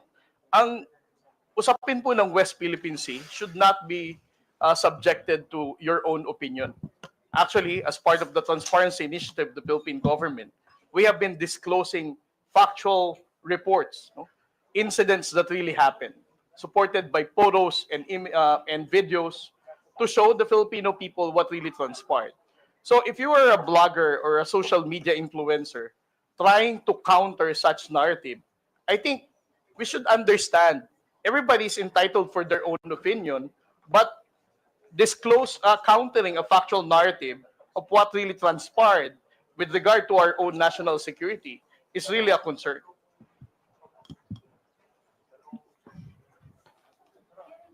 Yes, thank you for that. Mr. Chair, kasi yung West Philippine Sea, in my humble opinion, di lang naman kasi to geographic location, it's a symbol of our sovereignty. If I remember it correctly, Commodore J, di ba, nung last hearing natin, meron pa nga na nagkiklaim na lumalabas sa mga fake news na yung Palawan pagmamayari ng China. Tama po ba? Yes, sir. Yeah, it's very alarming, Mr. Chair, lahat ng nangyayari na to eh. So, alam ko nag-imbestiga na kayo dito, Sir Commodore J. Ano po ba mga naobserbahan nyo? You mentioned kanina mga initiators. Ano ba to? Mga Pilipino ba to? Chinese? Or we don't know for certain? Well, right now, Mr. Chair, what we have are only public posting of social media accounts. Just like what the former Vice President mentioned, we cannot really ascertain whether these people are the ones managing those accounts dahil hindi naman talaga natin alam kung sila yon. Mr. Chair, may nabanggit po kanina na si Ana Malindogoy. Yes, Mr. Chair. Do we know, Mr. Chair, does this committee have any information na bisita po ba natin siya ngayon or Filipino vlogger po ba to? Or... Sino? Si Mark Lopez? Hindi po, si Ana Malindogoy, mentioned by Commodore Tariela earlier, Mr. Chair. Did we invite this personality? Unfortunately, she was not included. Is that a female? Yes, Mr. She Chair. was not included in the invitation to the resource persons. Maybe, Because no. thank you, Mr. Chair. Maybe it would be prudent since Commodore Tariela mentioned some posts that are very detrimental for our sovereignty and for the safety and security for our country, that probably this individual, be it true or not, we can try to find out through the committee and have this person invited and probably shed more light to the posts that was shared by Commodore Tariela, Mr. Chair. Please take note. This individual will be invited for the next hearing. Moving on, Mr. Chair, yung 2016, as mentioned by Commodore Tariela, yung arbitral award. In my humble opinion, ito napakalinaw na na pagmamayari ng bansa natin, yung kinokontest ng ibang bansa What I don't understand is bakit kinokontra pa to. Commodore Tariela, ang gusto ko lang malaman, meron po ba tayong specific Filipinos identified who are, masasabi natin na pro-China? Well, Mr. Chair, if we're going to base on the social media posting of what they, how they appreciate the 2016 Arbitral Award and how they downplay our fight in the West Philippine Sea, I would say that they are really going against our national security and that they are not pro-Philippines, Mr. Chair. However, I would also like to add that what is difficult for us on the Philippine Coast Guard is that we cannot really identify whether these people who are using such accounts are those actual people named with that social media account, sir. Thank you. Mr. Chair, I'd like to request that all the information that has been presented by Commodore Tariela, also yung mga vloggers na hindi naman natin ma-determine kung tao ba o Pilipino ba, baka makuha natin yung mga handle nila and maybe NBI or someone from our government can really check. Mr. Chair, this has to stop. We have to find out who these people are. Okay, baka mga Chinese to o hindi man, baka mga Pilipino na pinagkakalulo yung bansa natin. This has to stop. This is the reason why we have this hearing, to shed light and to stop the fake news na nakaka-apekto na sa sovereignty ng ating bansa, Mr. Chair. Also, nakakabagabag kanina yung presentation ni Commodore Tariela na hindi lang pala West Philippine Sea, na nagduduktong-duktong din to dun sa Pogo, o na dinidepensahan pa nila, na naduduktong pa doon kay Alice Guo, na allegedly, na spy, na, ang narrative nila all about pro-China So, Mr. Chair, na again, kay Commodore Tariela, kung hindi naman kalabisan sa inyo, please give this committee a copy of all the information that has been gathered by on your side sa Philippine Coast Guard, and we will try to dig deeper and find out who these people are and put a stop to it. It will also give guidance to us on the laws that we will be making to determine, Mr. Chair. Ito na nga yung pinag-uusapan last hearing tsaka ngayon with what Congressman Rog was saying earlier, na importante talaga na naka-register yung mga tao sa account ng mga social media Anyone can simply make an account, gagawa ng false claims, kung ano-ano, tapos ini-influence yung mga Pilipino. But I do believe Filipinos are very smart at walang Pilipinong tunay na magkakalulo. Ang hindi ko maintindihan, kung meron man, ano bang reason nila? Is it political or is it because of monetary gains? But there should be no Filipino na dapat ipagpapalit mo yung bansa mo para sa mga idol nyong politiko o para lamang sa pera, kapalit ang sovereignty at security ng ating bansa. This has to stop. So again, Mr. Chair, may I manifest that we really have to find out who these people are. We will not stop. The committee will not stop. And again, ako lang, simple manifestation, Mr. Chair. To Filipino vloggers, minsan nakikarried away tayo sa mga nababasa natin o napapanood. Last hearing, tinanong ko yung mga vloggers natin, sinabi naman nila na walang naniniwala sa kanila na ang Palawan parte ng China. Yun ang pinapakalat online Ako yayayain ko lang yung ibang vloggers natin, no? I know masipag kayo mag-post o gumawa ng iba't ibang content. Why not do a content that will protect our country? Why not do a content, meron kayong mga following meron kayong mga taong naniniwala sa inyo. Isn't it prudent enough for a Filipino na kung gagawa ka na lang ng content mo, it's to fight for our country. Sometimes nalulungkot ako kay Commodore Tariela, tinitira pa ng ibang tao na tuta daw ng Amerika. Tapos yung Amerika minsan tinitira na yun daw may gusto ng gulo. No. Let's try to dig deep. Sino ba nang gugulo sa Pilipinas? Sino ba ang pumapasok? Sino ba ang aggressor? Mr. Chair, enough is enough. Kami sa Tondo, mga batang Tondo, hindi kami papayag sa mga taong ganyan. So Mr. Chair, again, I appeal sana sa mga kaibigan nating vloggers, if you are true Filipinos, let's all work together o i-prove natin na maka-Pilipino tayo at makabansa tayong Pilipinas. Labanan natin ang negative news ng China and let's stand for our country. One flag, one country, and one Filipino. Thank you, Mr. Chair.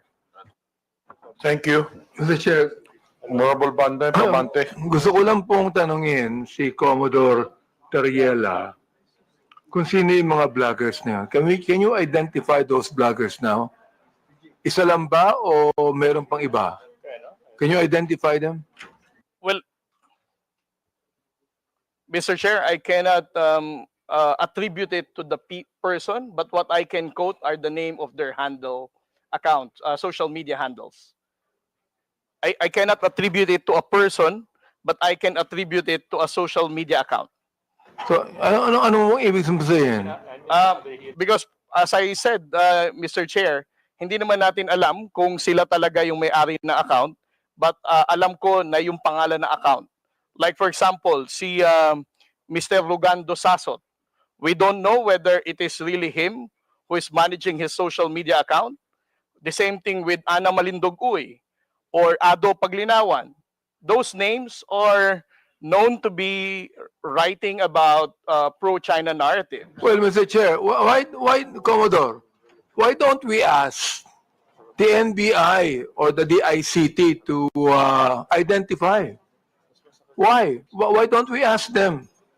Now, you keep on telling us about these things, and you're not telling us who the people are.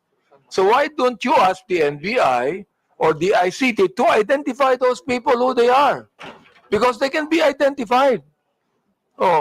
It's up to you because you're the one being bashed in this case. Perhaps even your statement here can even be treasonous. Why? Because these are Filipinos who are actually siding with China. Saying things that are against our own sovereignty. So, Mr. Chair, I would like to ask to Commodore Tayela to ask the NBI and the ICT to finally identify these people. And if you do that, Mr. Chair, we're going to invite them here so they could be able to shed light to what they're saying. And also, let them realize that this committee is now crafting a bill that will regulate these things. Akala ba ng mga vloggers natin, malilibre sila lahat sa mga bagay na yan? No. There should be certain regulations on this, Mr. Chair. Do you know why? Because freedom of expression is not absolute. Are there any further questions with regards to this issue from the members? Mr. Chair, I would like to ask Commodore Tayela if he's willing to ask the NBI and or DICT or the Department of Justice to finally identify these people. Yes, Mr. Chair, on the part of my office, I will be forwarding the report and the post of those known social media influencers that we have identified that are countering the factual narrative of the Philippine government when it comes to the West Philippine Sea. I believe we have the presence of the NBI resource persons. Andito po bang NBI? Ano mo nga yung anong pwedeng gawin doon? Good afternoon, Mr. Chair. Good afternoon to the members of our Congress. Actually, Mr. Chair, some of the personalities which was mentioned during the lecture of Commodore were already verified by our office. So, ang pagkakaintindi ko po kasi during his explanation is that he cannot attribute yung mga accounts doon sa real identity ng mga may-ari. And we can provide some, but for those other accounts po, totally dummy account po siya. And we cannot identify kung sino yung mga ano po niya, totoong nagmamayari. But for some of the accounts that were mentioned, there are real names and identities that were already identified by the NBI, and we could furnish this committee of those identities. Thank you, Mr. Chair. I suggest, Commodore, you coordinate with the NBI na lang regarding this matter. Yes, Mr. Chair. Are there any further questions regarding this issue? Mr. Chair, Yes. thank you very much. Commodore Tariela. So, kamakailan, nabalitaan po namin at nakita namin sa telebisyon na muling nagkaroon ng enkwentro sa West Philippine Sea. Pwede mo po bang maikwento sa amin ang nangyari? Yes, sir. Mr. Chair? Yes. What transpired in the past 2 days, Mr. Chair, is that last April 5, the Philippine Coast Guard monitor the presence of China Coast Guard 3302 at a distance of 82 to 85 nautical miles off the coast of Palawig, Zambales. And because of that, the Commandant of the Philippine Coast Guard, Admiral Ronnie Hilgavan, directed BRP Cabra to challenge the presence of the China Coast Guard vessel. And last April 6, what happened, sir, is when the Philippine Coast Guard vessel was challenging this 99-meter vessel, which is relatively larger than the 44-meter vessel that we have, carried out a dangerous maneuver, attempting to, as if they are going to ram a smaller Coast Guard vessel. But thanks to the seamanship skills and the professionalism of the Coast Guard sailors of the Philippines, we were able to prevent from being rammed by the China Coast Guard. And just yesterday, sir, again, the China Coast Guard 3302 did another dangerous maneuver, attempting to ram the aft, which is the behind of the Philippine Coast Guard vessel, when we were also challenging them yesterday at a distance of 92 nautical miles off the coast of Capones Island, sir. And the area is well within our special economic zone, no? Yes, sir. That is well within our own exclusive economic zone. Exclusive economic zone. And ako, Commodore, nung napanood ko po yung video sa TV, the news, talagang nakaramdam ako ng konting galit kasi nakita ko yung isang dambuhalang Chinese vessel na palapit ng palapit habang pilit naman tumatakbo yung atin. Kasi nga baka mabangga at mukhang babanggain talaga. At buti na lang kamo, magaling yung ating mga seafarers nakaiwas. Kung hindi po nakaiwas, ilang kayang Pilipino maapektuhan kung dumating po sa punto na nabangga? Well, we have to understand, sir, na ang barko na to is almost double the size of our BRP Cabra. So you can just imagine the impact nung bilis nung barko na yon sa pagbangga ng mas maliit na barko natin. Parang to describe it, parang isang Wigo na Toyota na kotse binangga ng isang 6x6 truck. So that is the reason why the Philippine Coast Guard has to run away for them not to be rammed by the China Coast Guard. Kung sakali pong nabangga tayo, definitely ang mga crew po ng Philippine Coast Guard vessel ay nasa harm's way na po. At tayo po ngayon siguro ang nagpapanik. How can we be able to rescue our Coast Guard personnel, sir? At tunay pong nakakakulo ng dugo nung nakita ko po to kasi atin po yung lugar eh. Diba? Atin po yung lugar. At dito po sa hearing natin ngayon, napakahalaga po na ma-address po natin yung mga fake news na lumalabas laban sa issue ng West Philippine Sea. Because what I fear, Commodore, is due to the fake news, this might lead to Filipinos being misguided when it comes to properly understanding the issues of the West Philippine Sea. Do you agree with me when I say this, Commodore? Yes, sir. I definitely agree with you, sir, that we need to address fake news and disinformation. Dahil kung tataas po ang bilang ng mga fake news and disinformation na yan with regard to the West Philippine Sea, mawawala na pong saysay ang paghihirap ng Armed Forces of the Philippines at ng Philippine Coast Guard na itinataya po nila ang buhay nila para po sa West Philippine Sea.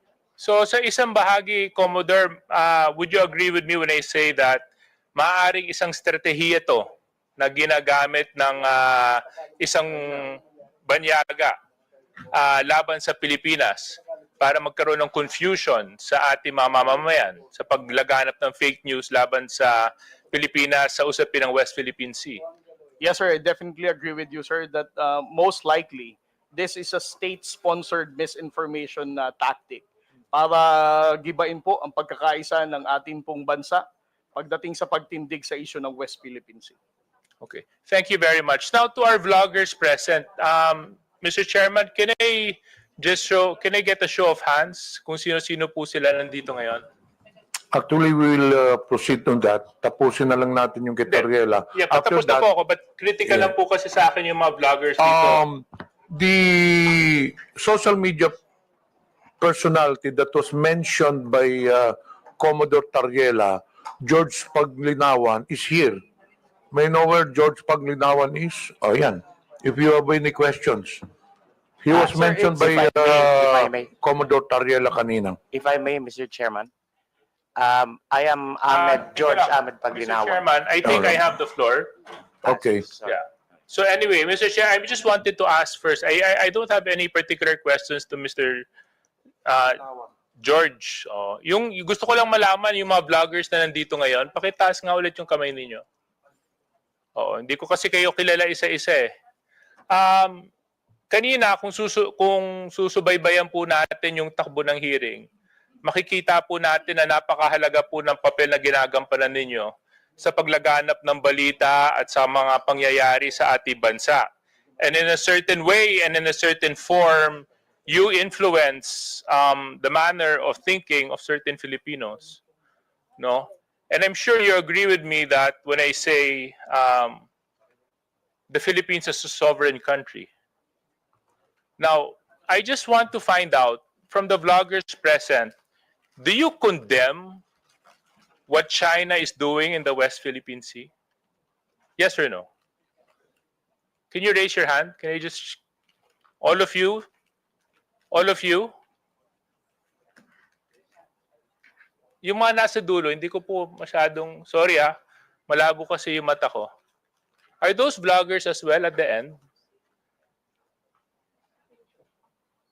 Yes? Do they also, are you also raising your hand? Yes? Okay, so you also condemn what China is doing in the West Philippine Sea. Is this correct? Yes, okay.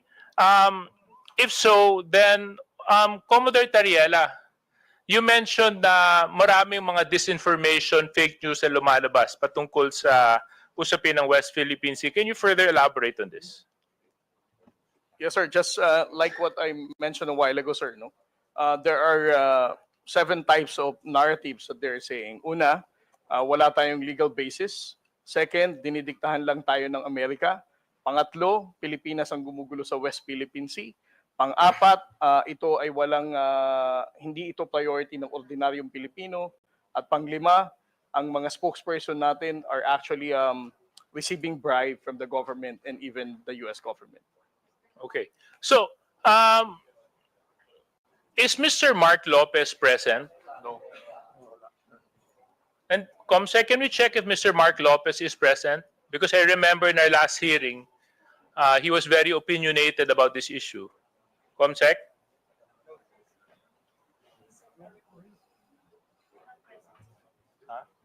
Not present. Okay, not present. So, since he's not present, siguro I'll just reserve my questions for him when he decides to present himself. For the vloggers na nandito, dahil kayo naman, inamin nyo rin na kinukondenan nyo yung ginagawa ng China sa West Philippine Sea. Siguro ipapakiusap ko na lang sa inyo sa pamamagitan ng boses ninyo at sa pamamagitan ng kakayahan ninyo, baka pwede nyo lang suportahan ang Pilipinas. Pwede nyo suportahan ang ating pamahalaan. Pwede nyo ipakita sa pamamagitan ninyo na maski ano man ang hindi natin pinagkakasunduan, Pilipino at dugong Pilipino pa rin ang nangangalaytay sa ating lahat. At yun po ay dapat pinaglalaban natin. I think for our armed forces right now, this is very important that we show that the country is in full support in protecting the rights and the sovereignty of our country. That's all, Mr. Chairman. That's the only questions I have for Commodore Tayera. And baka pwede pong humabol ng isang pakiusap. Alam mo, campaign period ngayon eh. Kami mga kandidato nakikiusap. Baka pwede ko ipakiusap sa inyo.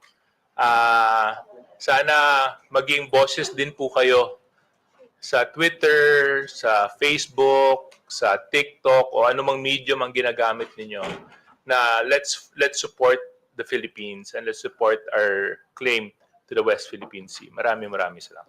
Mr. Chair, Yes, Honorable Abante. gusto ko lang pong sabihin kay Commodore Tayel sa kayong NBI, no? Because you mentioned na these are dummy accounts, di ba? Dummy accounts po ito. And you also mentioned that it's possible that they are being used by the Chinese, no? To speak against the West Philippine Sea. So, Mr. Chair, gusto ko lang pong i-manifest dito, kung dami accounts yan, walang pinagkaiba yan nung panahon ng hapon. Oo, yung makapili na mayroong bayong, mayroong bayong hindi nagpapakilala. Oo, walang pinagkaiba yan sa mga makapili. Kaya yung mga vloggers natin dito, na mga makapili, palagay ko, merong kalalagyan din yan. Siguro, no? NBI. Meron din, ano? So it means that you could be able to really identify those makapili today.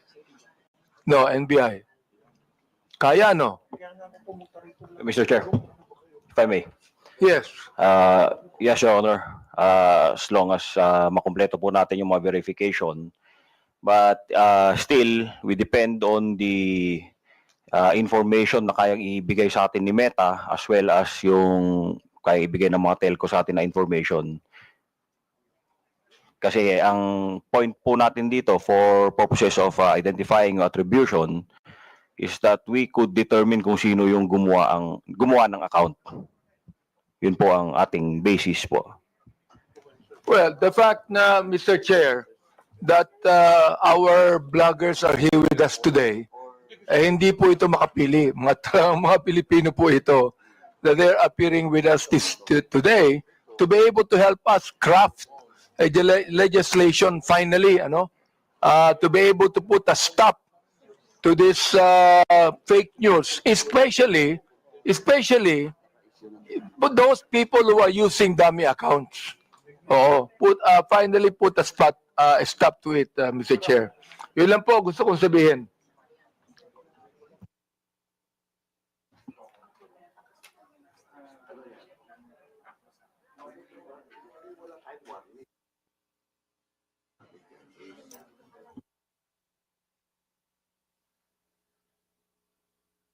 Tutuloy ko na.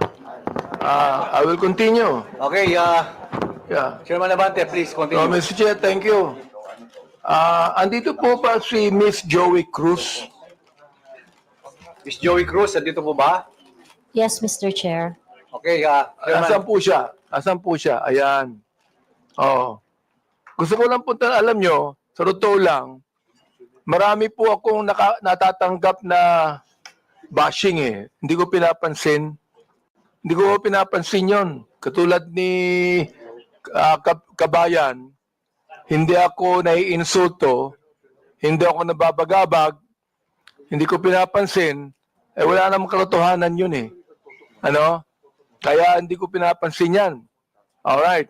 Ngayon, ang gusto ko lang pong sabihin kay Miss Joey Cruz, in one of your blogs in YouTube, you directed this statement sa akin. No? Akin mismo. Unang-una, hindi naman kita kilala. Hindi naman kita kaaway. Wala naman akong ginawang masama sa iyo. Tama ba ako, Mr. Chair? Meron po ba akong ginawang masama sa inyo? There is no personal action. Kaya nga, Mr. Chair, sagutin mo lang ako. Meron po ba akong ginawang masama sa inyo? No Meron ba? Wala? None, Mr. Wala. Wala akong ginawang masama sa inyo, ha? Pinapatunayan niyo yan, ha? Pangalawa, hindi niyo ako kilala. Tama ba, Miss Joey Cruz? You do not know me personally. Correct, Mr. Chair. And Mr. Chair, I do not even know Miss Joey Cruz personally. Am I right? Correct, Mr. Chair. But, you made a statement against me. O ito, babasahin ko, ha? O, ang sabi mo, ganito, kung abante, paswelduhan ka ng taxpayer, gago. Tinawag mo akong tinawag mo akong gago.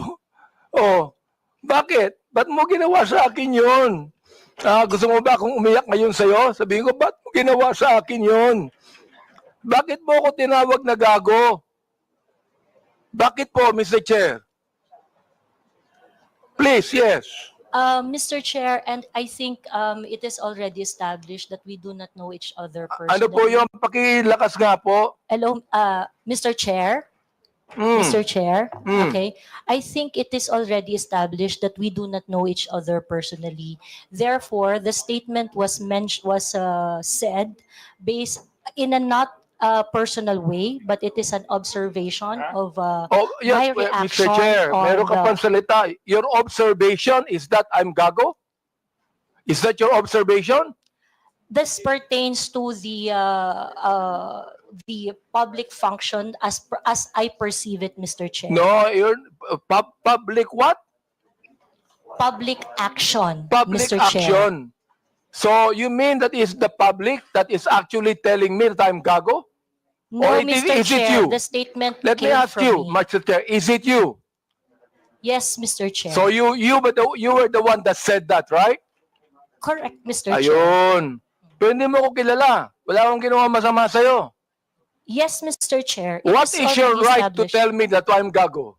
Because I am a citizen of What the is your Philippines. right to tell me I'm gago? That is part of my freedom of speech, Mr. Oh, Chair. is that right? Yes, Mr. Chair. So your freedom of speech is to tell a person that he is gago? Freedom of speech ba yan? My freedom of speech, part of my freedom Ang of galing speech is mo. to react Ang on the galing mo. action of Ito a pa, public official. sinabi mo ha, in another post, ito sinabi mo. Pero alam mo, kaya tayo nagmi-meeting dito, parami na-mention ko ito, no?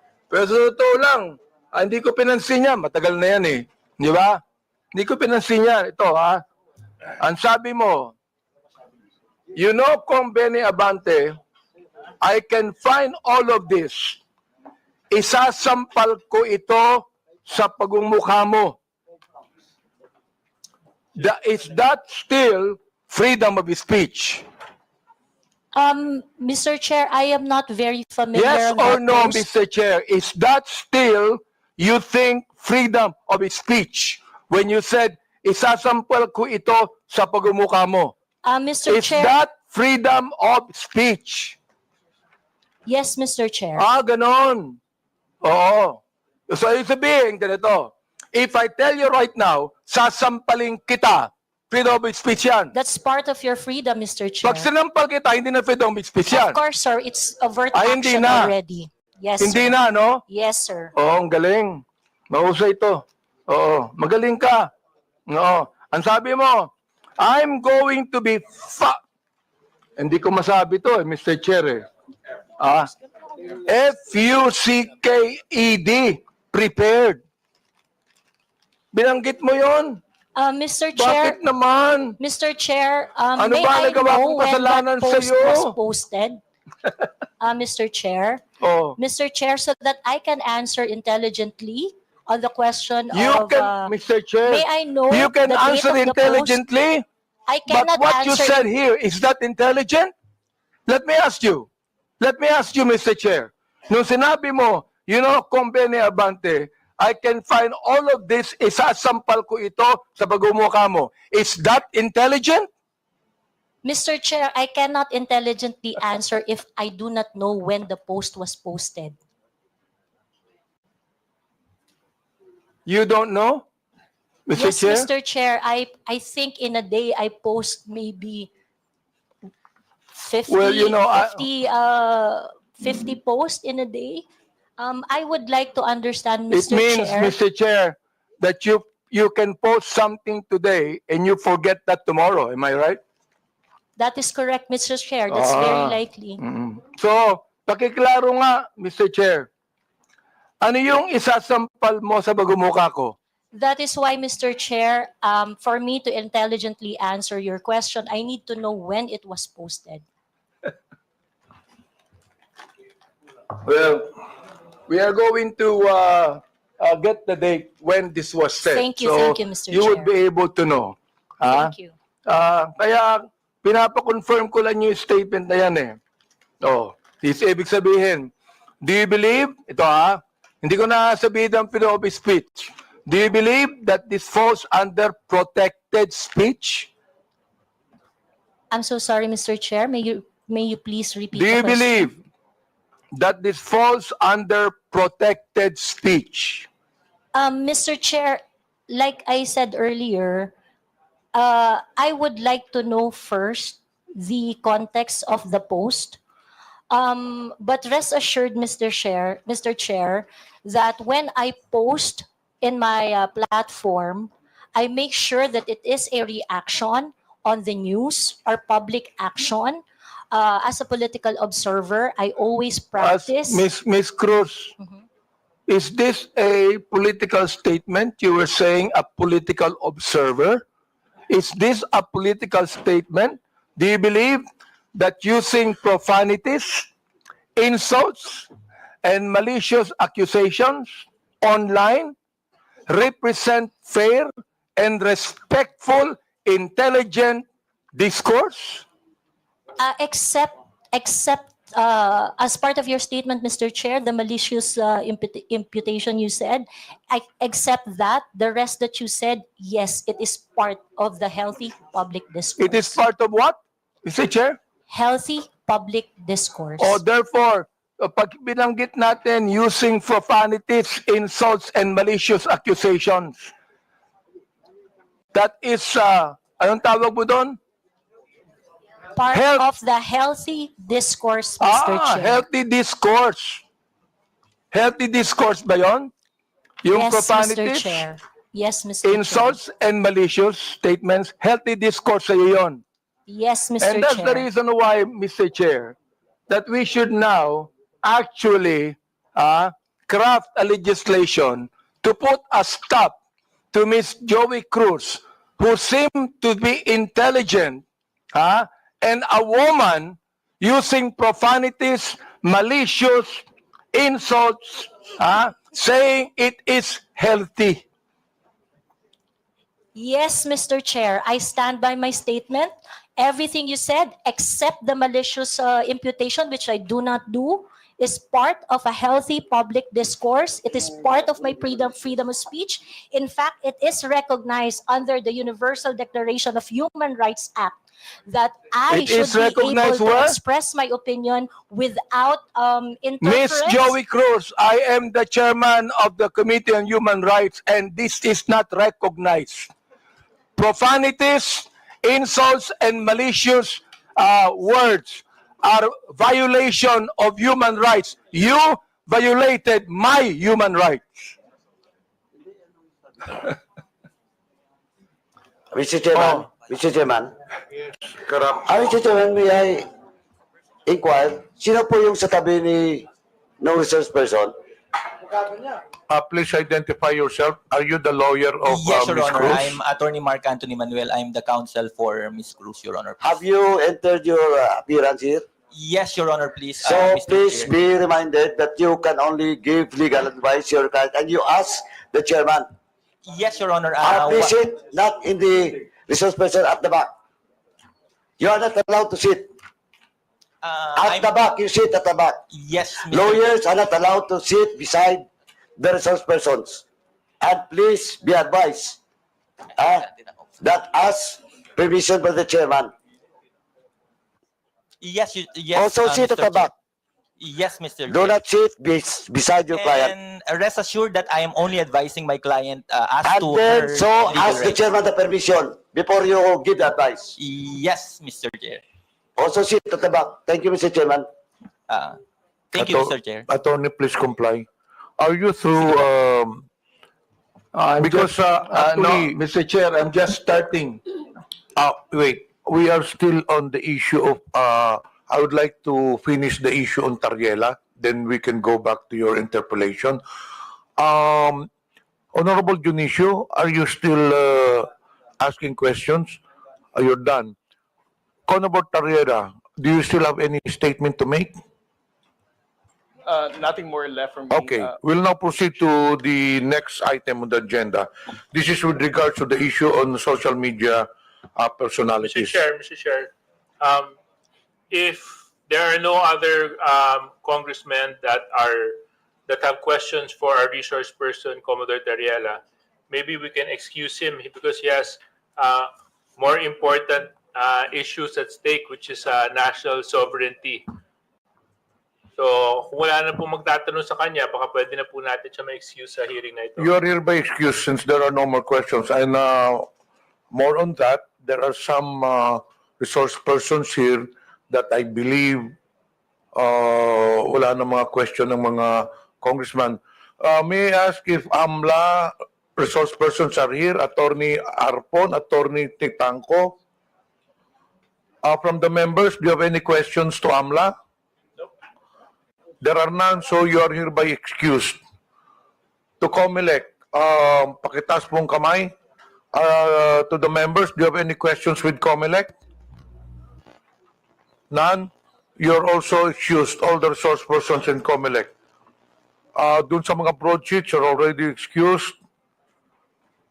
Dito sa kay Miko David, Digital Marketing Association of the Philippines, I think you can stay put since we will be discussing next the social media personalities. Okay, we'll now proceed on the issue on social media influencers or personalities rather. May I request that all social media personalities take the microphone and introduce yourselves one by one, starting to the nearest to the chairman.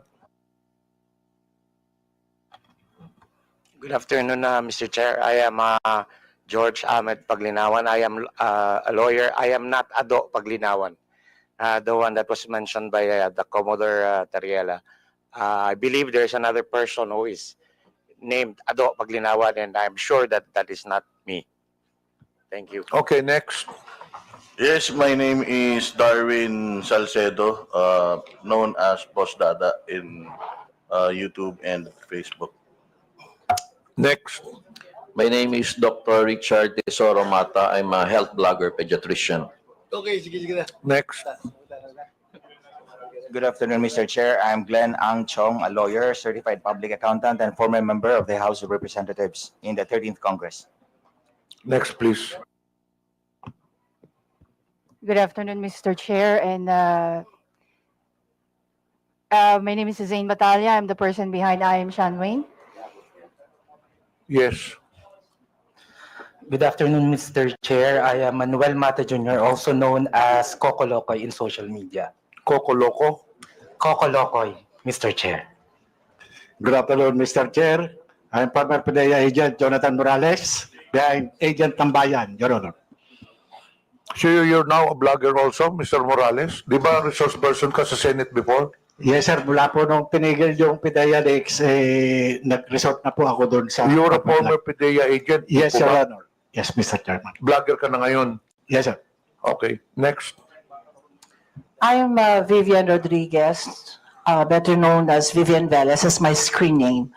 I was not invited in this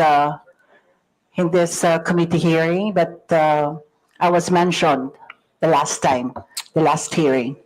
So Okay. I'm here. Anyway, this is a public hearing. Anyone is welcome to attend the hearing. Next. Good afternoon po, Mr. Chair. I'm Alvin Montero. I'm not a blogger, nor I'm not a journalist. Thank you. Good afternoon, Mr. Chair and honorable members of the committee. My name is Claro Ganyak. I'm a retired professor. I'm not a blogger. I'm just express my opinions in social media. Okay. That's it. Thank you, Next. sir. Good afternoon, Mr. Chair. Ako po si Elijah San Fernando, isa pong manggagawa at unionista, kilala sa TikTok at Facebook bilang Eli San Fernando. Next, please. Good afternoon, Mr. Chair. My name is Maria Florinda Princess Duque, or better known as Pebbles Duque. I am now a law student. Next, please. Good afternoon, Mr. Speaker. Mr. Chair, sorry. I'm Dr. Ethel Pineda Garcia. Okay. I think there are some vacant seats. Pwede na pong kunin yun. Yes. I am Trixie Cruz Angeles. I am a lawyer. Next, please. May I continue, Mr. Chair? Wait, meron pa yata dito sa... Kompleto na po ba ang mga social media personalities? Who is Vicente Cunanan? You're also a social media personality? Okay, so you can now proceed with your interpellation. Thank you, Mr. Chair. Again, Ms. Cruz, do you believe that freedom of expression is not absolute? Yes, Mr. Chair. You do. Of course. I'd like to ask the other bloggers if they also believe that. Yes, Mr. Chair. You also believe that? Okay. Sir, Now, there's always a limitation. Ms. Cruz said, yung kanyang statement sa YouTube, no? Na profanities, insults, malicious is a healthy discourse. Gusto kong tanungin yung mga vloggers natin, do you agree with her on that? Yes. That profanities, insults, and malicious accusations is a healthy discourse and a part of the freedom of expression? We would like to ask every blogger to answer me yes or no if they believe in that. Mr. Chair, can I be recognized? Mr. Chair, no other than the highest court of the land has repeatedly said na hindi po masama ang pagmumura, lalong-lalo na sa mga pampublikong opisyal, especially kung ang pinatutungkulan po ay yung official functions nila. Not the person, but their official functions, Mr. Chair. So yun po ang paninindigan, lalong-lalo na po namin bilang mga manggagawa, dahil kahit meron pong TikTok, Facebook o social media, sa komunidad po, yan ang lengguwahe ng mga manggagawa at ordinaryong Pilipino na nagagalit. Hindi po kasalanan ng mga vlogger o ng mga gumagamit ng Facebook, TikTok, X o kung ano pa mang social media platforms kung bakit merong ganito na mga pagmumura o profanities. Ito po ay lengguwahe ng mga manggagawa at ordinaryong Pilipino na Mr. nagagalit. Mr. Mr. Elijah, hindi ko binabanggit yung lingwahe ng ordinaryong Pilipino. Ang binabanggit ko, lingwahe ng vlogger. Hindi ka ordinaryong Pilipino. Mr. Chair. Tatandali lang, kasalala pa ako eh. Alright. Hindi ka ordinaryong Pilipino. Tama, mali. Ordinaryong Pilipino ako, Mr. Chair. Hindi ka ordinaryong Pilipino. Vlogger ka eh. No, I'm a manggagawa ako, Mr. Chair. Lahat pa ng ordinaryong Pilipino, vlogger? Mr. Chair, manggagawa ho ako na may platform ho. So, ordinaryong Pilipino ho ako, Mr. Chair. Mr. Vlogger ka eh. Chair, point of order. We have our rules here. I think the resource person cannot answer without being recognized by the chair. Sorry, Mr. Chair. Okay, to all reminder to all resource persons, let the interpolator finish his line of questioning in his statement, and resource persons can only talk when the chair recognizes them. Okay. Nabanggit mo kanina na yung profanities, yung insult, yung malicious accusation, kung yan ay sinabi sa kanyang, ang tawag doon, functions bilang public official, okay yon. Yung sabi mo, di ba? But not on a personal basis, correct? Yan. Yes, Mr. Chair. Sabihin natin, naniniwala ako dyan. Pero, hindi naman niya sinabi yan sa akin on my public functions, official functions. It is a personal accusations on me. Mr. Elijah. Mr. Chair, can I be I cannot speak on behalf of Ms. Joey, Mr. Chair. Naano ko lang yung sinabi mo. Yes, Mr. Chair. Okay, now I'd like to ask Ms. Joey, Ms. Cruz, are you insulting me on my public official functions, or it is a personal accusation on me? It's not a personal accusation, Mr. Chair, and I think we have agreed early on that we do not have any personal relationship. So Yes, that that's is right. just- Pero ito, ang sabi ni Elijah, okay lang yon kung yan ay sinabi in my official functions as a public servant. Alam mo ba yung official functions ko? Yes, Mr. Chair, and Alam mo. So therefore, hindi ka naniniwala sa aking official functions, kaya tinawag mo akong gago. no, Mr. Chair, the observation that I uttered to describe your performance of your official action, that is my observation. That is what I felt. Well, inobserbuhan mo ba yung aking official functions? Yes, Mr. Chair. Inobserbuhan mo since I won in 2019? No, Mr. Chair. I closely monitored your performance as a congressman in the 19th Congress. And you hated me for that? No, not really, Mr. Hindi, Chair. gago. Just in the Binagit mo 19th sa akin, Congress. gago. So you hated me, Mr. Chair. Ano ba ibig sabihin nun? Binanggit mo, gago ako. Binanggit mo, isasampal ko ito sa pagmumukha mo. Binanggit mo, I'm going to be... Hindi ko babanggit eh. Okay. If you prepared, binanggit mo yun eh. I Oo. respond, Mr. Therefore, you hated me. Hindi pwedeng sabihin mo sa akin na you love me. Is that the person that you said that you love me? I love you, and because of that, isasampal ko ito sa'yo. May I respond, Mr. Chair? Yeah, go ahead. Sige, Mr. Chair, go ahead, respond. At the very most, I do not like your performance as a member of the 19th Congress.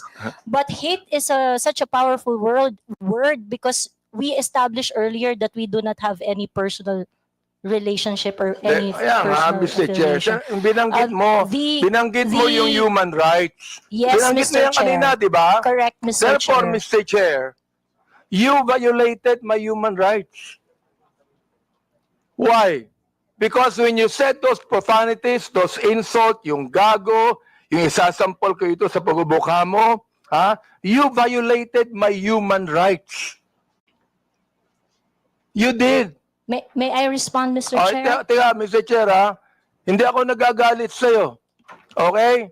At wala akong pakialam sa'yo. Kahit na anong sabihin mo, okay lang sa akin. Alright? Pero itong ating pinag-uusapan ngayon, merong kinalaman sa mga legislation na aming gagawin later on. That is why I am asking you right now. Sapagkat napakahalaga nito. kapag binabanggit mo, if you're saying that using profanities, insults, and malicious accusations online represent fair and respectful discourse and a healthy discourse, therefore you're telling us that the freedom of expression is not is absolute. You can say anything you want, and that is freedom of expression. Yun ang sinasabi ko, Mr. Chair. May I respond, Mr. Chair? Pag binanggit mo, if you said that freedom of expression is not absolute, therefore, there are certain things that you cannot say. Yun ang ibig sabihin nung freedom of expression is not absolute. May limitation yun. Di ba? Oh. Go ahead. You can answer now. Okay, thank you very much, Mr. Chair. Mr. Chair, in the universal thoughts and ideas, there would always be a limitation. The freedom of speech is not absolute. And the limitation of freedom of speech is well defined. Under the law, under the jurisprudence, there are things that you cannot say. There are things that Mr. Chair, you what cannot- jurisprudence are you talking about? Supreme Court decisions, Your Honor. Can you tell me what law? Example of law that limits your Yes. freedom of expression. For Can you example, tell me the Mr. Chair, jurisprudence? yes, Mr. Chair. For example, Mr. Chair, there is, I cannot specify the specific law, Mr. Chair. There but is a law what on libel. Yeah, law There on is libel. a law on slander. There Is is it okay? a law. Is it okay, Mr. Chair, if I give my example? Okay, thank you very much. One example, and I think this example is very demonstrative, is very illustrative of the limitation of freedom of speech. Right now, it is election, midterm election, and it is not allowed that people are going to campaign on the day of the election day. That is a clear prohibition to express on the part of the citizen to say whatever they want to say on that Teka, election day. Mr. Chair, ano po ang connection nung binabanggit mo? I'm asking you about the jurisprudence. I just told you that there is a law against on libel, on cybercrime. What you said today is libelous. What you said here is libelous. Why? Mr. Because Chair. there is a malicious intent. When you use profanities, when you use the word gago, there is a malicious accusation, and that is libelous. Mr. Chair, if that is your assessment of And that kind of listen, statement, you not will only have your libelous, Mr. Chair, dali lang ha, not only libelous, ha, that is also unjust vexation on my part. May I respond, Mr. Chair? Go ahead. Okay, Mr. Chair, if you think that you are violated by my exercise of my freedom, you would have your right and No, day no, in court Mr. Chair, so that, don't so worry. that the maliciousness of Mr. that Chair, statement don't can be worry. I'm sorted not out going in the to charge proper you in court. authority. Don't worry. I'm not going to charge you. If I charge you in court, matatalo ka eh. Pero hindi. Oo. Unjust vexation to. Alam niyo ba yon? Are you a lawyer or not? I am not a lawyer, So Mr. therefore, Chair. you should know this. The thing is this, pero wag kang mag-alala. Hindi ako magdidemanda sa'yo. Do you know why? You're not important to me. Alright? Ang dahilan lamang, kaya natin ginagawa ito, para magkaroon kami ng idea kung anong legislation ang nais naming gawin. Pero ikaw, you are not important to me. Alright? Oo. Thank you, Mr. Chair. Yan. Kaya, wag kang mag-alala. Hindi ako kailanman magdidemanda sa'yo. Alright? Oh. Tumatawa ka pa eh. Thank you, Mr. Chair. Natatawa ka sa akin eh. No, Mr. Chair, Oo. I am expressing my gratitude, Mr. Chair. Ganun ba? Mr. Chair, tumatawa ka and you're expressing your gratitude by your sarcastic laughter? I am not laughing, Mr. Chair. It's just a natural smile, Mr. So Chair. gusto kong tanungin po, itong ating vloggers na ito, kayo po mga vlogger natin, do you agree with what Miss Joey Cruz said? Every one of you could be able to answer. if you agree. I have a lawyer there. Attorney Trixie.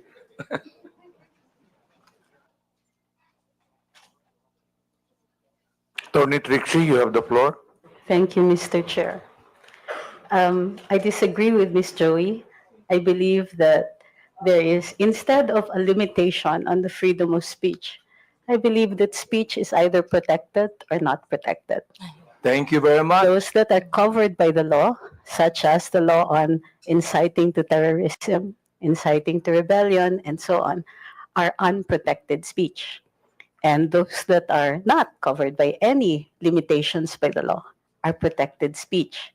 The Supreme Court has said that expressions of frustration are protected speech. And therefore, although we differ, Ms. Joey and I, on the approach to the problem, we agree on the solution. Okay, let me ask the other bloggers that we have. Each of you could be able to answer and tell me if you agree with Ms. Cruz on that. Your Honor, Mr. Chair, I am Dr. Mata.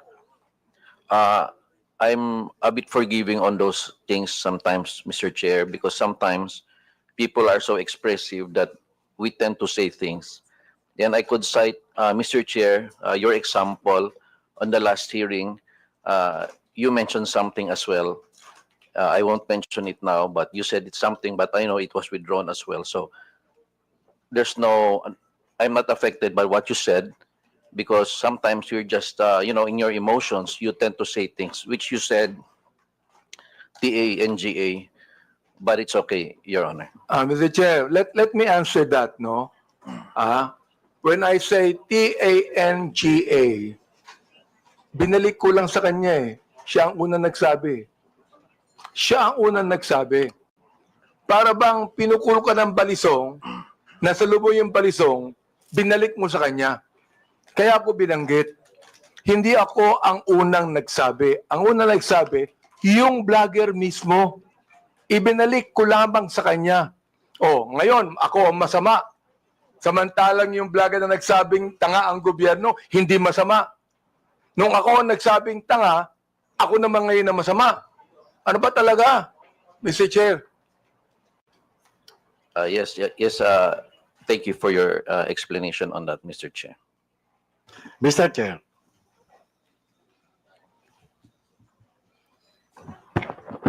Yes, was that? Mr. Chair. Mr. Morales, please proceed. Yes, sir. Doon sa kay Miss Joey Cruz, ang ko lang bilang isang dating tauhan ng gobyerno, wag lang sana tayong magpakita ng anumang kagaspangan para hindi tayo napapansin ng publiko. Yun lang po. Ano yung sabihin? Huwag lang magpakita ng kagaspangan para hindi makita ng publiko. Yes, Your Honor, Mr. Chairman. Yun lang po. Kasi kung magpapakita tayo ng kagaspangan at makikita ng publiko yung hindi na ayon na kilos ng isang public official, talaga makikita po tayo. At yun mapapansin ng publiko. Huwag naman sana tayong masasaktan. Yun ang tinutukoy mo, Mr. Chair. Your Honor, yun pong mga gumagawa ng kagaspangan, yun po yun. Sino nga yung tinutukoy mo? Aba, hindi ko po alam. Siguro po, maaaring kayo po, Your Honor, mawalang galang na po, nasa inyo po yun kung sino po yung mapapatungkulan nun. Mr. Chair, ano ba yung kagaspangan na narinig mo? Sino nagsabi ng kagaspangan? Your Honor, ito po bilang isang dating tauhan ng gobyerno. Nagiging maingat dapat ang isang tauhan ng gobyerno habang siya ay nanunungkulan. Katulad ng pagnanakaw, pag-aabuso sa tungkulin, pagmamalabis. Yan po yung isa sa mga dapat na tinitingnan natin. At kung tayo man ay tauhan ng gobyerno, dapat ginagampanan natin ng buong husay, buong giting tulad ng mga alagad ng batas na handang ialay ang sarili niyang buhay para lamang doon sa sinumpaang tungkulin. Mr. Chairman, Your Mr. Honor. Chair, tama yung binanggit ni ni Mr. Morales tama Pero ang tinatanong ko sa iyo, nag-agree ka ba sa sinabi ni Miss Cruz? Saang particular, Your Honor, Mr. Chairman? Hindi ka pa na nakikinig sa akin Bira naman buhay ito. Pagpaumanhin niyo po, Your Honor, at nangati po yung aking binti, maaring hindi ko po Wala kang napansin. karapatang magsalita kung hindi mo narinig lahat ng mga sinabi. Yun pong narinig ko. Very clear Meron po akong narinig. Very clear, Mr. Chair, ang sinabi ko. Kanina, pinag-uusapan natin yung lahat ng mga binanggit ni Miss Cruz. And I'm asking you now, kayong mga vlogger. Oo. Mga objective naman kayo, di ba? Ano ang palagay nyo rito? Palagay nyo ba na itong malicious, ito ulitin ko para malaman mo, itong malicious, profanities, at insults, accusation na ibinigay po ni Miss Cruz, ay kasama po yan sa tinatawag nating protected discourse o kaya naman healthy discourse or freedom of expression? Yun po pinoprotektahan ng batas. Ito po yung pong opinion o saloobin ng isang mamamayang Pilipino patungkol doon po sa pagkukulang ng isang public officer. Yun po hindi pinoprotektahan ng batas. Ito po yung pag-iingganyo ng paggawa ng illegal o labag sa batas. Yung pagkukulang, Mr. Chair. Kung walang ginawang illegal, may karapatan ba siya? Kung walang ginawang illegal, Your Honor? Depende po Depende po sa napapansin at po sa nagbibigay ng opinion, Your Honor. Miss Joey, meron po ba akong ginawang illegal? Meron po ba? Nothing that I said in the Yun, blog. wala akong ginawang illegal. Meron ba akong ginawang immoral? There are things that I may not agree. You because may of not agree, differences. that's fine Yeah, with me. Yeah. Pero ang tinatanong ko, meron ba akong ginawang immoral? Differences I in agree values, that there Your are some Honor. things that you do not agree. Okay lang yun sa Differences in akin. values, Your Honor. Di ba? Pero wala akong ginawang immoral o illegal. You said that yourself. So therefore, anong ibig sabihin ng profanities, insults, and malicious accusations you gave to me? Yun ang tinatanong ko. May I answer, Your Yes, Honor? go ahead. Okay. First of all, Your Honor, I would just like to take exception once again that I never agreed to anything, any statement that is malicious as part of freedom of speech. It's not. What I said are not malicious. Those are observation on my end, and the profanity is part of part of my expression of discontentment, disgust, because my expectation for a public officer is not Therefore, met. Mr. Chair, when you're saying that a public official who is not doing anything illegal or immoral, and you said something malicious, insult and profanities, Again, that is your observation. And you have the right to say that. Again, Mr. Chair, I am taking exception on the malicious statement. My statements are not malicious because my statements are always pertaining to the exercise of the public duty of the officer I am responding So to. or therefore, when you reacting said to. gago, that is not malicious. That is not malicious, Mr. Chair. Okay. That is not malicious, Yes, Mr. Chair. Oo.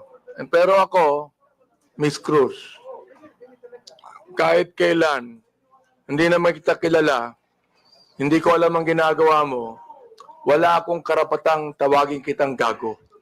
And I respect your opinion, Mr. Chair. Not my opinion. That is my belief. I Iba yung respect your opinion, belief, Mr. iba Chair. yung belief. Okay. I'd like to ask the other vlogger if they agree with Miss Joey on that.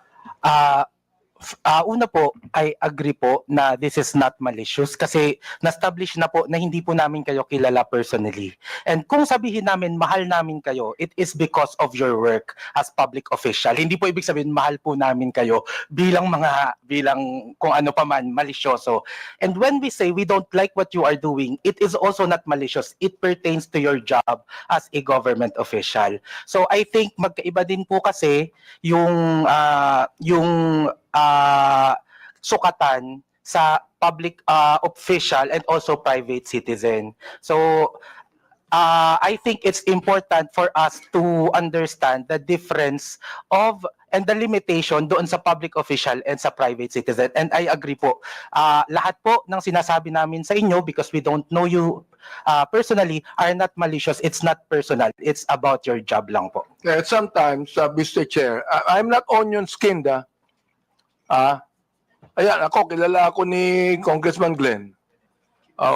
Kaibigan ko yan. I'm not onion skinned. Ang ibinabagit lamang natin dito is how do we limit this? How do we regulate this? Yun ang aming inaanong batas. How do we regulate this kind of statements? Na masyadong personal to eh. Diba? Hindi ko na nga pinapansin eh. Oo. Kung hindi lang binigay sa akin itong mga bagay na sinabi, makikita ko ba to? Hindi ko nakita to eh, Miss Joey Cruz eh. I don't even care about that anymore. Hindi ako apektado dito eh. Di ba? And the thing is this, kayo makakatulong sa amin for us to be able to craft a better legislation to what? To tell you that the freedom of expression is not absolute. Yun ang nais naming sabihin dito. So, yung the rest of the vloggers, if, yes, Attorney Glenn, go ahead. Thank you, Mr. Chair. While we recognize the plenary power of this Congress to enact legislation to limit freedom of speech or expression, I would just like also to exhort the members of Congress, the honorable members of Congress, to remember that the exercise of free speech, public officials should not be onion-skinned. I know hindi po kayo onion-skinned, Congressman Honorable Abante. Public officials should not be onion-skinned, and that free speech serves as a scalpel that removes the abscesses of officialdom. I quote the jurisprudence. It's a landmark decision of the Supreme Court. So we have to make a tight balance between limiting the freedom of speech and of course, when it comes to public acts of public officials. Yun na po, Mr. Chair.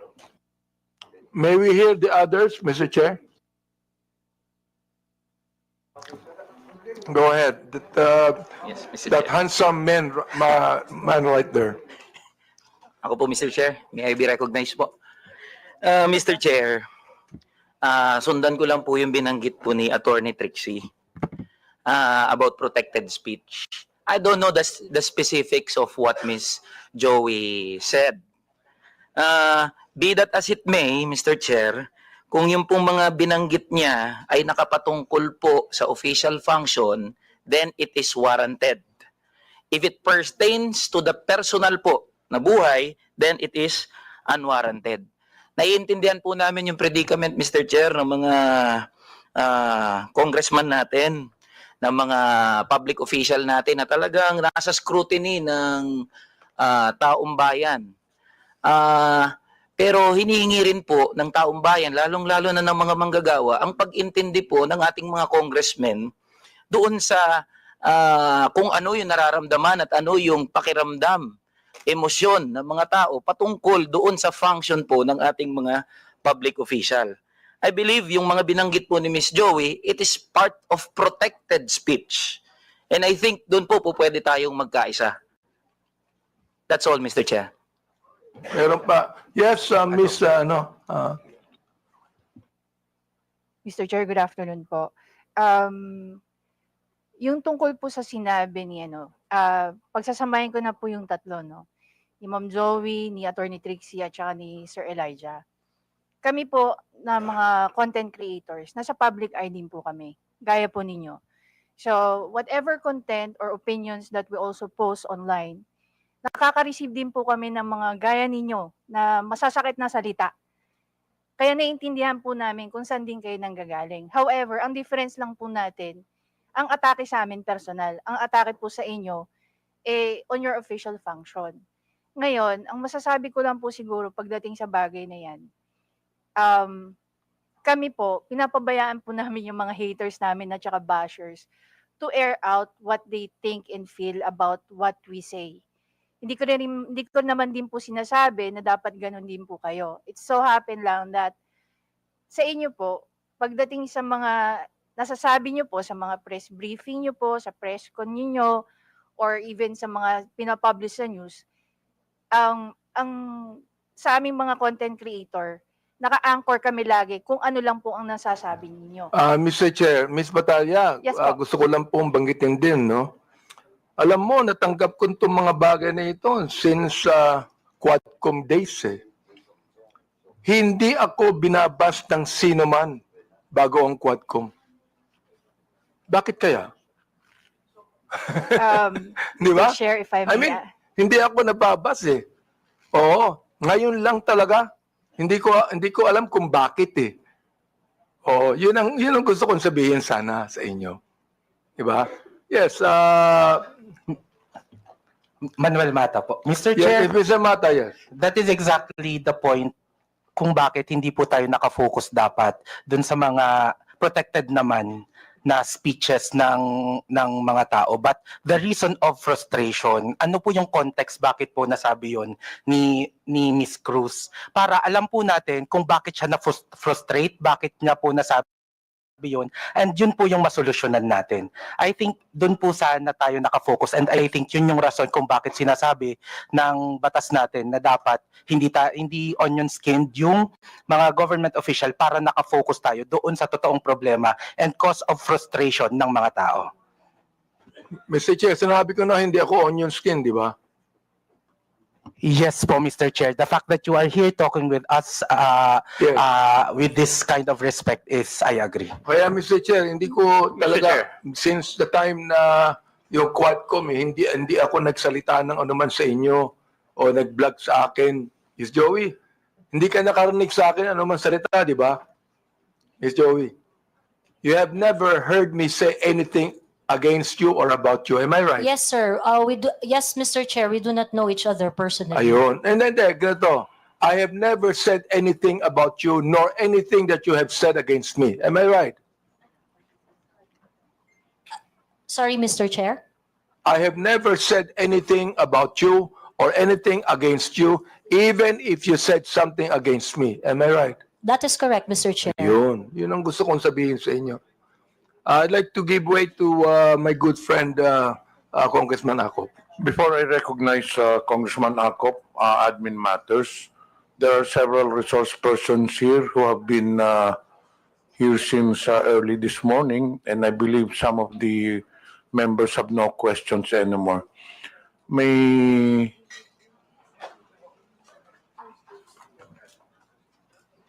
Andito po ba si Attorney Kirsten Bautista? To the members, do you have any questions with regards to the Department of Justice? Meron po ba tayong tanong sa Department of Justice? Palagay ko meron po, Mr. Chair. Meron. Okay. Sa BIR, may tanong pa po ba tayo? I do have some questions to the BIR, Okay, Mr. later. Chair. Okay. Andito pa po ba ang BIR? Okay. So, hindi pa pwede po kayong umalis. Okay. Sino po ba ang... Sa NBI, may tanong pa po ba tayo? Do you have any questions sa NBI? Kayo? Baka meron pa, Mr. Chair. Bonus lang Okay. ulit. Sa PNP, meron po ba kayong tanong sa PNP? Yes? Okay. What about sa KBP? Kay Attorney Rodolfo Larban, who is a KBP legal counsel, and Attorney Mark Tolentino. Do you have any questions with KBP? But of course, you are free to stay, no? If you want to stay. May tanong po ba tayo sa KBP? Wala? Kung walang tanong sa KBP, then KBP is allowed to be excused. But as I've said, you're free to stay. Sa Digital Marketing Association of the Philippines, kay Mr. Miko David, may tanong pa po ba tayo? Anyway, you can stay, but you're allowed to be excused. Sa Global AI Council, Mr. Antonio Mauricio, andito po ba? Your Honor, umalis na, Your Honor. Okay. Sa Press1.Philippines, andito po ba ang Press1.Philippines? Do you have any questions? Yeah. Meron. Okay, we'll now proceed. What about Scam Watch Pilipinas, Mr. Joseph de Guzman? Yeah. May tanong pa tayo doon. Okay. Oh, we'll proceed. Just want to ask some clarificatory Please question. proceed. Kung sino po yung nagsabi na dapat maintindihan po natin yung mga tao na because of their frustration ay nakapagsasabi po ng hindi tama. Gusto ko lang sabihin na yung frustrations wouldn't give you the right to violate the law. Hindi po nakapagbibigay ng karapatan sa isang tao na mag-violate ng law because of his frustrations. Because there are avenues, legal or provided by law, para ma-express nyo yung frustrations ninyo. That is precisely the reason why the freedom of expression is not absolute. Thank you, Mr. Chair. Okay, thank you. Before we proceed, may I know if Ms. Vicente Cunanan has taken her oath? Wala pa. Please rise. Comsec, please administer the oath. Please raise your right hand. Do you swear to tell the truth, the whole truth, and nothing but the truth in this inquiry? Please respond with I do. The oath has been administered to your honor. Thank you. Honorable Abante, you have the floor. Mr. Chair, meron po bang ibang vloggers na gustong magsalita tungkol dito? Do you have any statement to the social media personalities regarding the issue on Ms. Cruz? Ms. Cruz, just curious, are you a voter of Honorable Abante? No, So Mr. you're not Chair. a registered voter in the district of Honorable Abante? No, Mr. Chair. And as you have said earlier, you do not know him personally. Yes, Mr. Chair. And he does not know you personally. Correct, Mr. Chair. So, bakit na nyo naisip na atakihin si Honorable Abante? Just curious. Because the action is not really limited. The performance and the performance of Congressman Abante being part of several committees that affects national issues. But why are I you got to know interested him. particularly, specifically to Mr. Honorable Abante, considering that you are not a voter of Honorable Abante? Ano pong interest ninyo? The issues that he tackles in his committee memberships and chairmanships are issues that are affecting the Philippines at large. So in short, you have something against him because you have singled him out.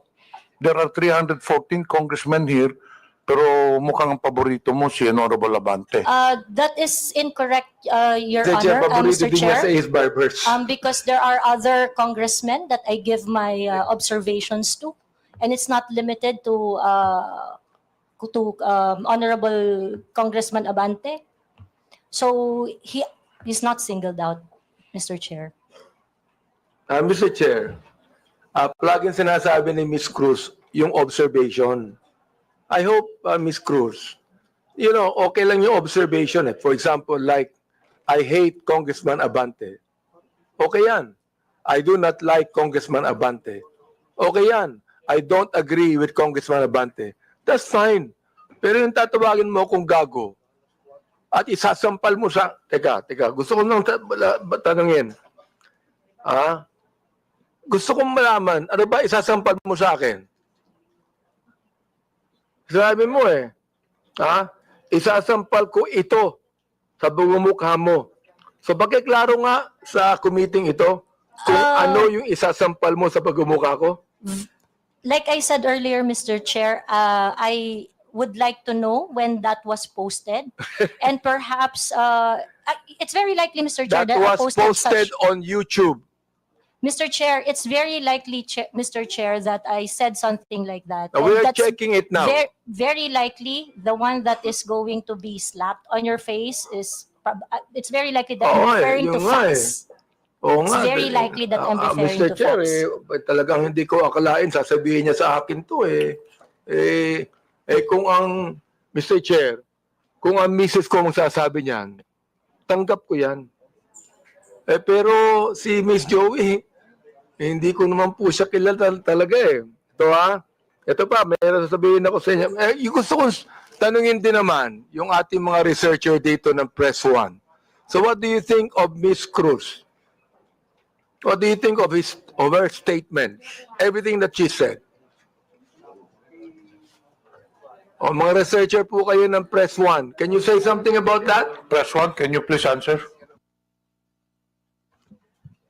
Mr. Chair, no, we were confined with the facts as researchers. No? So I think as long as if Miss Joey Cruz is giving her opinions and her opinions alone, no, I think it is beyond our capacity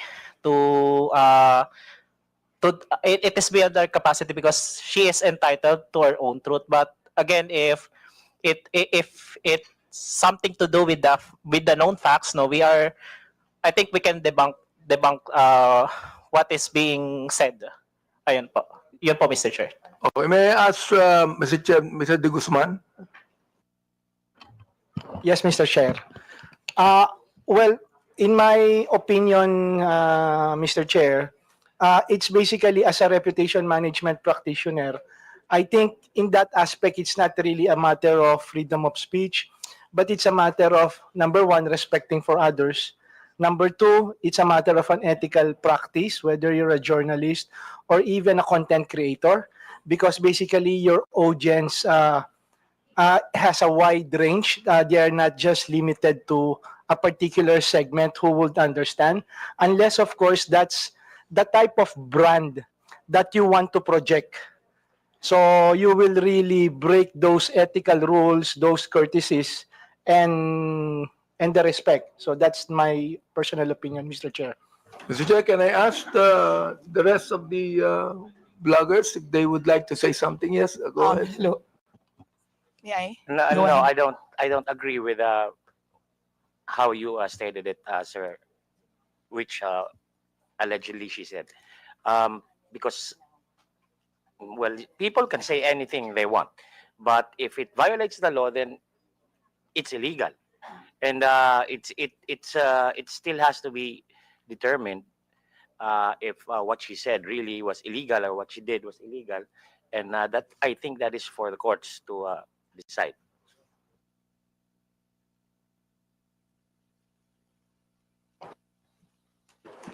I think we have already heard the other Mr. Chair. bloggers.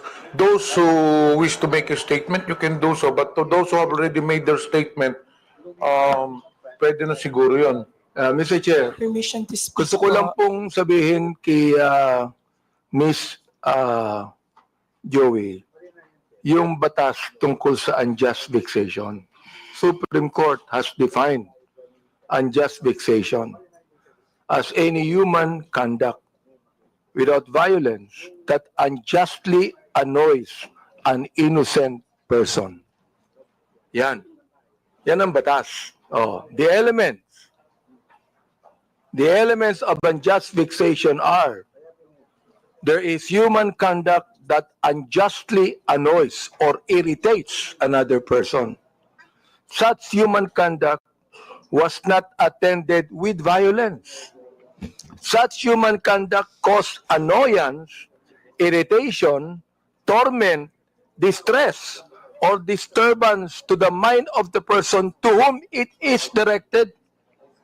An offender acted with criminal intent. That is what unjust vexation is, Miss Cruz.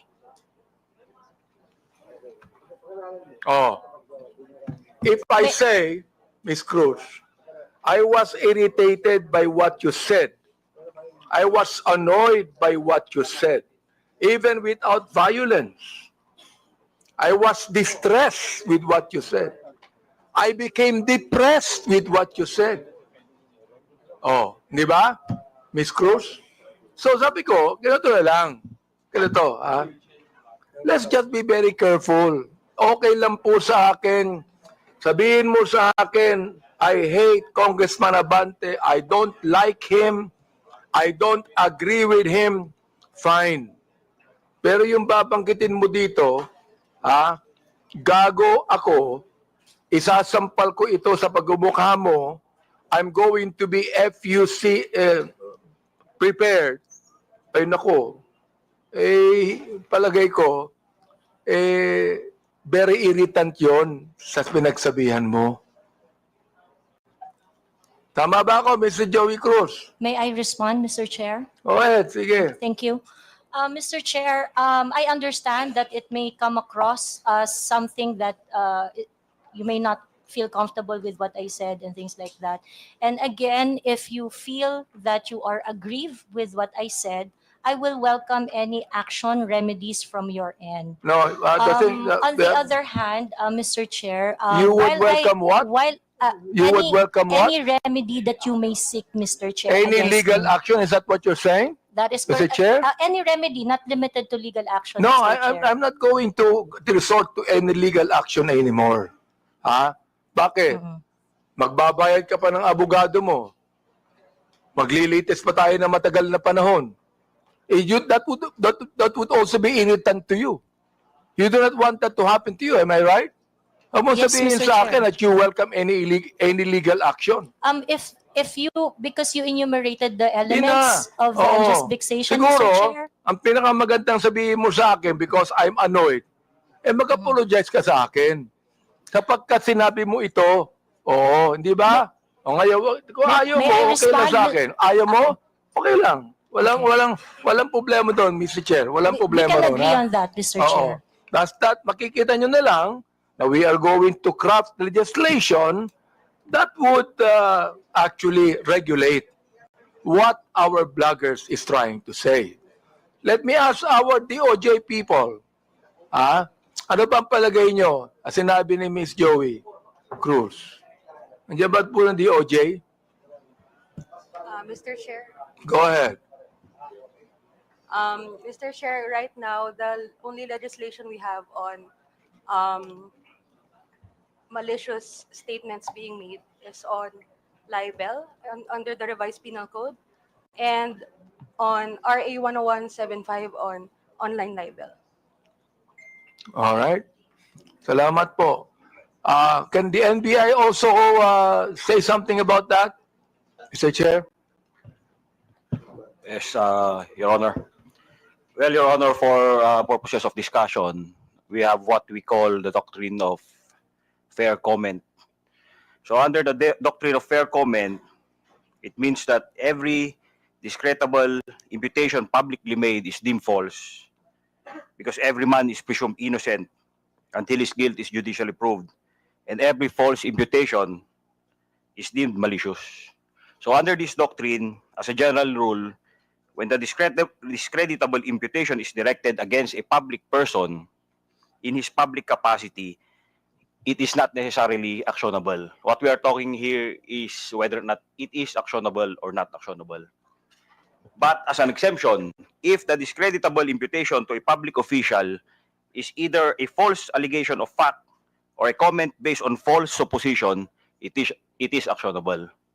So dito po sa doctrine na to, it's up to the person being attacked whether he wants to file a complaint or not. If he wants to file a complaint, then evidence must be submitted in order for the prosecutors to assess the evidence as well as the court kung sasampa man dito sa korte. Thank you, Mr. NBI. I'd like to also say, sapagkat marami ring bashing ang binigay ni Miss Cruz kay Congressman Ace Barbers, di ba? Miss Cruz, marami rin Mr. Chair, I would just like to inform the court that there is a pending action that I have against Ace Barber. So I would like to invoke the sub judice rule on that matter. Wala namang kasong Wala namang kasong pinal eh. No, Mr. Chair, I filed a libel suit against Congressman Barbers. Kay Ace Barbers. Yes, Mr. Chair. Oo. Eh, wag ka na mag-file ng libel suit sa akin. Wala naman akong sinabing masama sa iyo. Yeah, we agreed. We did not say anything personally on each other. Okay. Well, in your numerous blogs, Ms. Cruz, you criticize the government and specific personalities. But you have not released any content addressing the West Philippine Sea issue or taking a stand against China's actions. Why is that? It is something that is beyond my competence, I would say. It is something that I do not know much. Although I would like to correct you, sir, that you said I did not release any content, but I actually do. In those contents, when I'm going to talk about the West Philippine Sea, the South China Sea, I talk about it in such a way that I try to figure out the issues, the facts, and ask. My platform is very interactive, and so my platform is always visited by professionals, professors, experts on their fields, real people doing their real job, sharing their 2 cents on what is going on. So whenever I'm going to talk about the South China Sea, international relations and things like that, it is always an interactive one, an exchange of idea from different point of views. Thank you, Mr. Chair. What is your, gusto ko lang tanungin, what is your current source of income, Ms. Cruz?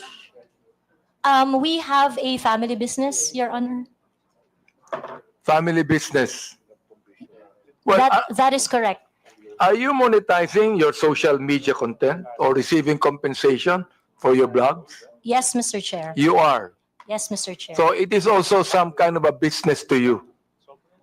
It is really not, Mr. Chair. In fact, if you're going to look at my vlog, it's very unprofessional. I do not have a studio. It is very casual. I do not have regular time. I'm going to vlog whenever. But how many followers do you have, Mr. Chair? On YouTube, I think I have around 79,000. In Facebook, I have my Facebook account with 143,000 followers was taken down a couple of days ago, and my social media accounts are usually they don't really last that long because it would usually be reported or taken down. Ilan po yung social media account ninyo, Ms. Cruz? I have TikTok, YouTube, and Facebook. So, ibig sabihin nun, you're getting money out of that. Parang sa'yo, that's a source of income, correct? It is a source of income, but it is not a job for me because I can not vlog if I want to. Ano yan, Mr. Chair? I do not have to vlog if I want to. Mr. Chair, I do not have specific schedule when I do vlog. Sa akin, let me advise you, Ms. Cruz. Huwag ka na mag-vlog kasi naiinis ka din eh. Naiinis ka din. Hindi pwedeng hindi ka mainis sa sinasabi mo eh. Di ba? Naiinis ka din. Mr. Chair, Naasar actually... ka din. Tama ba ako? Naasar ka rin. Nai-stress ka din dun eh. Not really, Mr. Chair, because I'm a very... I grew up in a household with very political orientation, so it is something that I really like doing. So Mr. Chair, did you grow up in a household where you curse each other? No, my parents are devout So you Catholic. did I'm the not only grow one who up curse in a household. I am the only one who curse in our household. You are the only one that curse. Yes, that is correct. Well, you know, you're a grown-up person. Sana tinuruan ko ng bata ka pa ng magulang mo. Ako tinuruan ako ng bata ng magulang ko eh. Nawag akong magmura eh. They did, Your Kaya hindi ako Honor. nagmumura eh, Mr. Chair. They did Dali lang, teach me. So, Tinuruan They did ako teach ng me magulang that, Your ko, nung Honor. bata ako, wag magbura eh. Kaya hanggang ngayon, di ako nagbumura eh. They did teach me not to curse, Your Honor, but they also taught me how to be your authentic self. Ah, ganon. Okay ka. In one of your posts, you said, ito nakakaawa ang mga pulis under BBM administration. Can you elaborate on that? What led you to the conclusion that you said that? Oh, that is a series of posts on the memorandum that is circling around, saying that policemen would have to react on official PNP pages. And I think it is so unfortunate that apart from the regular duties and responsibilities of a policeman, they are being asked to do such kind of menial task. I think it's something that they do not have to do. I vehemently disagree with that kind of policy. So that's why I felt I commiserate with the policemen. You what? You commiserate. Yes, Your Honor. So when you commiserate, you can tell the policeman, police patola kayo, wala kayong kwenta. Is that how you commiserate? I never said that, Mr. Chair. Nabanggit mo yun eh. Mga police, wala kayong nasolve na problema. Nabanggit mo yun. Kaya nga gusto ko nang tanungin, are these statements based on any verified data? Do you have a data on that? If I know the Or time they when are I simply your posted it, personal opinion? Mr. Chair, like I mentioned earlier, so that I can intelligently identify the reaction I posted on my Facebook, Ito pong kaibigan ko. I would need to know the Miss time Ako, Miss- when I Miss Ako. posted it, so that I would know the exact Miss Cruz. news. Miss Cruz, ito pong kaibigan ko si Congressman Akop, naging general po ng pulis to eh. Oo. Kaya, pag you begin to generalize, pangit, hindi ba? Let That me is ask correct. our police people there, what do you think of the statement of Miss Joey Cruz?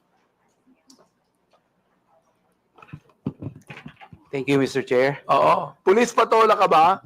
No, of course. Hindi. No. Wala Your kang Honor. kwentang pulis. Ganun ba yan?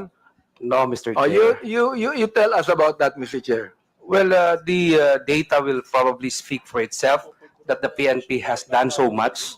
And I think that was the statement of Ms. Cruz, but the numbers will really speak for itself, Mr. Chair. Okay.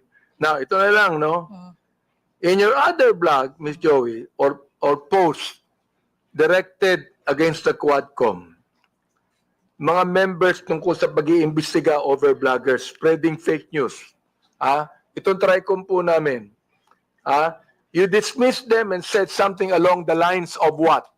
Sabi mo, para kayong mga bata, tangiya nyo. Hindi ko nga masabi.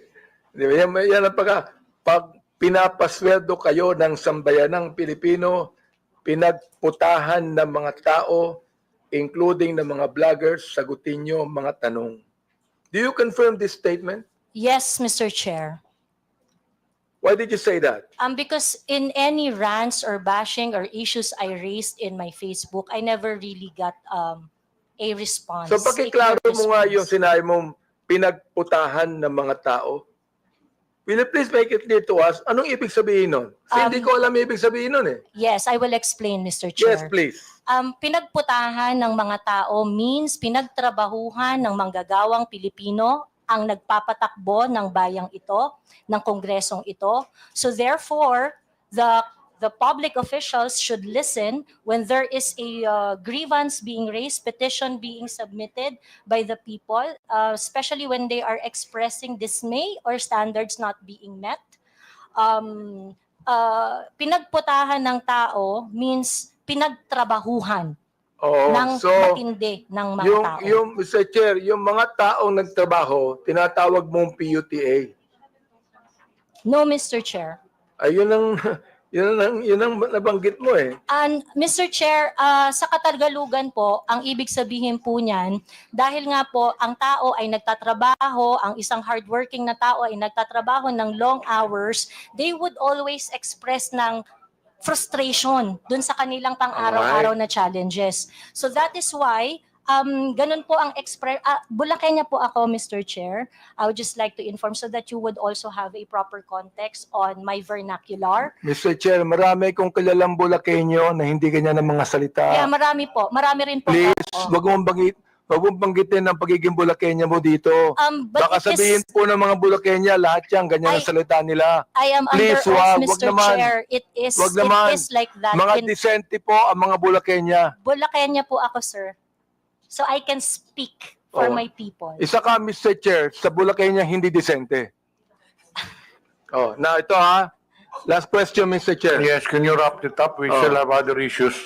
Given your consistent use of offensive language, not only against me, against others, for example, personal insults, unfounded allegations, you cannot even verify it with your data. Do you believe your actions are still protected under freedom of expression? I take exception, Mr. Chair, Or on have you crossed the alleging line unfounded accusations because Or have you crossed the line into abuse of your right? I understand my right, Mr. Chair, and I understand that I have no right to abuse my right. Good. So ibig sabihin doon, you have no right. Abuse my right. Good. So ibig sabihin doon, you have no right to use abusive language against a person you do not even know personally. Using profanity is not necessarily abusive, Mr. Chair. Well, you made that in a personal way. So let the people judge it. No, because a Correct, lot Mr. of people Chair. are watching Agree. now. Let the people judge Mr. it. Chair. So siguro, yun na lang, Mr. Chair, ang may atanong ko kay Ms. Joey, siguro ngayon, makakilala na kami ngayon, siguro magiging close na kaming dalawa. Baka kayo ng sunod na lab team. Kung ako, please recognize. Thank you, Mr. Chair. May I know if Mr. Vicente Bencalo Conanan is present this afternoon? Yes, she just took her oath. Would he be the same as Miss Pebbles Conanan? Yes Same. po. Your Honor, Yes. Thank you. I have here a sinumpaang salaysay. Paige, could you please present it to her?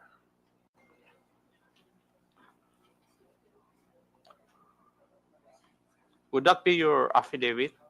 Subscribed and sworn to? Pakitignan yung dokumento na binigay po sa inyo. Yung po ba ay affidavit po ninyo? At pirma nyo po ba yun na andyan? Mr. Chair, yes po. Thank you. Page, pwede bang?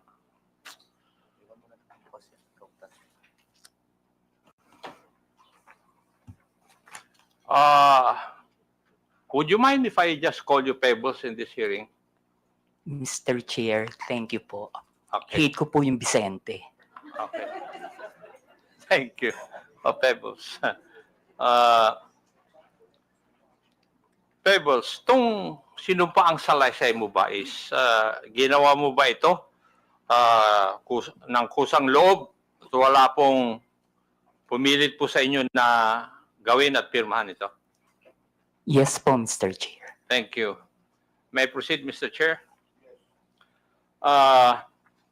Ikaw po ay isang vlogger, Pebbles. Tama po ba? Yes po, Mr. Chair. At ito po ba ay full-time mong ginagawa o part-time lang? Part-time? Minsan po kasi hindi po ako nag-vlog for a month. So it's not your main source of income? Yes po, kasi hindi po ako monetize. Okay. Hindi monetize. Pero meron po kayong ibang trabaho. Online seller po, Mr. Chair. Okay, online seller. Pag kayo po ay nag-i-engage sa pagbablog, ano po ang pangalan na ginagamit po ninyo? Pebbles po, Mr. Pebbles. Chair. Kasi nga po, hate ko po yung Vicente. Opo. Halata naman dahil ayaw mong gamitin Ano pong social media platforms ang ginagamit po ninyo? Facebook po. Facebook lang? Meron din po akong ex, pero hindi po ako ganong nagpo-post doon. At ilang taon na po kayong nag-vlog? Since 2014 po, Mr. Chair. 2014, that's about 11 years. Opo. Okay. Thank you. Now, dito po sa affidavit po ninyo, meron po kayong binanggit tungkol sa isang Maisog rally sa Hong Kong noong July 2024. No, Mr. Chair. Yung pong Maisog event sa Hong Kong, that was July 7. July 7. July. Ay, wala naman nakalagay dito yung date. Ako lang ang naglagay para malaman ko kung magsasabi ka ng totoo o hindi. Pwede po bang ipaliwanag po ninyo sa committee ito kung ano po itong Maisog rally? Yan po yung normal, Mr. Chair, na ginagawa ng TOPS Coalition, yung Maisog event na sa iba't ibang lugar, katulad ng sa New York, sa Vancouver, maski dito po sa Pilipinas, sa Liwasan. Yan po yung Maisog rally na sinasabi. At ginagawa ito sa iba't ibang lugar ng Pilipinas at saka ibang bansa. Opo. Thank you. Ikaw ba ay kusang loob na pumunta doon sa mga Maisog rally na yan? O sa mga lugar na ito? Kapag ini-invite po ako, Mr. Chair, nagpupunta po ako. Pero pag hindi po ako invited, hindi po ako pumupunta. Pag ini-invite ka? Opo. May sumasagot po ba sa iyong pamasahe? Meron po. Meron. Pati yung accommodations po ninyo?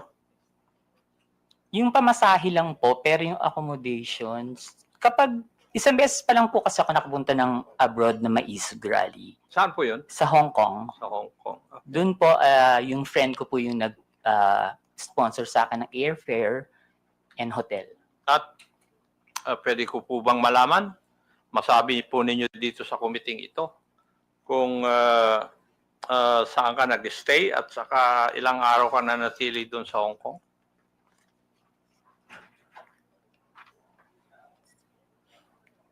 July 7 po, ginawa yung event. July 6,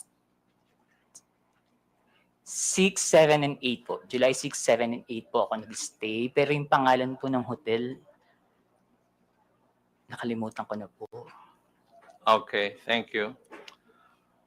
Bakit po kayo naimbita sa private dinner na sinasabi mo na naganap noong July 7, 2024? Hindi po, Mr. Chair. After po ng event, meron pong dinner.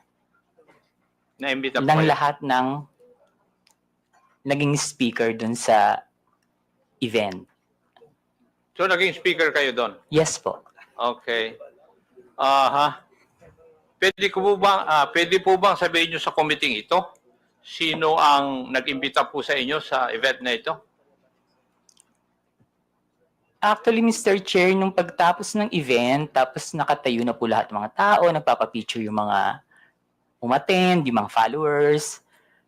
Ang nagsabi po sa akin na merong dinner after is si Attorney Harry. Si Attorney? Harry Roque. Si Harry Roque. Siya rin ba nag-imbita na lumahok ka doon? Hindi po, yung pong organizer ng Maisog Hong Kong. Yung nag-organizer ng Hong Kong Maisog Rally. Sa tingin mo, ano po ang dahilan bakit kayo inimbita doon?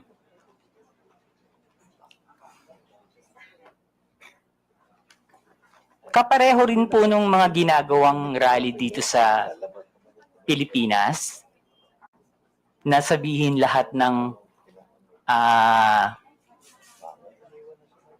ginagawa ng gobyerno na hindi namin gusto kasi that time kalaban po ako ng gobyerno. Liwanagin po natin yun. Kalaban ka ng gobyerno? Ano Opo. po ang ibig sabihin po ninyo ano sa po? kalaban ka ng gobyerno? Mr. Chair, Kayo po ba ay critic ng gobyerno? yes po, O kritiko yun. po. Kasi Opo, malawak po kritiko yung po. sinasabi po nyo na kalaban ka ng gobyerno. Sorry, kritiko po ako ng gobyerno. Kritiko ka ng gobyerno. Okay. Meron akong meron pong binabanggit sa iyong affidavit na pagkatapos ng nangyaring maisog rally sa Hong Kong, ikaw ay naimbita na dumalo sa isang pribadong dinner kasama ng mga iba pro-Duterte vloggers at personalities. Meron akong ipapakitang litratong ito sa screen. Pakisabi lang kung ito po ang sinasabi po ninyong dinner na nangyari. Yes po, Mr. Chair. Comsec, please flash the photo on the screen.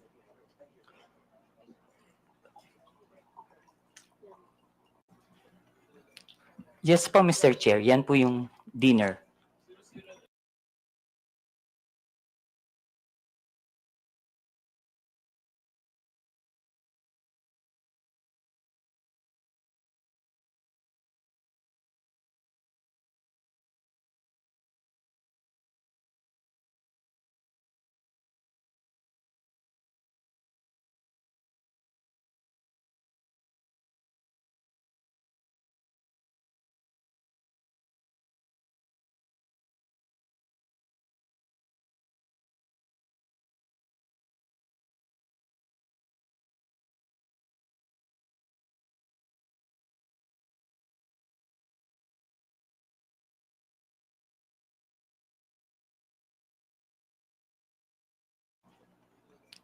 Yes po, Mr. Chair. Yan po yung dinner. Pwede ba? Narayan ka.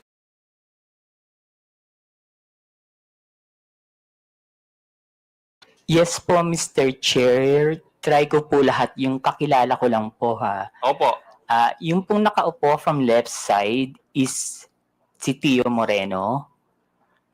Yung nakatayo po na Tio Moreno, yung nakaupo dito sa kaliwa? Dito po. Naka-black? Hindi po yung naka-brown. Naka-t-shirt? Yes po. Ay, ipag-doon po kasi ako tumingin. Kasi nasa left sa photo, yes. Okay. And yung nakatayo po na white is si Miss Sas Rogando Sasot. Okay. Ako po yung kasunod. Sumunod po si Miss Joey. Next si Sec Trixie, si Attorney Vic. And then yung nakaupo pong green is si Prof. Ana. Uy. Okay. Yung naka-red, hindi ko po kilala. Yung katabi po ng naka-red, si Attorney Harry Roque. Yung nakatayo pong naka-black, si Daniel Long. Yung naka-green na nakatayo, hindi ko po kilala. Yung katabi ng naka-green, si Pam. Yung katabi ni Pam, hindi ko po kilala. And then yung pong nakaupo sa right, si Mr. Abines. Yung katabi ni Mr. Abines, hindi ko po kilala. Then si Attorney Glenn Chong and si Doc Badoy.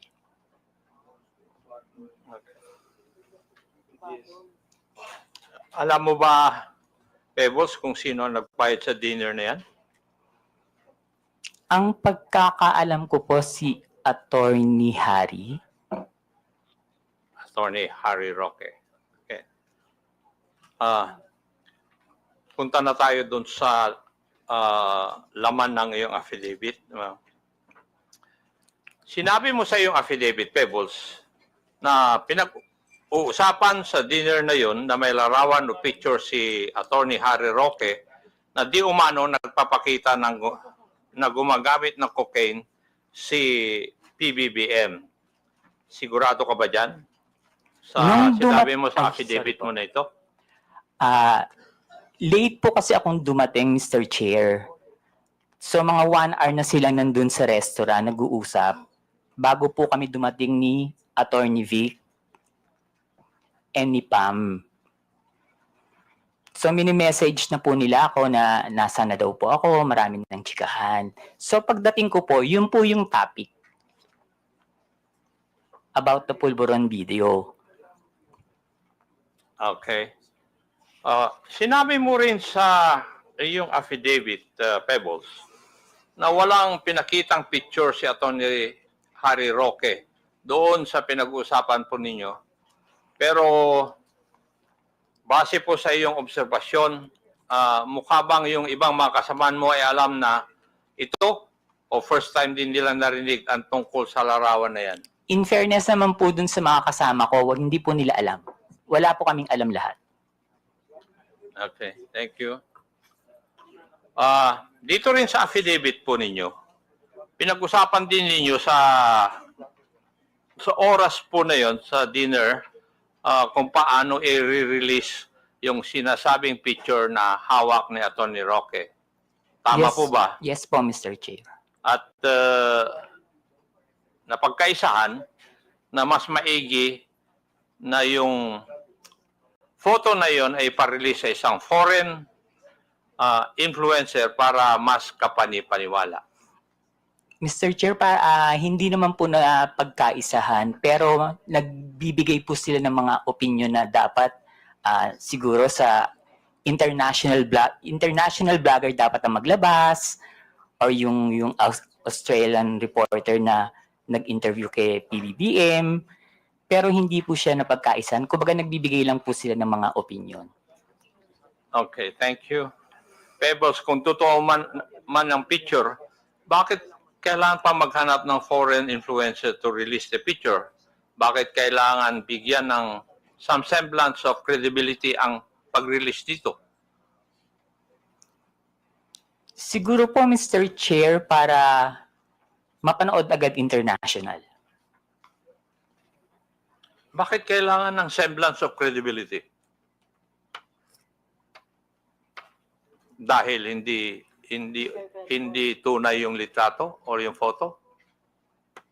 Bakit kailangan ng grupo po ninyo na magkaroon ng semblance of credibility yung litrato o yung photo na yun?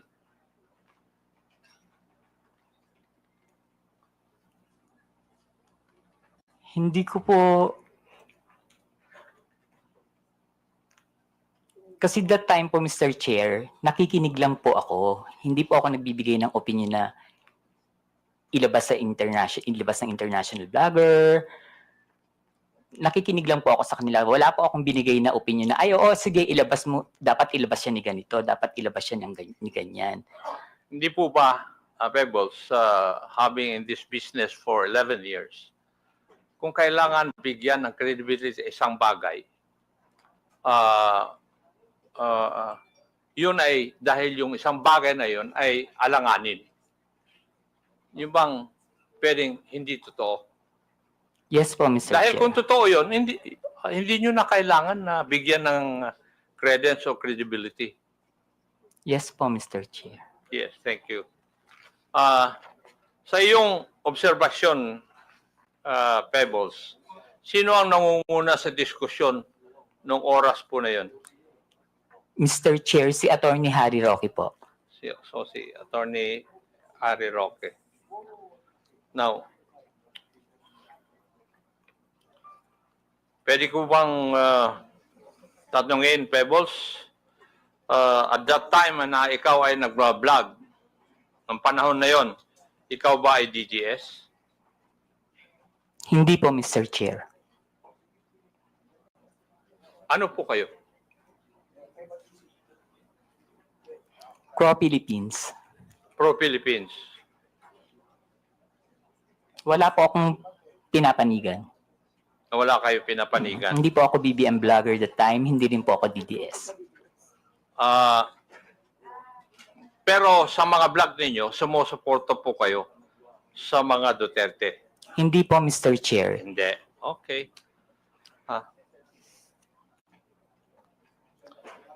Dito rin sa iyong affidavit, Pebbles, may binanggit ka na binanggit din ni Atty. Roque na sinabi niya na kaya niyang magpabagsak ng gobyerno. Tama rin po ba ang pagkabasa ko dito sa affidavit po ninyo? Yes po, Mr. Chair. Ang exactly sinabi niya dyan is nagkamali sila, magaling akong magbagsak ng gobyerno. Aha.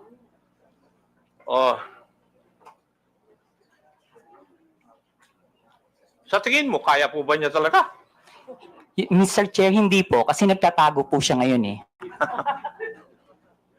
Tama. Meron. Yung,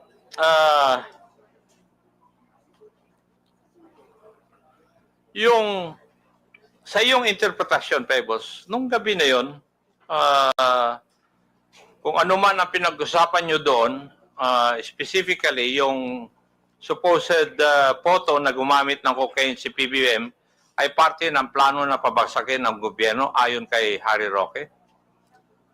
Sa palagay ko po, Mr. Chair, party po yun ang plano ng gusto nilang pabagsakin ng presidente.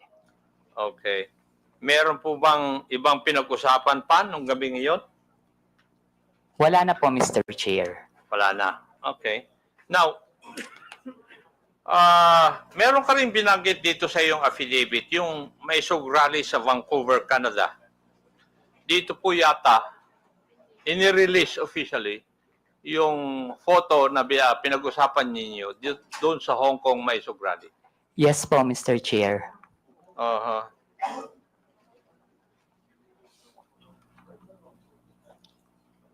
Comsec, paki-plus po ang video clip na nagpapakita ng pag-release ng Pulveron video sa rally sa Vancouver.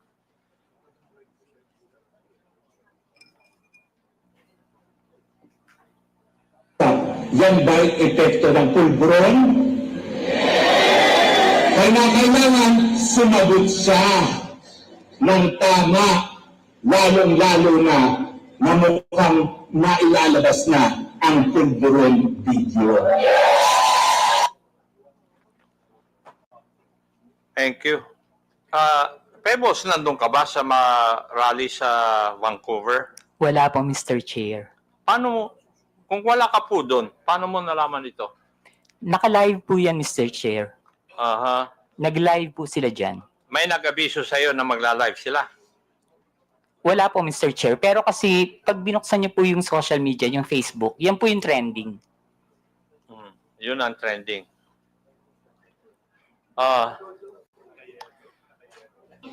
Pebbles, mapapansin sa isang video na si Atty. Roque mismo ang nasa entablado at nangunguna sa rally. Tama? Yes po, Mr. Chair. Siya rin ang nagbibigay ng pahayag sa harap ng mga tao, kaya masasabi ba natin na aktibo siyang bahagi ng event na ito? Yes po, Mr. Chair. So, malinaw na si Atty. Roque ang isa sa mga pangunahing personalidad sa rally kung saan inilabas ang Pulveron video. Yes po, Mr. Chair. At base sa video, siya mismo ang nasa sentro ng kaganapan. Tama rin.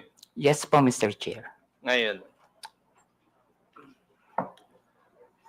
ayon din dito sa iyong sinupang salaysay, isa sa mga dumalo sa Vancouver Maisog Rally ay si Maharlika. Yes po, Mr. Chair. Pwede po bang sabihin mo kung sino itong si Maharlika? Si Maharlika po yung isang vlogger niya taga-US. Taga-US.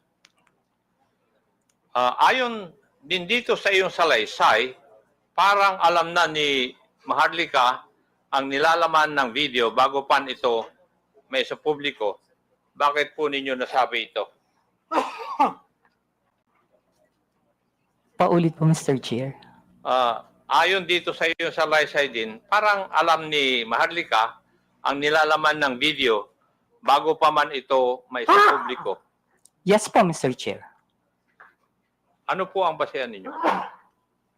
Kasi noon pa po niya sinasabi na may video. Okay. Ayon sa iyong affidavit, sinabi mong nagpadala sa iyo ng mensahe si Marlica bago pa man lumabas sa video na tinaguri ang polvoron video. Tama rin po ba? Yes po, Mr. Chair. Ano po yung nilalaman ng mensahe sa iyo? Na may video po at naka-green na damit si PBBM. Okay. At sinabi mo rin sa iyong affidavit, hinikayat ka ni Maharlika, nasakyan mo ang ilalabas na video. Ano po ang ibig sabihin nito sa iyong konteksto? Ang sabi niya po is, sakyan ko na lang. Kasi po, ang sinasabi ko po sa kanya is, nakakainis kayo, bakit kayo may kopya? Kami wala. So, bakit naman kaya sinabihan ka ni Maharlika tungkol sa video bago pa man lang ipalabas to?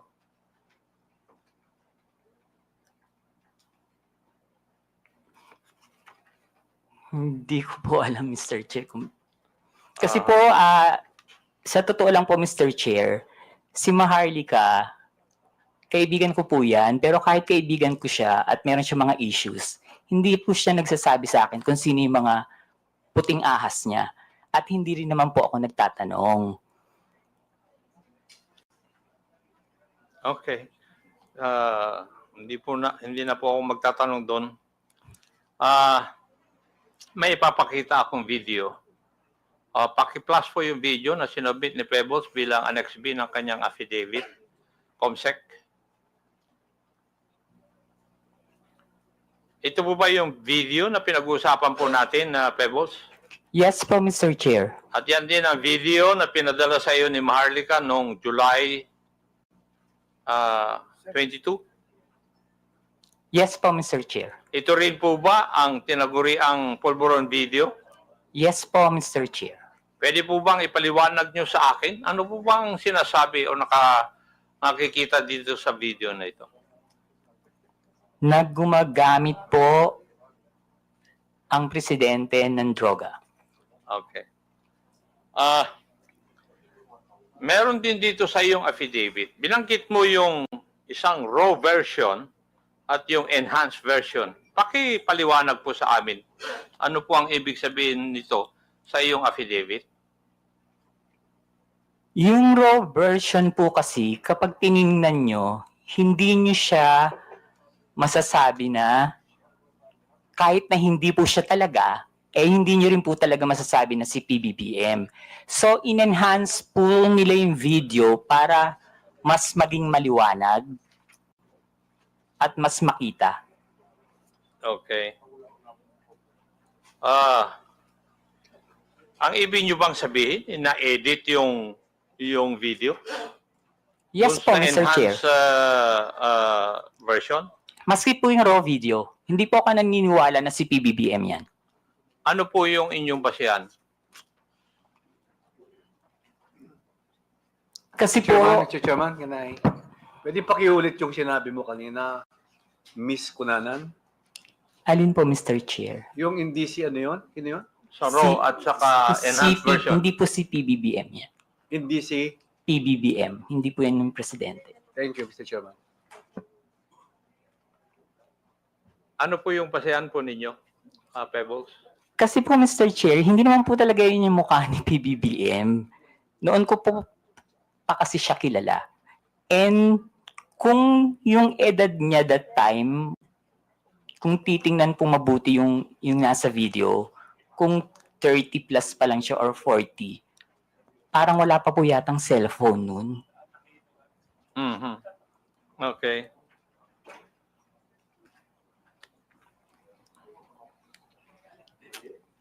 So, sa tingin mo, Pebbles, merong sinadyang alteration sa video upang manipulahin at ang itsura ng taong nasa eksena. Yes po, Mr. Chair. Ayun. Ibig sabihin, lumalabas na planado ang pagpapakalat ng video para makapanira kay PBBM. Tama po. Yes po, Mr. Chair. At ayon sa iyo, si Harry Roque ang may pakanan dito. Yes po, Mr. Chair. Pero hindi lamang si Attorney Roque ang high official na nasa meeting na yun. Tama po ba? Yung sa Hong Kong po, Mr. Chair. Yes. Politician po ba? Yes po, Mr. Chair. Yes. Okay. Huling katanungan, Pebbles. At sana masagot mo ito. Bakit ka nagsasalita ngayon at bakit ka pumirma ng isang affidavit? Para itama po ang mali. Para itama. Okay. Thank you, Mr. Chair. I would just like to manifest that yung Polvoron video, according to the Philippine National Police Cybercrime Office and National Bureau of Investigation, which have conducted a video spectral analysis, and these officers concluded that the tragic nuts and anti-tragus or parts of the ear of the man in the video did not match those of the PBBM. And there were also independent fact-checking organizations which conducted verification, conducting deepfake analysis insofar as the video is concerned, and all confirmed na hindi po si PBBM ang nasa video. Thank you at maraming salamat, Mr. Chair. Thank you, Pebbles. Thank you po, Mr. Chair. Mr. Chairman, This JJ. yeah, can I have just a few questions to Ms. Pebbles Cunanan? You have the floor. Thank you very much. Ms. Cunanan, nabanggit niyo po kanina na ito pong Pulburon video ay peke. Yes po, Mr. Chair. Paano niyo po masasabi na peke yung video? Halatang ginawa naman po siya, Mr. Chair. Pinalabas nila na malabo yung raw video para lang masabi na kamukha ni PBBM. Tapos, in-enhance po nila and sa kanila in-AI. Okay. So, when you say nila, sino po yung sila? Who do you pertain Alam ko to? naman po, Mr. Chair, na hindi lang si Attorney Harry Roque yung nasa likod ng video na yan. Sino pa kaya, Ms. Pebbles, ang nasa likuran ng video na ito? Hindi ko na po masasabi. Hindi ko po alam. Hindi nyo na po masasabi. But sa palagay nyo po ba, yung mga kasama nyo sa dinner sa Hong Kong ay kasama dun sa pagpapalaganap ng peking video na ito? Hindi po, Mr. Chair. Hindi masasabi. Okay. Hindi po sila kasama. Hindi po sila kasama dun sa paggawa ng video. Okay, kaso lang kasama po sila sa pagpapalaganap at pagkalat ng video. Mr. Chair, meron pong mga DDS vloggers na hindi po nag-share ng video. Okay. And meron din pong nag-share. Meron din po. Karamihan po na nag-share is yung mga vlogger na yung pong yung may mga YouTube, yung mga may revenue makukuha, yung mga small-time vloggers. Okay. Okay. So, kayo, did you share this video? Hindi po, screenshot. Oo. So, Miss Pebbles, Miss Pebbles. So, ano sa palagay ninyo ang dahilan kung bakit magpapakalat ng ganitong peking video na namukhang binigyan pa ng oras, panahon, at pagsisikap para enhance ang isang peking video at palabasin na peke? Bakit pa? Para pabagsakin po si PBBM. And how do you come to that conclusion para pabagsakin ng ating presidente? Kasi galit na po sila eh. Galit na sila. Okay. So, Mr. Chairman, this is precisely the reason why we conduct hearings like this, you know. Ito halatang halata peke. But of course, upang mag-instigate ng disgust, mag-instigate ng galit at ipahiya ang isang nakapwesto and for this case our president, you know, some people would go to the extent of using AI deepfakes to alter videos and to come out with fake news that destroy the very credibility of certain individuals. And unfortunately for this case, the individual happens to be our president. And of course, that has more and greater ramifications dahil presidente po siya ng bansa. Kung ordinaryong mamamayan lang yon, siguro ang ramifications nun patungkol, siguro makaka-apekto lang sa kanya yung pamilya niya. Kasi nandito, bansa na po ang pinag-uusapan natin. And this is the reason why we really need to come up with clear legislation and policies para hindi na po maulit ang mga ganitong pamemeke ng video para lang manira ng tao. Pinasasalamatan ko po si Ms. Pebbles para sa katapangan ninyo para sabihin yung katotohanan patungkol po dito sa Peking Pulveron na video na ito. There were some individuals in that photo. Can we flash that photo again?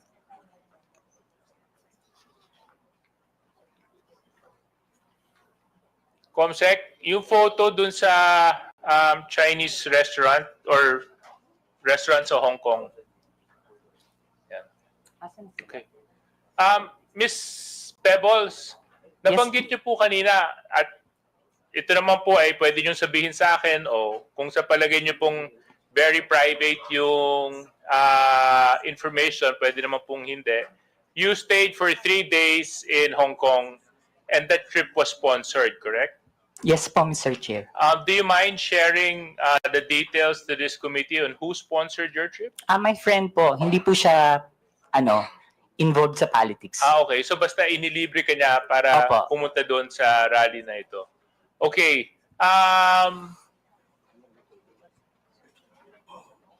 What was the year of this photo? July 7, 2024 po, Mr. Chair. Okay. The individual present, sino? Joey? Si Tio Moreno po yung nasa right. Kung dyan po niyo po titingnan sa monitor. Siya po yun? Chairman siya ba yun? Opo, si Joey po. Ma'am, Si Miss Joey po yun. Can you confirm if you are this individual in the photo?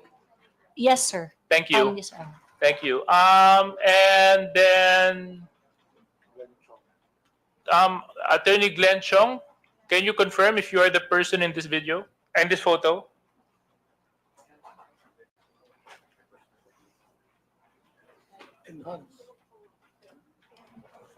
Yes. Mr. Chair, I can't see clearly, but I confirm that I attended a dinner in Hong Kong. Attorney Trixie, yes, do you confirm that you are the individual in this photo? I am. Okay, thank you very much. Attorney Vic Rodriguez, hindi, wala po siya dito, no? Sino po yung nakapula?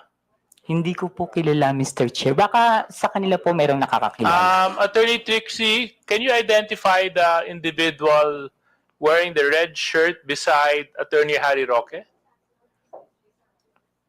Sorry, not from this distance, sir. May I? Yes, you can come closer. Of course. Dapat pala nilagyan namin kayo ng TV dyan sa harapan, no?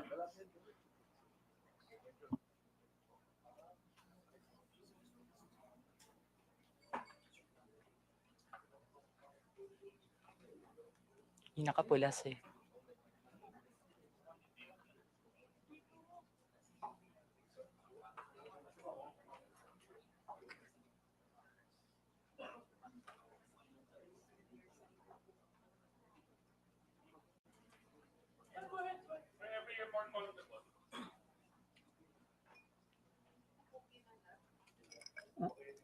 Mr. Chair, hindi ko rin po kasi siya talaga kilala.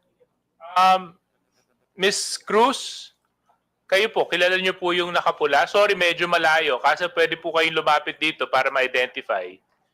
Yes, yes, Mr. Chair. Attorney Glenn I- Chong, I pwede will rin po kayo approach lumapit para ma-identify yung individual na nakapula at nakaberde.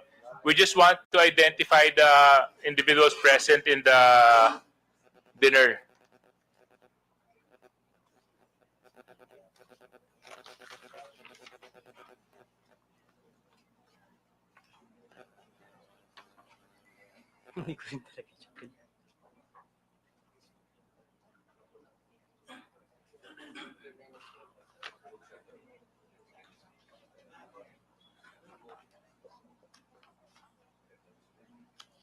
Kilala nyo?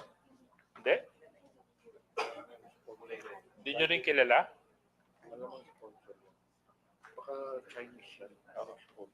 Hindi nyo kilala, ma'am? Yun na, yung nakapula.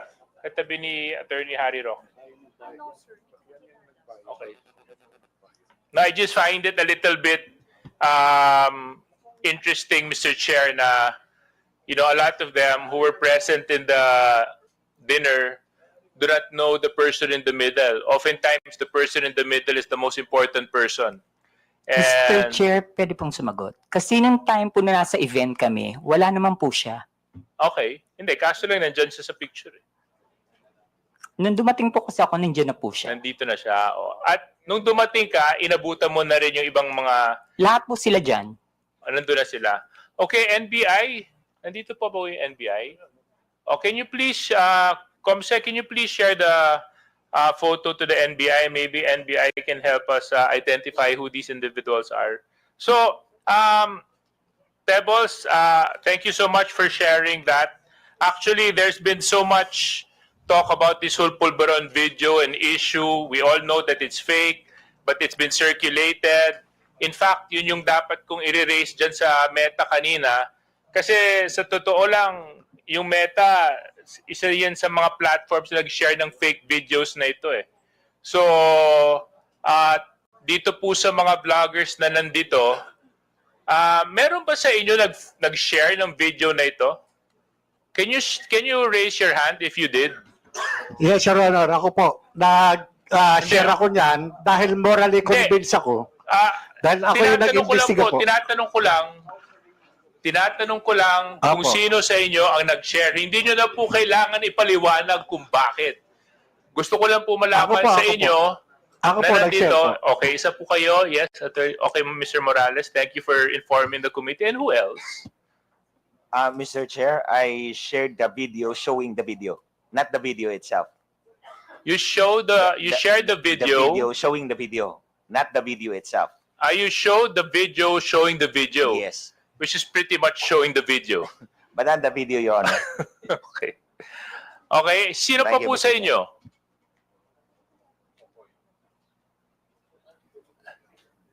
Yes? I think, Mr. Chair, I also shared the video and I am also asking for answers. Okay. So, yun lang siguro yung isa sa mga magandang learning experience natin sa committee na ito peke, deepfake ang ginamit. Medyo questionable naman talaga kung titingnan mo at first glance.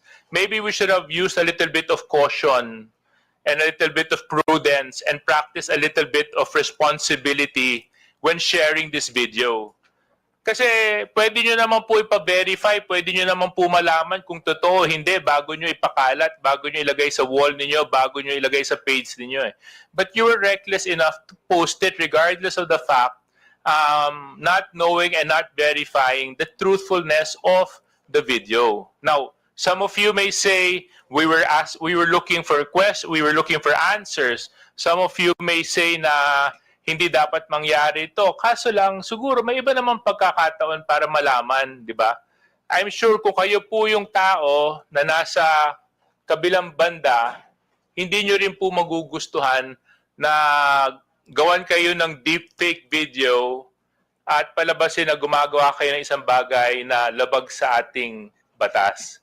So, with that being said, Mr. Chair, I just like to wrap up my questions by asking BIR. BIR, Nandito po kayo? O nakaalis na sila? Oh, you, ma'am. He went out for a while. I think he had a bathroom break or restroom Okay. break. Thank you for letting me know. So when he comes back na lang, Mr. Chair, tatanong ko lang yung BIR kung dun sa documents na hinihingi namin ni Kong Romy Acop kung na bigay na nila dito sa committee. Thank you very much, Mr. Chair. Mr. Chair, yes.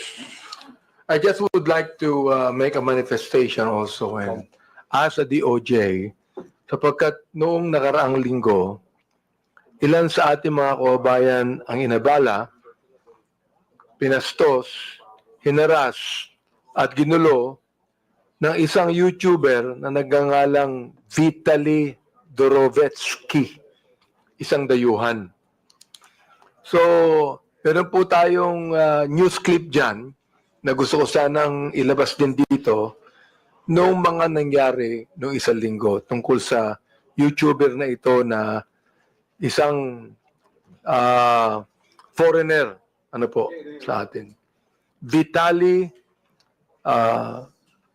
Zodorovetsky, Mr. Vitaly. Meron po siyang 10.2 million subscribers sa YouTube, 7.6 million followers sa Facebook, 758,000 followers sa Instagram, at 600,000 followers sa .x, dating Twitter. O ibig sabihin, kanyang karaming interesado sa kanyang mga posts. Kaya pwede po ba na ating panoorin ng news clip na ito? Ang pambabastos niya sa mga gwardya at empleyado sa Taguig City. Merong pang CQ na tinangkang agawan ng baril. Nasa frontline ng balitang niya, si Ian Suyo. Aakalain mong isang simpleng vlog lamang yan. Ang lalaking nakaitim na t-shirt, nilapitan ng isang ginang na naglalakad sa labas ng mall sa BGC, Taguig City. I'm gonna rob you if you keep walking away. I want to give you money. No, okay. Pero ang babae, hindi siya pinansin at dire-diretso lang na naglakad. Ang foreigner naman, may pahabol pang panglalait. Okay, because you got a COVID mask, you liberal. Go get your vaccine. Pumasok ang lalaki sa isang mall at bigla niyang inagaw ang sombrero ng security guard saka tumakbo. Bukod pa dyan, isa pang security guard ang kinulit ng dayuhan at nagtangkapang kunin ang baril nito. Isa namang gwardya na nasa tabing kalsada ang binastos ng vlogger. I have a very important question for you. Can I shove this up your booty? Sinakyan pa niya ang motorsiklo ng CQ. Dumaan rin siya sa isang restaurant at kinuha ang isang electric fan saka umalis.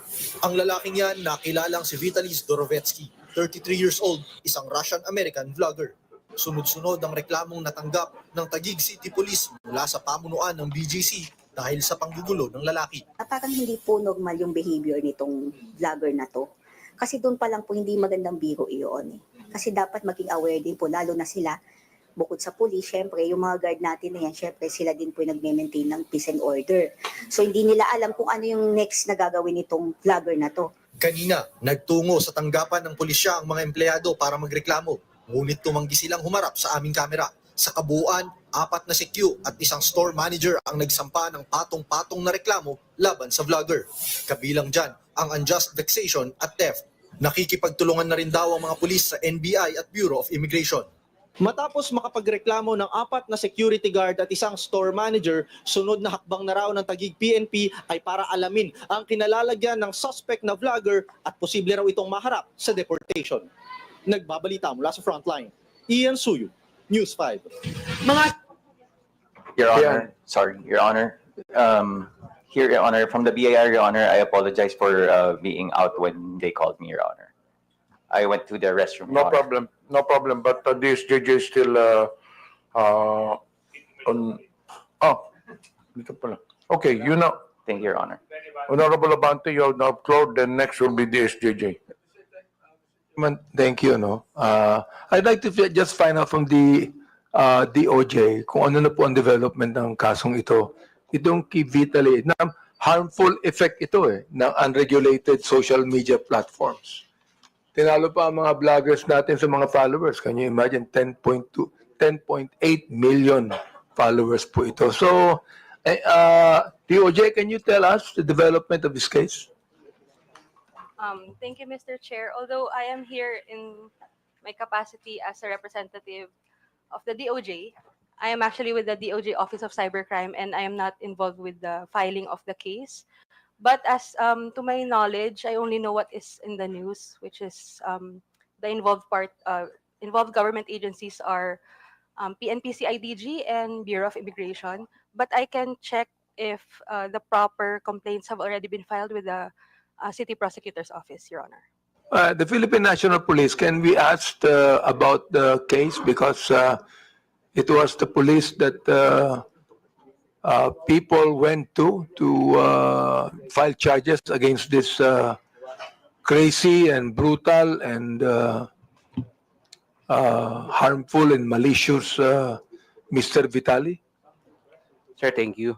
Sir, actually, I believe the Taguig City Police Station take cognizance of that case, and I think it was already the case was already filed by the Taguig City Police Station, and they have coordination with the Bureau of Immigration. Mr. Chair, I think what this guy did should be an eye-opener to all of us, especially our bloggers here, na pag hindi natin po ito ni-regulate, we are not just going to have one foreigner that will come here to give harmful effects on regulated social media platforms na ginawa nitong taong ito, but we're gonna have more, Mr. Chair. So, if left unchecked, masakit mang tanggapin, ngunit magkakaroon tayo ng mas maraming Mr. Vitali sa ating bansa.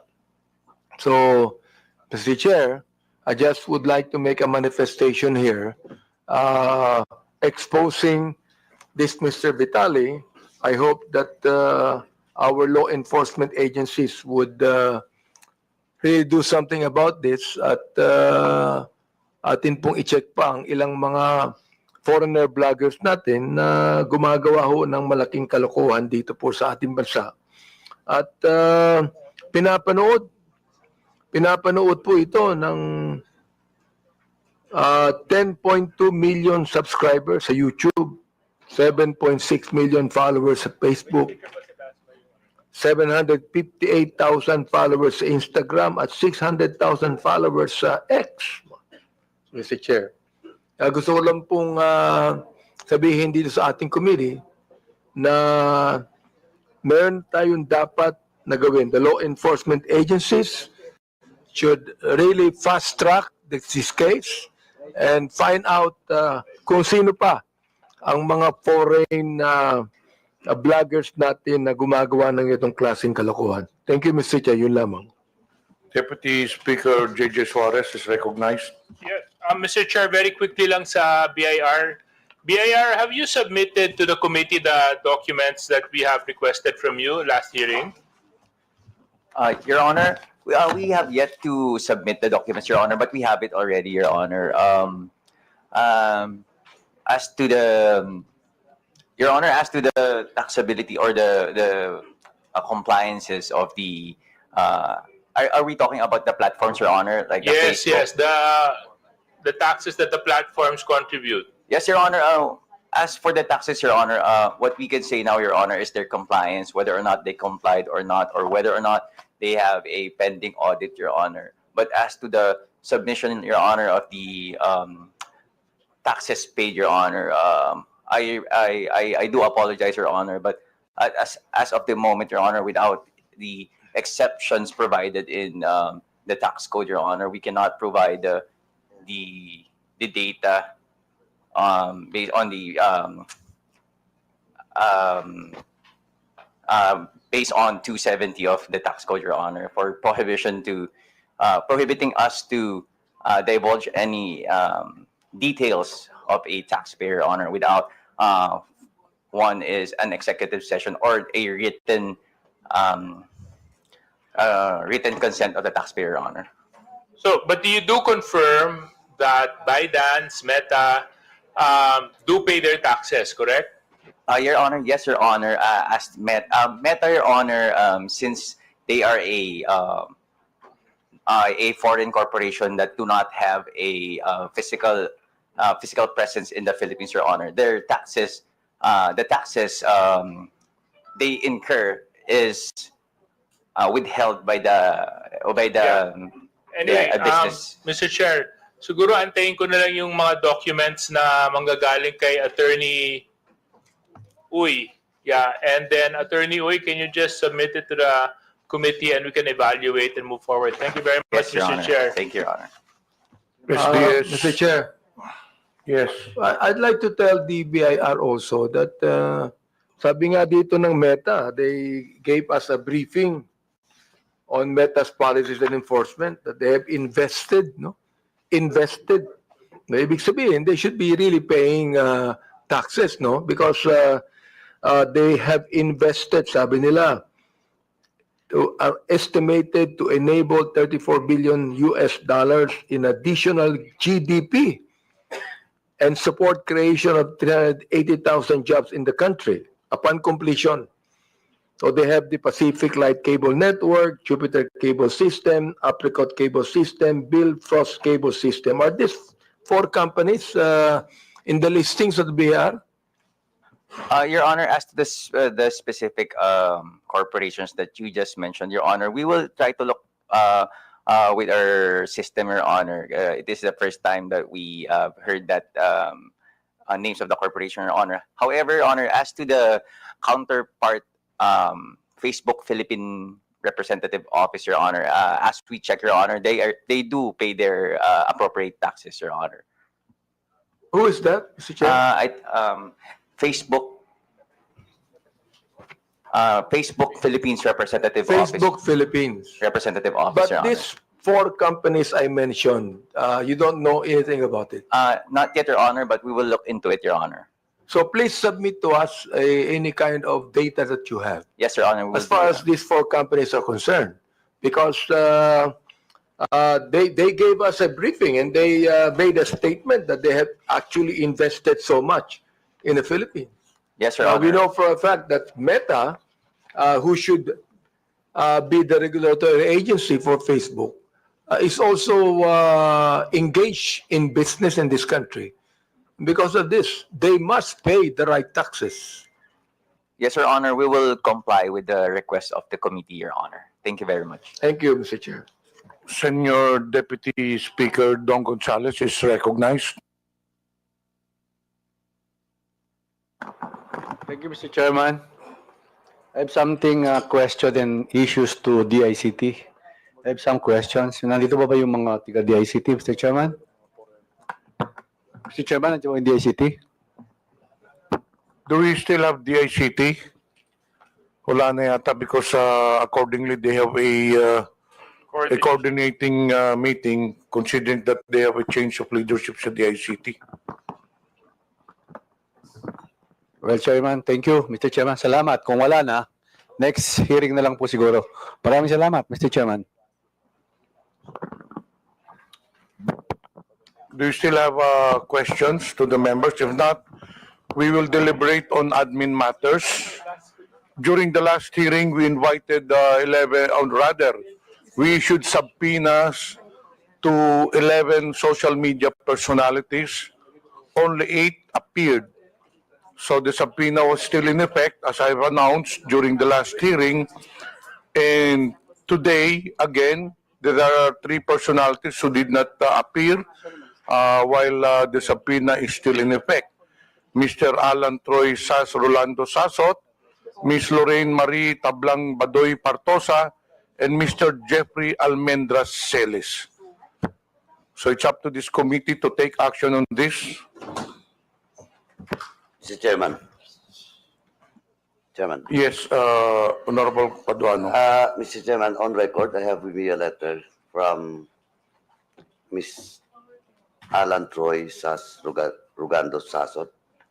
And the first and second reply of Ms. Sasot is still the same, no? She is. Alan, he siguro.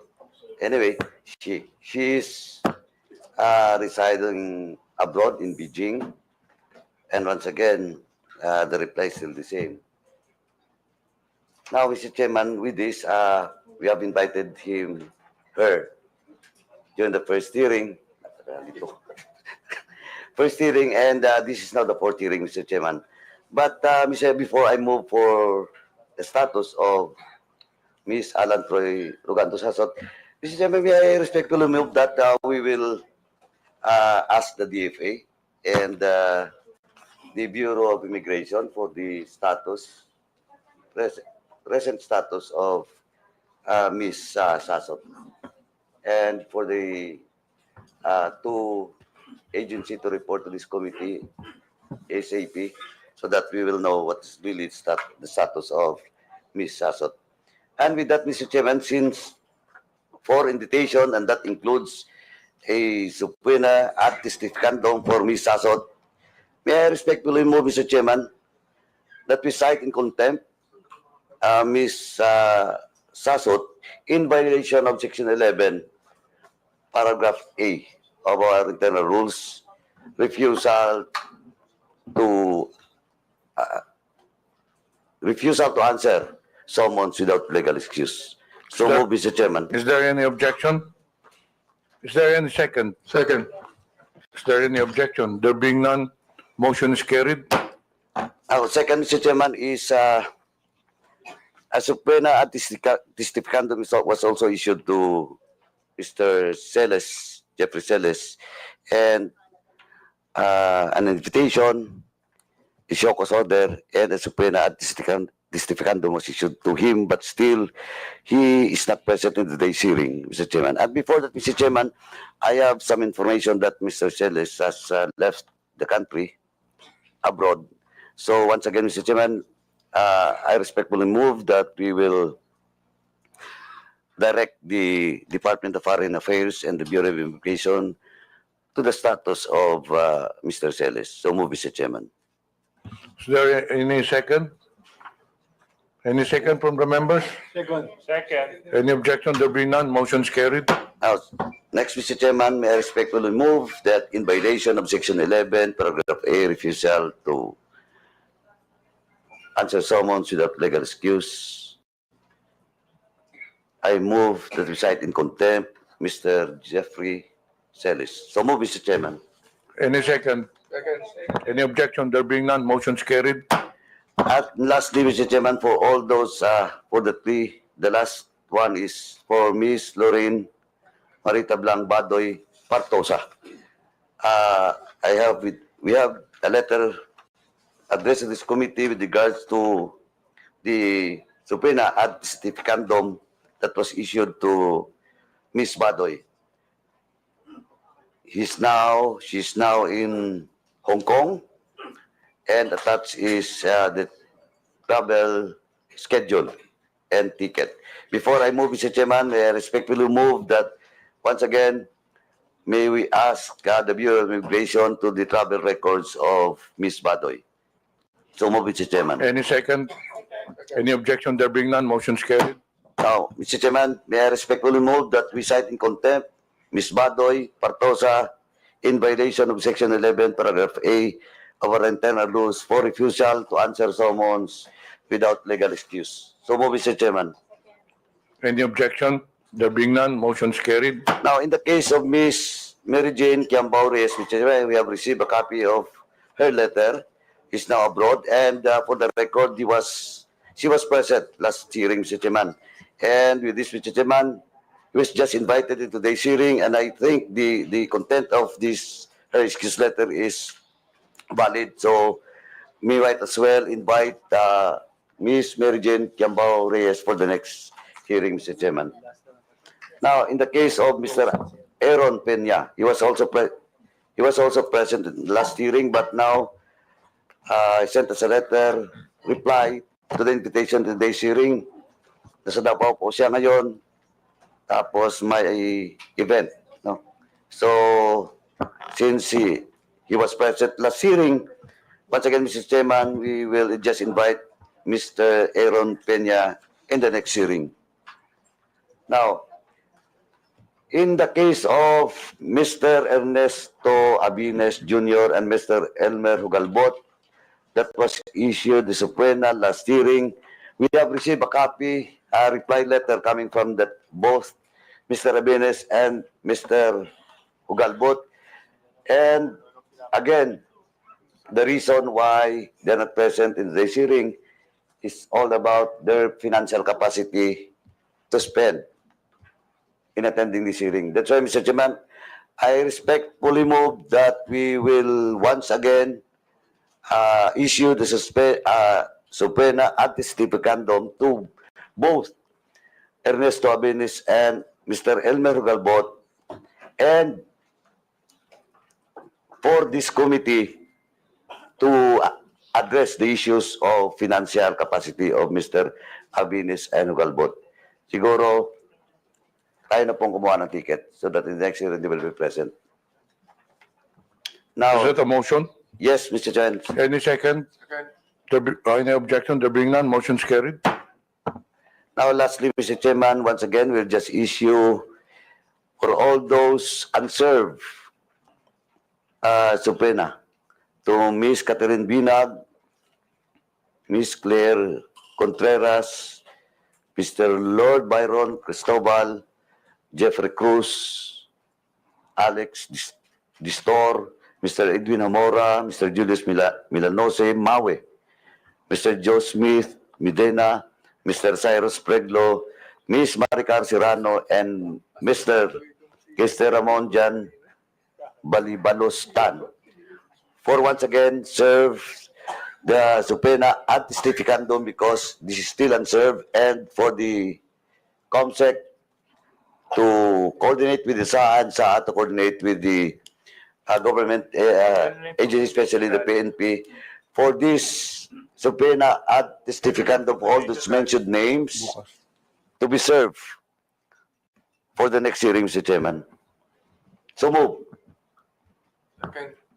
Any objection? There being none, the motion's carried. May I remind the 11 personalities that was just mentioned, the subpoenas were issued to you last hearing. So the subpoena is still in effect. So I just would like to issue a warning that if you do not attend to the next hearing, then the next step for the committee to do is to cite you in contempt. And there are other 3 personalities to be issued subpoenas because they were already issued show cause order to this. 3 personalities but did not appear again. Mr. Alvin Kuray, Ms. Maria Christine Cloud Kuray, Mr. J. Yumang Sonsa. Mr. Chairman, I move to issue a subpoena anticipicandum for 3 mentioned names, Mr. Alvin Kuray, Ms. Maria Christine Cloud Kuray, Mr. J. Yumang Sonsa. So move, Mr. Chairman. Any objection? There be none. Motion's carried. Now, lastly, Mr. Chairman, I'd just like to inform this committee that we have received a copy reply to our invitation for Mr. Mark Anthony Lopez. He was present at the hearing, and he refused to be present today for reason that he has already explained and discussed to us his participation as a blogger. But nonetheless, Mr. Chairman, for me, supposedly, he has all the time in today's hearing to explain why he should not be cited in contempt, because during the last hearing, Mr. Chairman, I already warned all those resource persons that be cautious not to issue statements maligning, attacking the ongoing investigation, Mr. Chairman. And I have a copy of the blog after the hearing. No? While I personally talked to him and warned him about a possible violation, no, for discussing and maligning and attacking this committee hearing. And I'd just like to read in toto, Mr. Chairman, the content of his blog. Point to ponder, and quote, it was blatantly obvious that there was a concerted effort to humiliate us and bring us down on our knees, and when it was deemed a success yesterday, the enchimadas Nestas, Dilawan, Speaking Pula, and even mainstream media are gleefully celebrating and pouncing on our forced breakdown and takedown in TRICOM hearing. Imagine all the effort, hype, and hysteria dedicated to a puny bunch of bloggers. Ewan ko ha, pero pwede naman kami ignore, di ba? Pwede naman kami baliwalain. After all, if we indeed are fake news purveyors, the best thing they should do is fight us with their own kind of information dissemination. For the admin, let your work, policy direction, and placement speak for itself. And let your social media army hype tell Kingdom come. Pero kami talaga ang priority at national interest. Mr. Chairman, with this blog made by Mr. Mark Lopez, Mr. Chairman, this is in violation of, once again, Section 11, Paragraph F of our internal rules, undue interference during the proceedings, Mr. Chairman, or committee investigation. So with that, Mr. Chairman, once again, I respectfully move to cite in contempt Mr. Mark Anthony Lopez, for such violation. So move, Mr. Chairman. Any objection? There being none, motion is carried. Now, Mr. Chairman, for the second motion, in the case of Mr. Mark Anthony Lopez, under our rules, in violation of letter F, is only maximum of 10 days. So with that, Mr. Chairman, I move that Mr. Mark Anthony Lopez be detained in the premises of the House for 10 days, Mr. Chairman. So move, Mr. Chairman. Any second? Any objection? There being none, motion is carried. While Mr. Jeffrey Celis, Ms. Badoy, and Ms. Sasot violates Section 11, Paragraph A, may I respectfully move that the three mentioned name be detained until the committee hearing will be terminated and be detained in the premises of the House. So move, Mr. Chairman. Any objection? There being none, motion is carried. Any other matters from the members? There being none, any motion to adjourn? Move to adjourn. We would like to thank everyone for attending this hearing. Maraming salamat po sa inyong lahat. Hearing is suspended. Bukas na